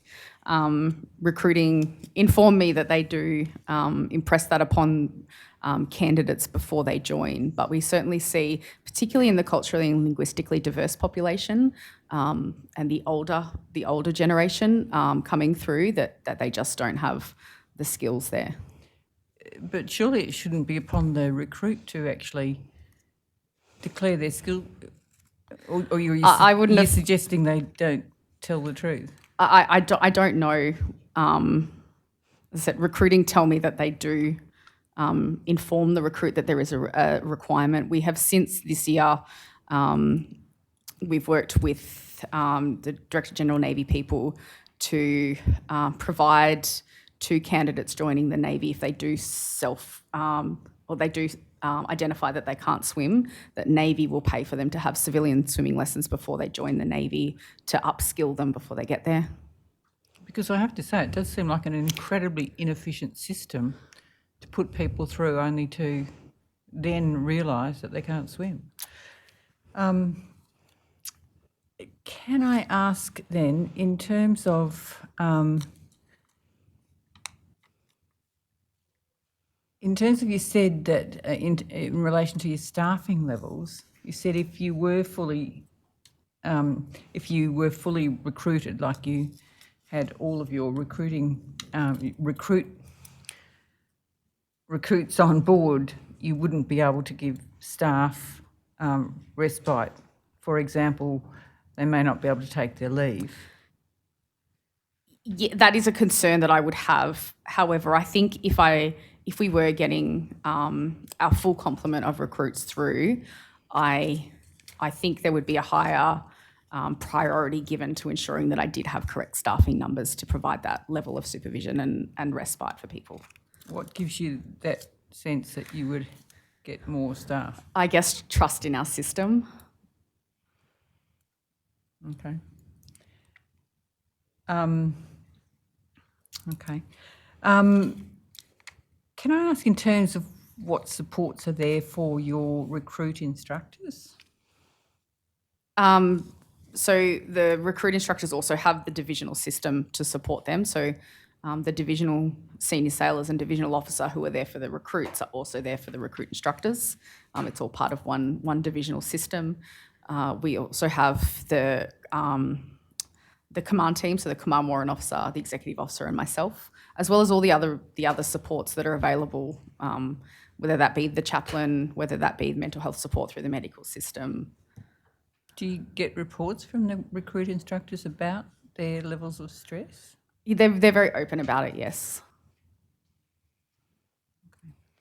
What, sorry, and you may have said this, we've heard so much in the last couple of days, but what level of training do the recruit instructors get? So they do 5 weeks worth of training before they take on their first division. They do 3-week recruit instructor course, and then they do the ADF instructor course as well. Right, okay. Can I just ask, in relation to, you mentioned the maritime spiritual wellbeing officers, how long have those positions been in place? That branch, that sub-branch of the chaplaincy branch stood up in, I believe, 2020. So it's a fairly new system. And are there any full-time officers, or are they? Yeah, I think there are full-time. But just not at recruit school? Yeah, at Cerberus. So at recruit Cerberus. school, we just have the one chaplain position, but we lean on the Cerberus Chaplaincy Centre, which has, I think, 4 chaplains or MSWOs in it at a time. Right, okay. Are there any other welfare officers available apart from the chaplain and the MSWOs? There is, through Defence Member and Family Support, we can access other welfare support, and we have done for recruits, families in particular, who are not coping very well. We will get the welfare support through them to help them. Okay. And can I ask, in relation to the document that we looked at in some detail, there was the comparison there between the various training institutions. Now, it's a document I think you said you've seen fairly recently. Was it that document that compared the RAN recruit school to other? I hadn't seen that before. You hadn't seen that before. I guess I'll ask the question, probably the answer's obvious, but has there ever been any discussion with you about the comparison, between the training institutions? So has anyone in Defence, facilitated a discussion with you or any others that you're aware of? No. Okay, thank you. And just my last question, in terms of, you mentioned earlier about, I think it was about the sexual misconduct, but it was in the concentrated and coordinated efforts, so that was the commentary in the report. There was an example given about improving the school's response to unacceptable behaviour, perhaps develop and support healthy relationships. So is there healthy relationship training available to your recruits? So as part of their lessons, they do a big aspect of what we do is communal living, and part of that is creating harmonious working relationships with people, and that's about preparing them to be on a ship surrounded by hundreds of people that you may not like but you have to get along with. They also do training with the Chaplaincy Centre on character formation, and part of that, they talk that's everything from values and their own personal values, how they align those with Defence values, how they create good relationships, strategies to work through to build those strong relationships and things like that. So just going back to the communal living, so what format would that take, that kind of healthy relationships development training? I don't know the exact details there, Commissioner. I'd have to take that on notice. Okay, thank you. Thank you. Commissioner Douglas. Thank you. We heard some figures earlier today from the Commandant at Kapuka, who was cross-examined to the effect that about 10% of the trainees there developed some physical injury during their training, as compared to 4% at Cerberus. Do you know of any explanation for that? So this year we have implemented a new physical training regime, a strength and conditioning program, where we step recruits very deliberately through before they even get to physical training about how to move correctly, how to move their body correctly and safely. And and then we build that up as we're building their strength. So it's an education process as well as a physical training process, and we've seen through that program a significant drop-off in lower limb injuries in particular for recruits. And to follow on from what Commissioner Brown just asked you about, is there any liaison between you and Kapuka, for example, about issues like that? Yeah, so we have just recently coordinated some liaison between ourselves, Kapuka, and RAF Wagga to share ideas and to make sure that that we're always doing the best version of training that we can do. So we want to learn from each other to make sure that we are learning the good things and that other schools are doing as well. Say somebody does suffer such an injury and has to go into rehabilitation for a while, what effect does that have on the recruits training program? Can it be adapted or delayed? Or Delayed is more likely than adapted. So we will generally transfer them out. We have an offline division that it's a mentoring and development division, and so they'll go into that division where they will receive specific training to whatever they need. So our physical training instructors will work with the physios and the rehab consultants to make sure that they've got a plan in place to support that recruit's rehabilitation to get them back to training. Will your cohort of recruits include those who are destined to go to ADFA after a year in the Navy? No, we just have sailors, not officers. So what happens to the officers who, I gather, spend a year in the Navy before going off to ADFA? So they get trained through the Royal Australian Naval College at Creswell, completely separately to our recruits. Okay, thanks. Thank you. I just have a couple of questions, Commander. Just in relation to the document that we spent some time looking at before, and you mentioned a couple of times that you hadn't seen it before. You were not aware of that document, even though it was going to be discussed here? No. In your preparation for the Royal Commission, it didn't come up in discussions with anyone? No. Okay. But in your role, just in your day job, if you like, is that something that you would have looked at, should have looked at? I know you mentioned the exec officer handles most of those disciplinary type issues. We don't routinely look at comparisons between ourselves and other schools. You don't look at your own figures? Oh, we look at our own figures, absolutely. Yeah. But not in I would have no idea what other schools are doing from the same perspective. Thank you. The other issue is you mentioned that you felt that the main cause of people misbehaving, unacceptable behaviour, is due to the transition from civilian to being a sailor.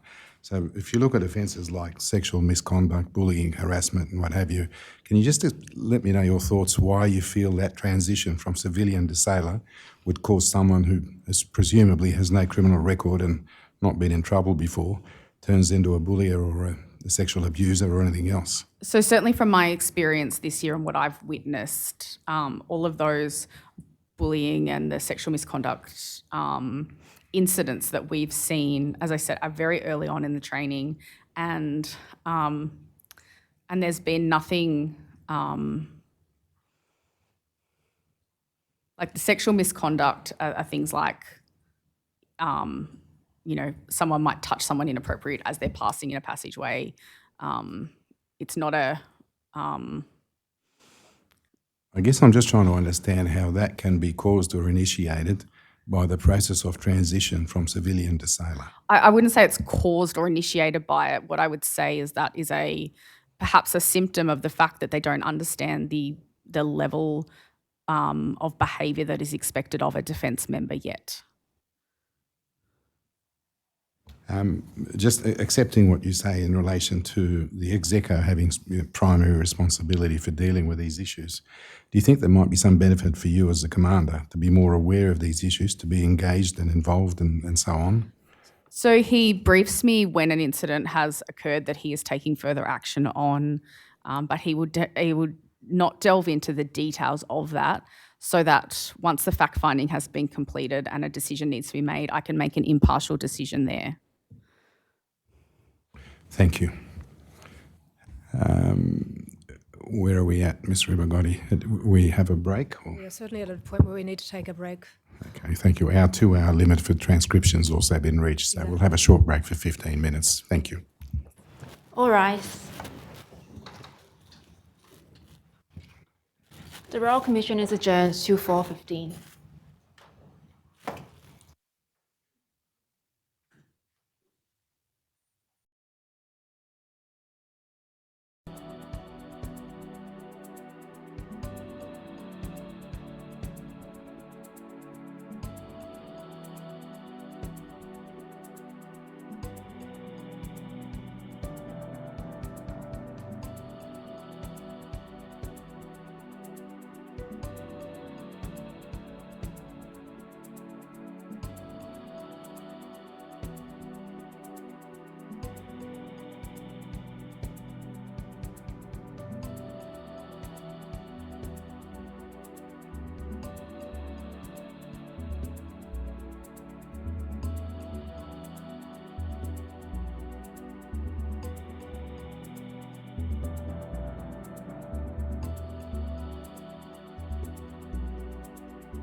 The Royal Commission is now in session. Please be seated. Yes, Ms. Rubagoni. Thank you, Commissioners. I might say that I, in fact, anticipate being approximately 30 or so minutes in this session, and we will be a little bit longer in confidential session owing to some confidentiality claims. Commander Withers, might I ask you to comment on the sexual offences support person? When was that program established? It was a program that was established at HMAS Cerberus in, I believe, 2019. It's a system that was developed to provide support to both complainants and respondents in a sexual misconduct situation as it's being investigated. Yes, and how does it work? So the SOSP, as we know them, are trained in how to support someone going through that kind of investigation. And they are allocated to either the respondent or the complainant, and they provide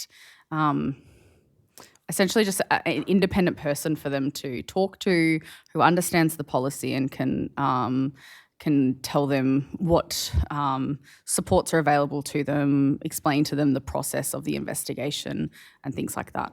I see, thank you. And so I take it there must be two, one for the alleged victim and one for the alleged perpetrator, Yes, is that right? correct, yeah. Okay, thank you. And it's an after the event program, as it were. Yes. Do you think the fact that such a program is required suggests that there is a problem that has been identified and that, in fairness to Recruit School, it's endeavouring to fix? Yes, so address in some manner. Yeah, so it's not a Recruit School program. It's a whole of Cerberus program. I see. We just utilise it because it's there and available to us. I see. How often in your tenure in command has that been utilised this year? I think only once. I see. And is that ongoing? For what period of time did that? It's for as long as the individual requires that support. Thank you.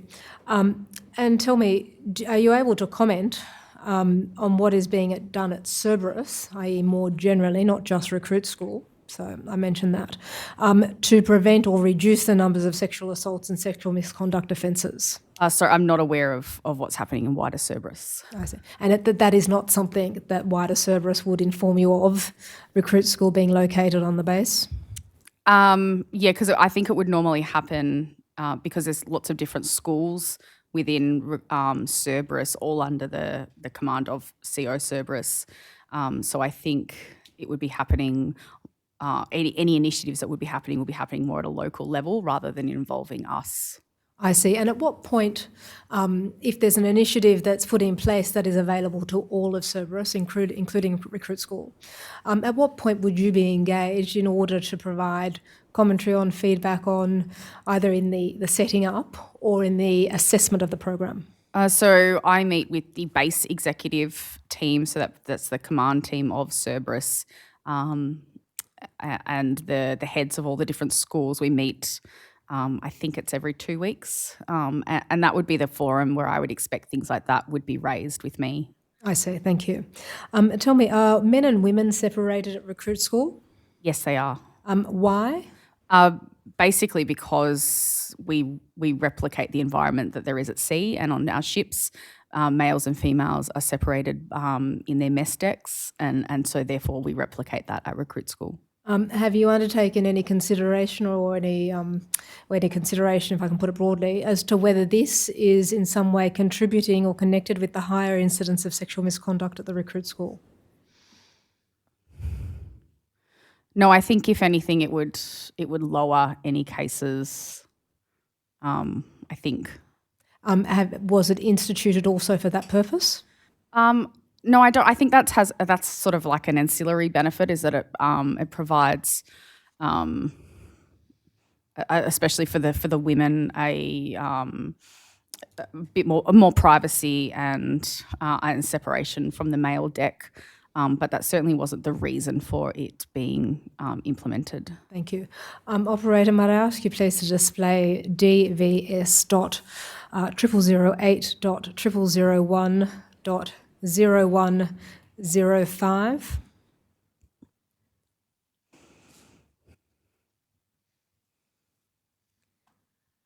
You can see here that it's a report of AIHW, that's the Australian Institute of Health and Welfare, and it's a report. It's not obvious from this page, but it was published in November 2022, so only very recently.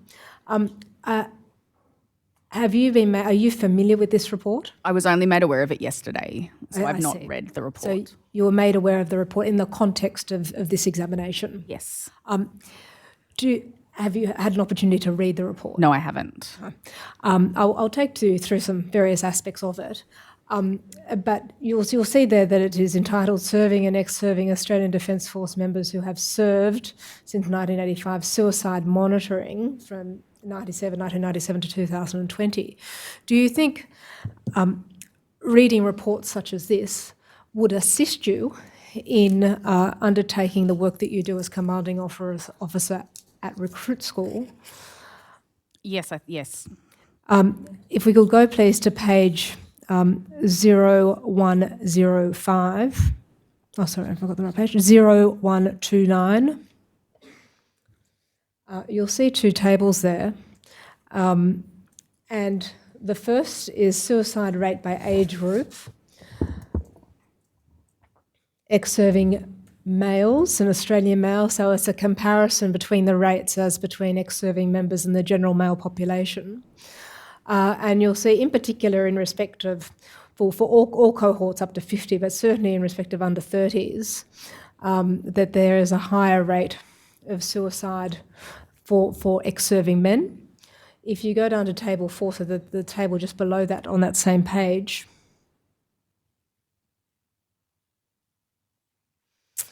you will see there a similar comparison of suicide rates, this time in respect of ex-serving females and Australian females, and again, and even higher, there's a significantly higher percentage of ex-serving females, or suicide rate amongst ex-serving females than the general female Australian population in the under 30s in particular. Is it correct that the primary cohort for the recruit school is under 30? Yes. Thank you. And what we know from the data already examined is that that victims are leaving. We don't know precisely the detail, but certainly it's the case that victims of unacceptable behaviour are leaving. Is that correct? Yes. And might you remind the Commissioners what is being done to follow up of victims of unacceptable behaviour upon their leaving the Defence Force? I have in mind only your recruit school. Yeah, so as the only times that we have followed up with those victims is when there's been an investigation outstanding when they have left, and so we've followed up with them to close out that investigation. Thank you. And would you accept that those cohorts, both those who have left not being an alleged victim, but also those who are, in particular those who are alleged victims of unacceptable behaviour, might be at particular risk of suicidality and suicide? I suppose so, yes. Might I ask you now, operator, to go to the table at 0141. This is suicide rate by length of service. And you'll see there for ex-serving males and ex-serving females, particularly for under 1 year, they would appear to have in each case, the highest rates of suicide. You're a recruit school, so it's fair to say that your cohort is those who have served for less than a year. That's correct, isn't it? Yes. Now, for those who have been discharged, for example, for training failure, is there any support for those recruits? Once they've left? No, we essentially, once a recruit has discharged from the Navy, we no longer have any contact with them. I see, and that is that is the case with all recruits. Is that right? Yes. Might I mention that in relation to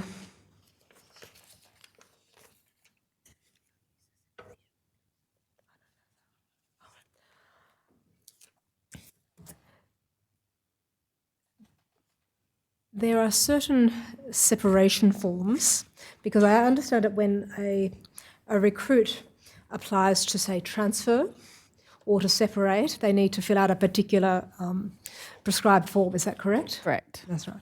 And is it the case that the form has two compulsory questions that the member must answer relating to what happens if their application is not approved? I believe so, yes. Sorry, I'd have to see the form too. I'll remind you of what is said and give you an opportunity to comment. So you either have, the recruit either has an opportunity, if my application to cease all forms of ADF service is not approved, I wish to remain in my current SERCAT. What is SERCAT, S-E-R-C-A-T? Service category. Thank you. Or transfer to service category 2. Is that correct? Yeah, I think it's important to recognise here that this form is not just for recruits, this is for every member of the ADF who discharges. And so some of these questions might not be specifically relevant to a recruit. Well, that they'll be relevant to a recruit as well as everyone else within. Correct, yeah. Okay, I understand. But one question we do have, in what circumstances would a recruit's application would not be approved, given that they're applying to be discharged? There is no, certainly in my time in recruit school, there has not been a single application that I haven't approved. I see. It's more the fact that this is a pro forma form that might also be used in other circumstances. Correct. Is that correct? Now, might I ask for a document to be displayed? I understand this is a confidential document. No, it's no longer confidential. It's been redacted, so it can be displayed. And it's DEF.1089.0006.0118.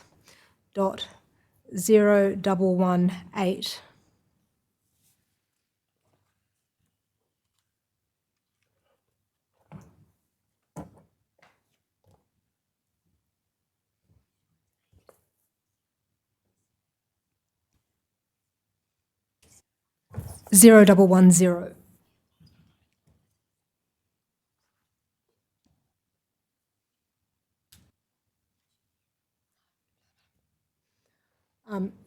So that is one of the applications to transfer. Yes. And you'll see there, Commissioners, that the relevant identifying information has been redacted. If we could please go to the next page, and then the page after that. You'll see there that it says an investigation is underway with JMPU for alleged DFDA breach. If I may go to the next page, I might have had an opportunity to see that.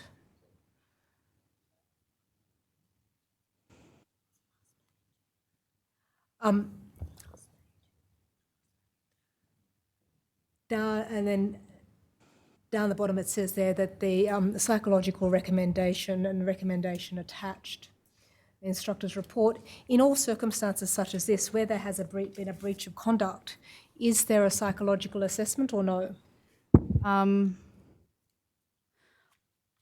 I would say normally, yes, we would get a psychological suitability assessment done. Thank you. And might we go to the next page, operator?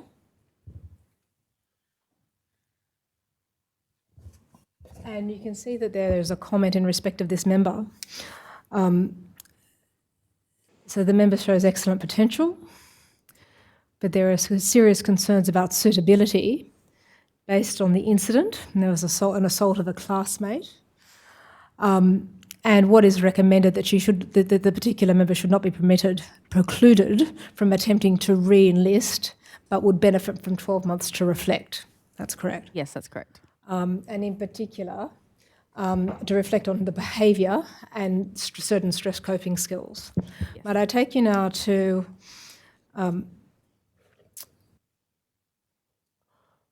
if I can ask you some questions about this, what would you need to see demonstrated by a recruit in circumstances such as this in order for that recruit to be able successfully to reapply after 12 months? So this particular recruit was having, I suppose, trouble controlling her impulses, and she was reacting rather than considering her actions in a situation of high stress. And so I put that down there so that if when this member does try and re-enlist in the future, that Defence Force recruiting can investigate that to make and conduct an assessment on whether she has conducted that reflection and worked on those skills. Thank you. Now, if I might take you now to another document, and that is DEF.1089.0006.0134.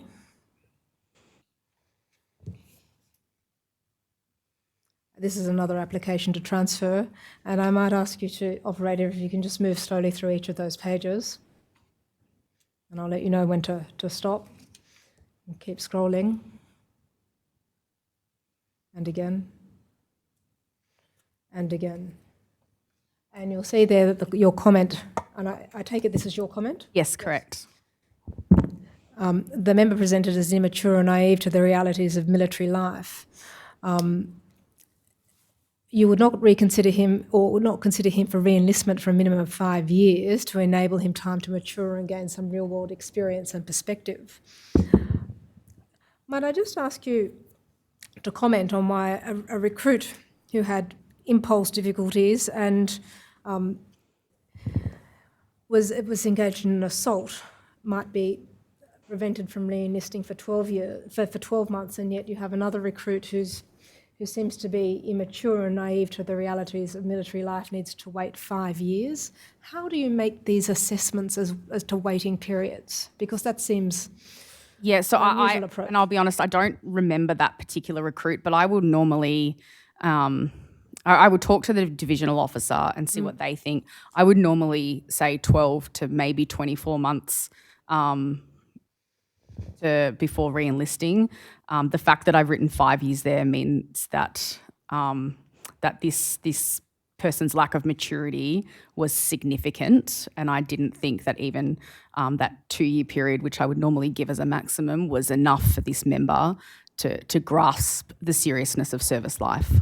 I see. So is it very much an ad hoc basis by which you make these decisions, based on your experience of the particular member, or are there particular requirements? Yeah, it's a judgment call based on what I see when I interview the member, but also what the member's staff has told me. Thank you. Might I ask you, please, operator, to turn to DEF.1089.0006.0224.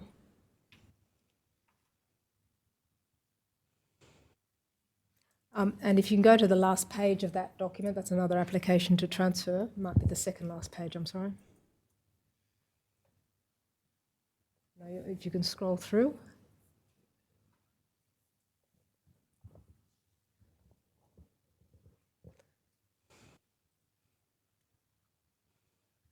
And I'm sorry, operator, one further page. If you can keep moving. And again, and again, and again. And if you can just stop there. You can see here again,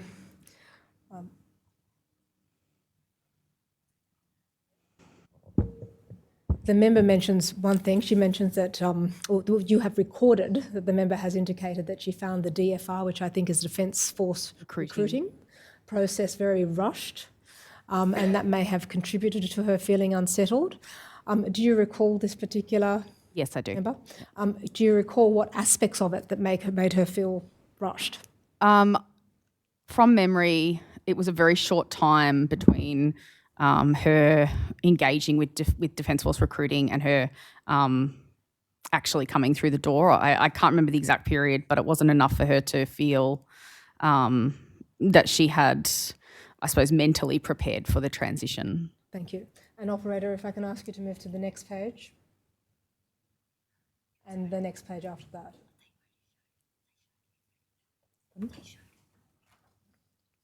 Oh, no, thank you, that's the last page. Might I ask you now, operator, to go to DEF.1089.0006.0242.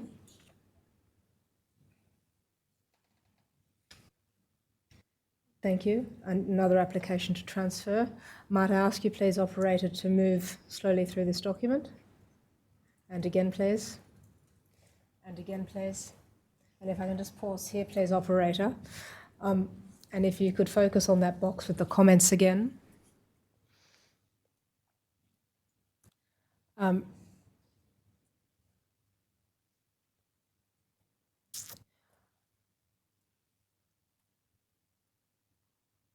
You'll see there that you've recorded that the recruit said that he found aspects of recruit training to be far more stressful than he could manage. Do you recall this recruit? Sorry, that's not my comments, that's the divisional officer's I comments. see. I'm sorry. Might you, if that is the case in any event, could you discuss what aspects of, from your knowledge, not necessarily having had a conversation with this particular recruit, of recruit school, recruits might find stressful? Am I able to see what my comments were? It might jog my memory on this recruit. Yes, certainly. If I can move to the next page, please. I believe that, is that your comment there? Yes.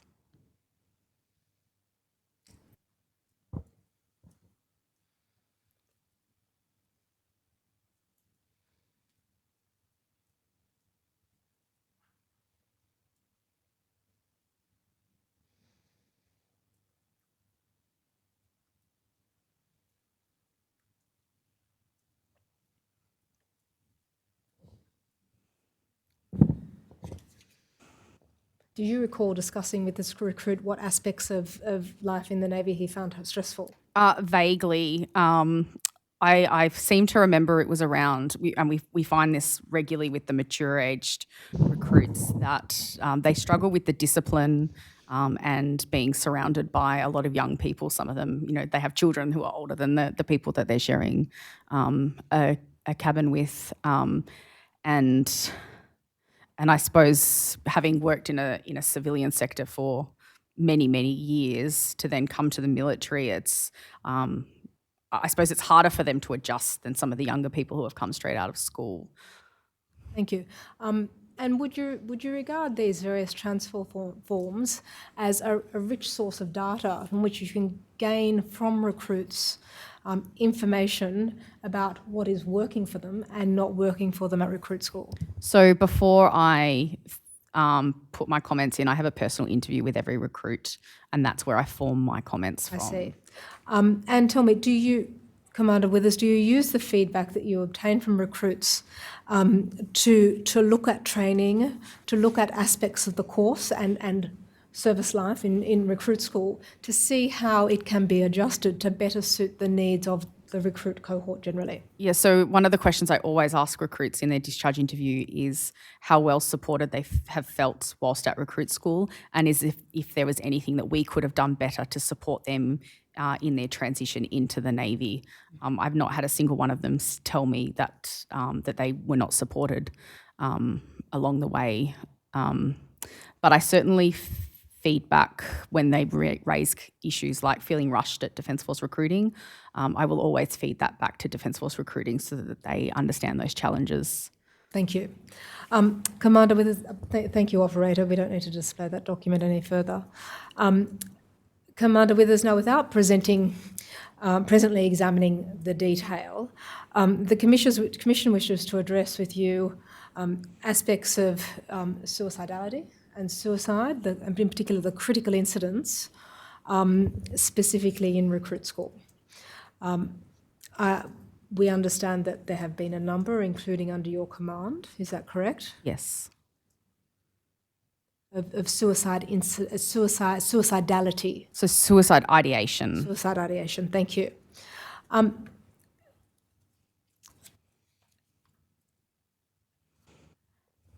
In those circumstances, have you initiated any reviews in order to determine why incidents of suicidality or suicidal ideation are occurring?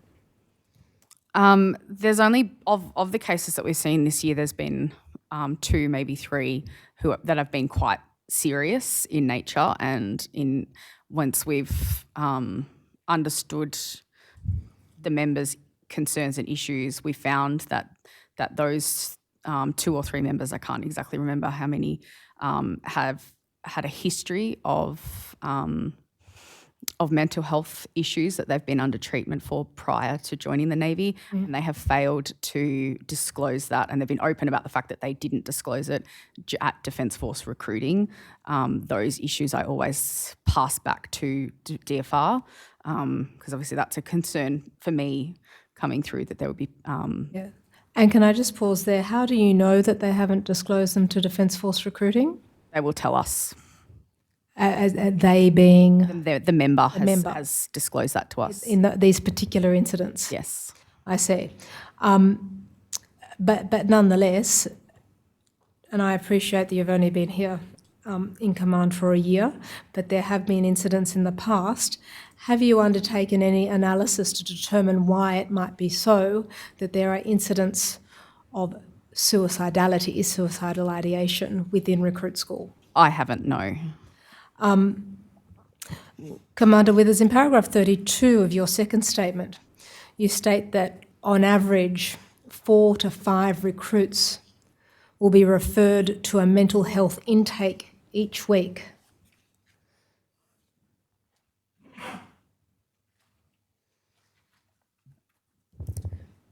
You can say that, yes? Yep. Does that number seem high to you? Might you have any comment in relation to this? Does it concern you?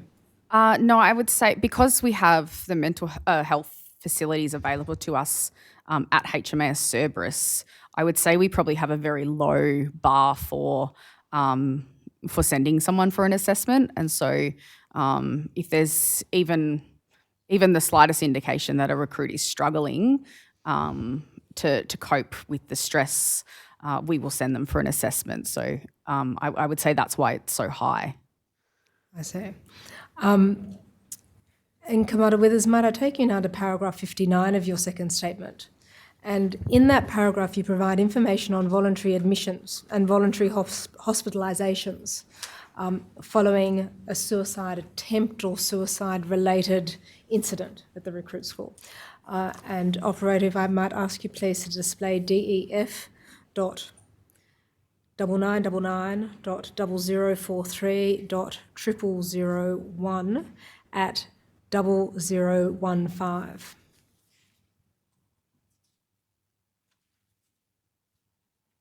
It's the table that appears under question 11.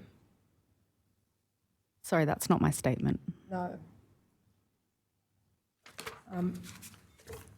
If you can cease the display of that, I'll get the document for you again. Operator, the number is, and I apologise if I've given you the wrong number, 9999.00.43.0001. That's the right one now. You have that, thank you. And if you can go please to paragraph 59, and that's on page 15 of that document. 0015. Thank you, operator. I'll give you an opportunity, a moment to look at that table, Commander Withers.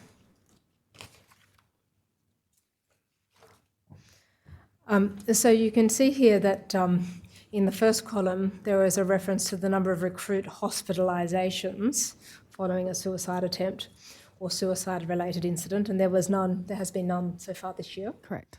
And then, however, in the second column you see the number of recruits admitted to on-base health centres following a suicide attempt and suicide-related incident. And it's a voluntary admission, and there were 10.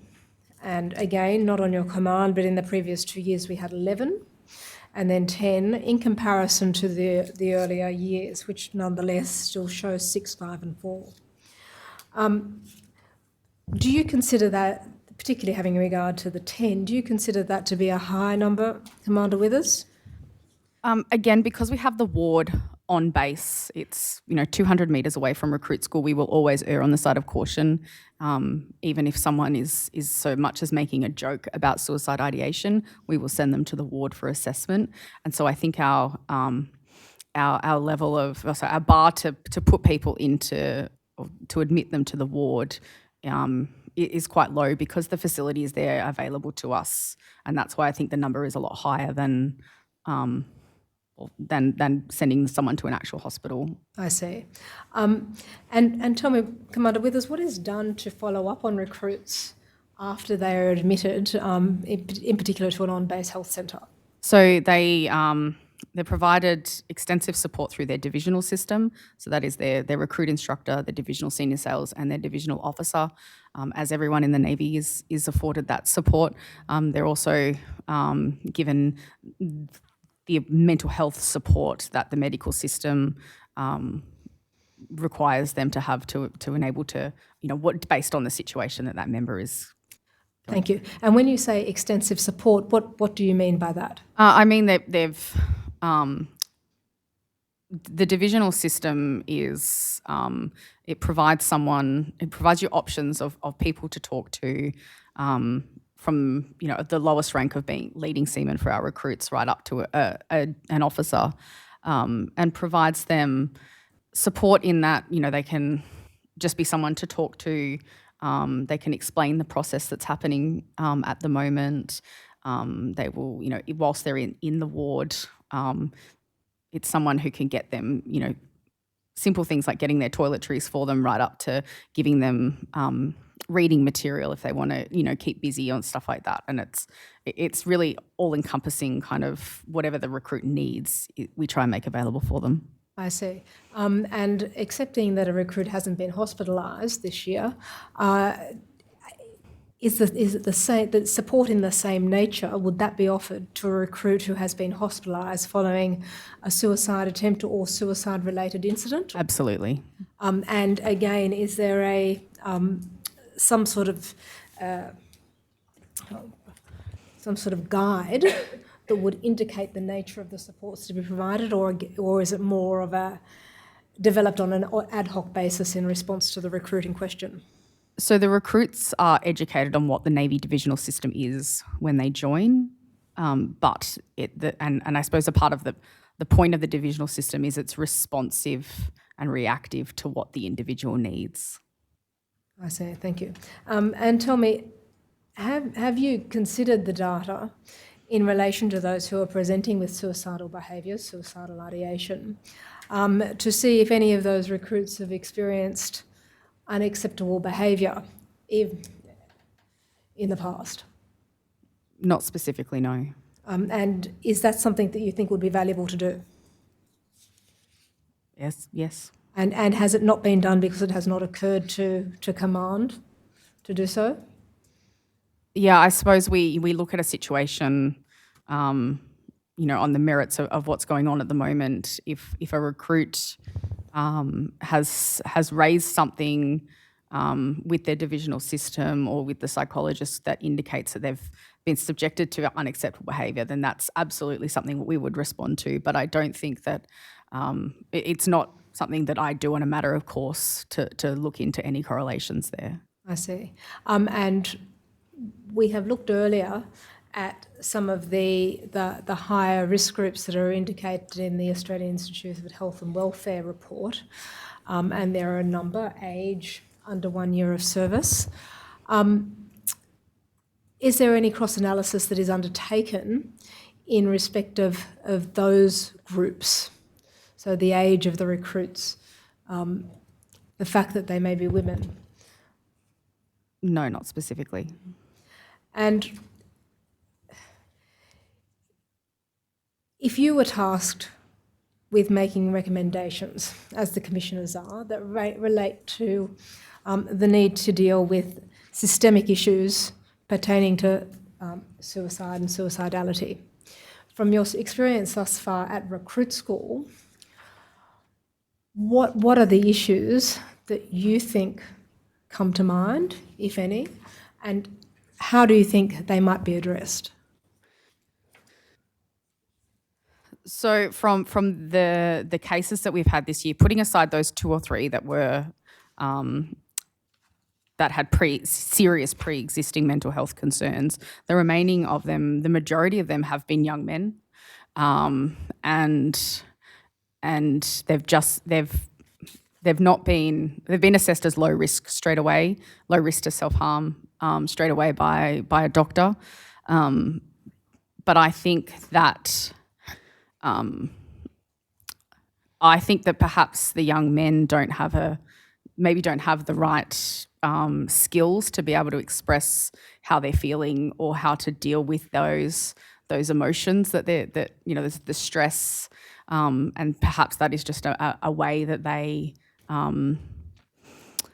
articulate their stress. I see.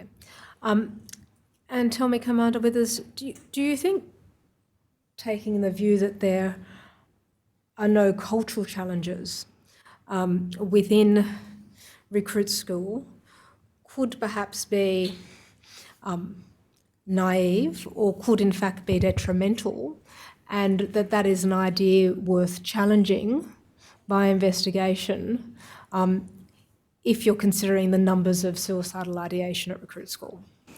I would say that at recruit school we have a culture where we're always trying to be better, and we will analyse every situation that happens and look for ways that we could have dealt with that better. And so we are always on that journey of trying to be better than we are. Thank you. Commissioners, that brings us to the end of the open session. I might invite you to ask any further questions should you wish.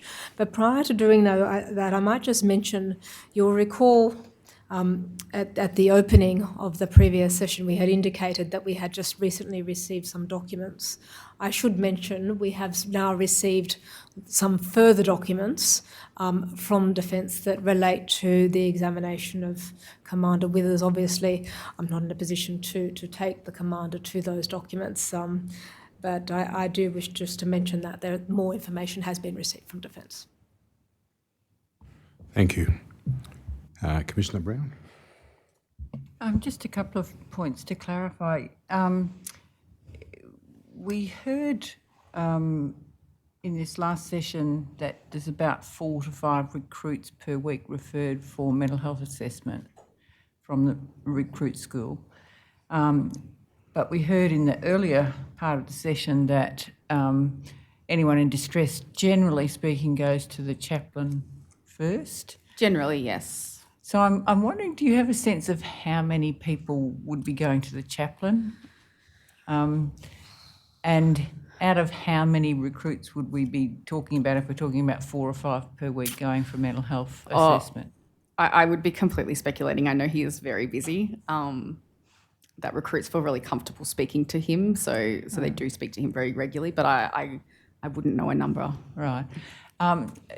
That's fair enough. But in terms of the 4 to 5 per week, again, out of how many recruits would we be talking about there? If you could just remind me. So I think generally this year we've had between 250 and 300 recruits at the school at a time. Right. Okay. Thank you. Can I just ask in relation to once someone is discharged or makes the decision to separate, and you said once they're discharged then there's no further contact by the Navy with them. But between that point where they put up their hand, fill out their form and request a discharge or a separation, and the actual point of leaving, can you just walk me through that process? Yeah, so generally speaking, we will do things like they have to do a discharge medical. We'll put them in contact with a transition coach and give them all the information they need to make that transition out, and then we'll try and get them home as quickly as possible to help them, I suppose, speed up that process to help them stabilise their situation. But whilst they are at home, we do maintain regular contact with them. The staff will ring them every few days to see how they're going. We'll keep on top of making sure that all of their that they're doing everything required for them, transition coach, contacting DVA, all those kinds of things. So we don't just hands off and let them fend for themselves. And so they would have a medical review prior to discharge? Yes, And they'd be asked about the need for psychological support? I believe so. I don't know the details of that medical assessment. Right. So can I just ask you, I mean, Council was taking you through some of the findings from the AHW report, and I just wanted to check, you answered you suppose that recruits who separate might be at particular risk. Do you have any reason to doubt the findings of the report, or was that just a... No, I suppose that's some recruits at discharge have spent essentially 1 day in the Navy. Some have spent 8 weeks. Do you think that makes any difference to the risk? I don't know. I don't know. Okay. Can I ask, has there been an opportunity for you in your role as Commander to talk through with anyone what the implications of the AHW report might be? And I don't mean just this most recent one, there's been 5 annual reports now. No, I haven't. Right, okay. Do you think it would be helpful to have that opportunity as part of Navy, part of Defence, to have that discussion? Yeah, I think it would have been helpful before I took command to understand the risk factors on a deeper level. Yeah, okay, thank you. And just last question, you said there that the majority who were assessed as low risk suicidal ideation were young males. You speculated that perhaps it was that they didn't have the skills to express or deal with their emotions. Is there anything within the training school or elsewhere that assists them then to develop the skills to express or deal with their emotions in a way that might not be expressing suicidal ideation? Yeah, I think that's a large part of what the character development training does, is try and give them those skills. We also, throughout the training, we talk to them about what we in Navy call social mastery, which is essentially emotional intelligence and how to regulate your own behaviour, how to be aware of your own behaviour and the impacts that it has on people around you. And that is sort of all-encompassing throughout the training, where we continue to touch on that social mastery aspect to give them those skills. Okay, thank you.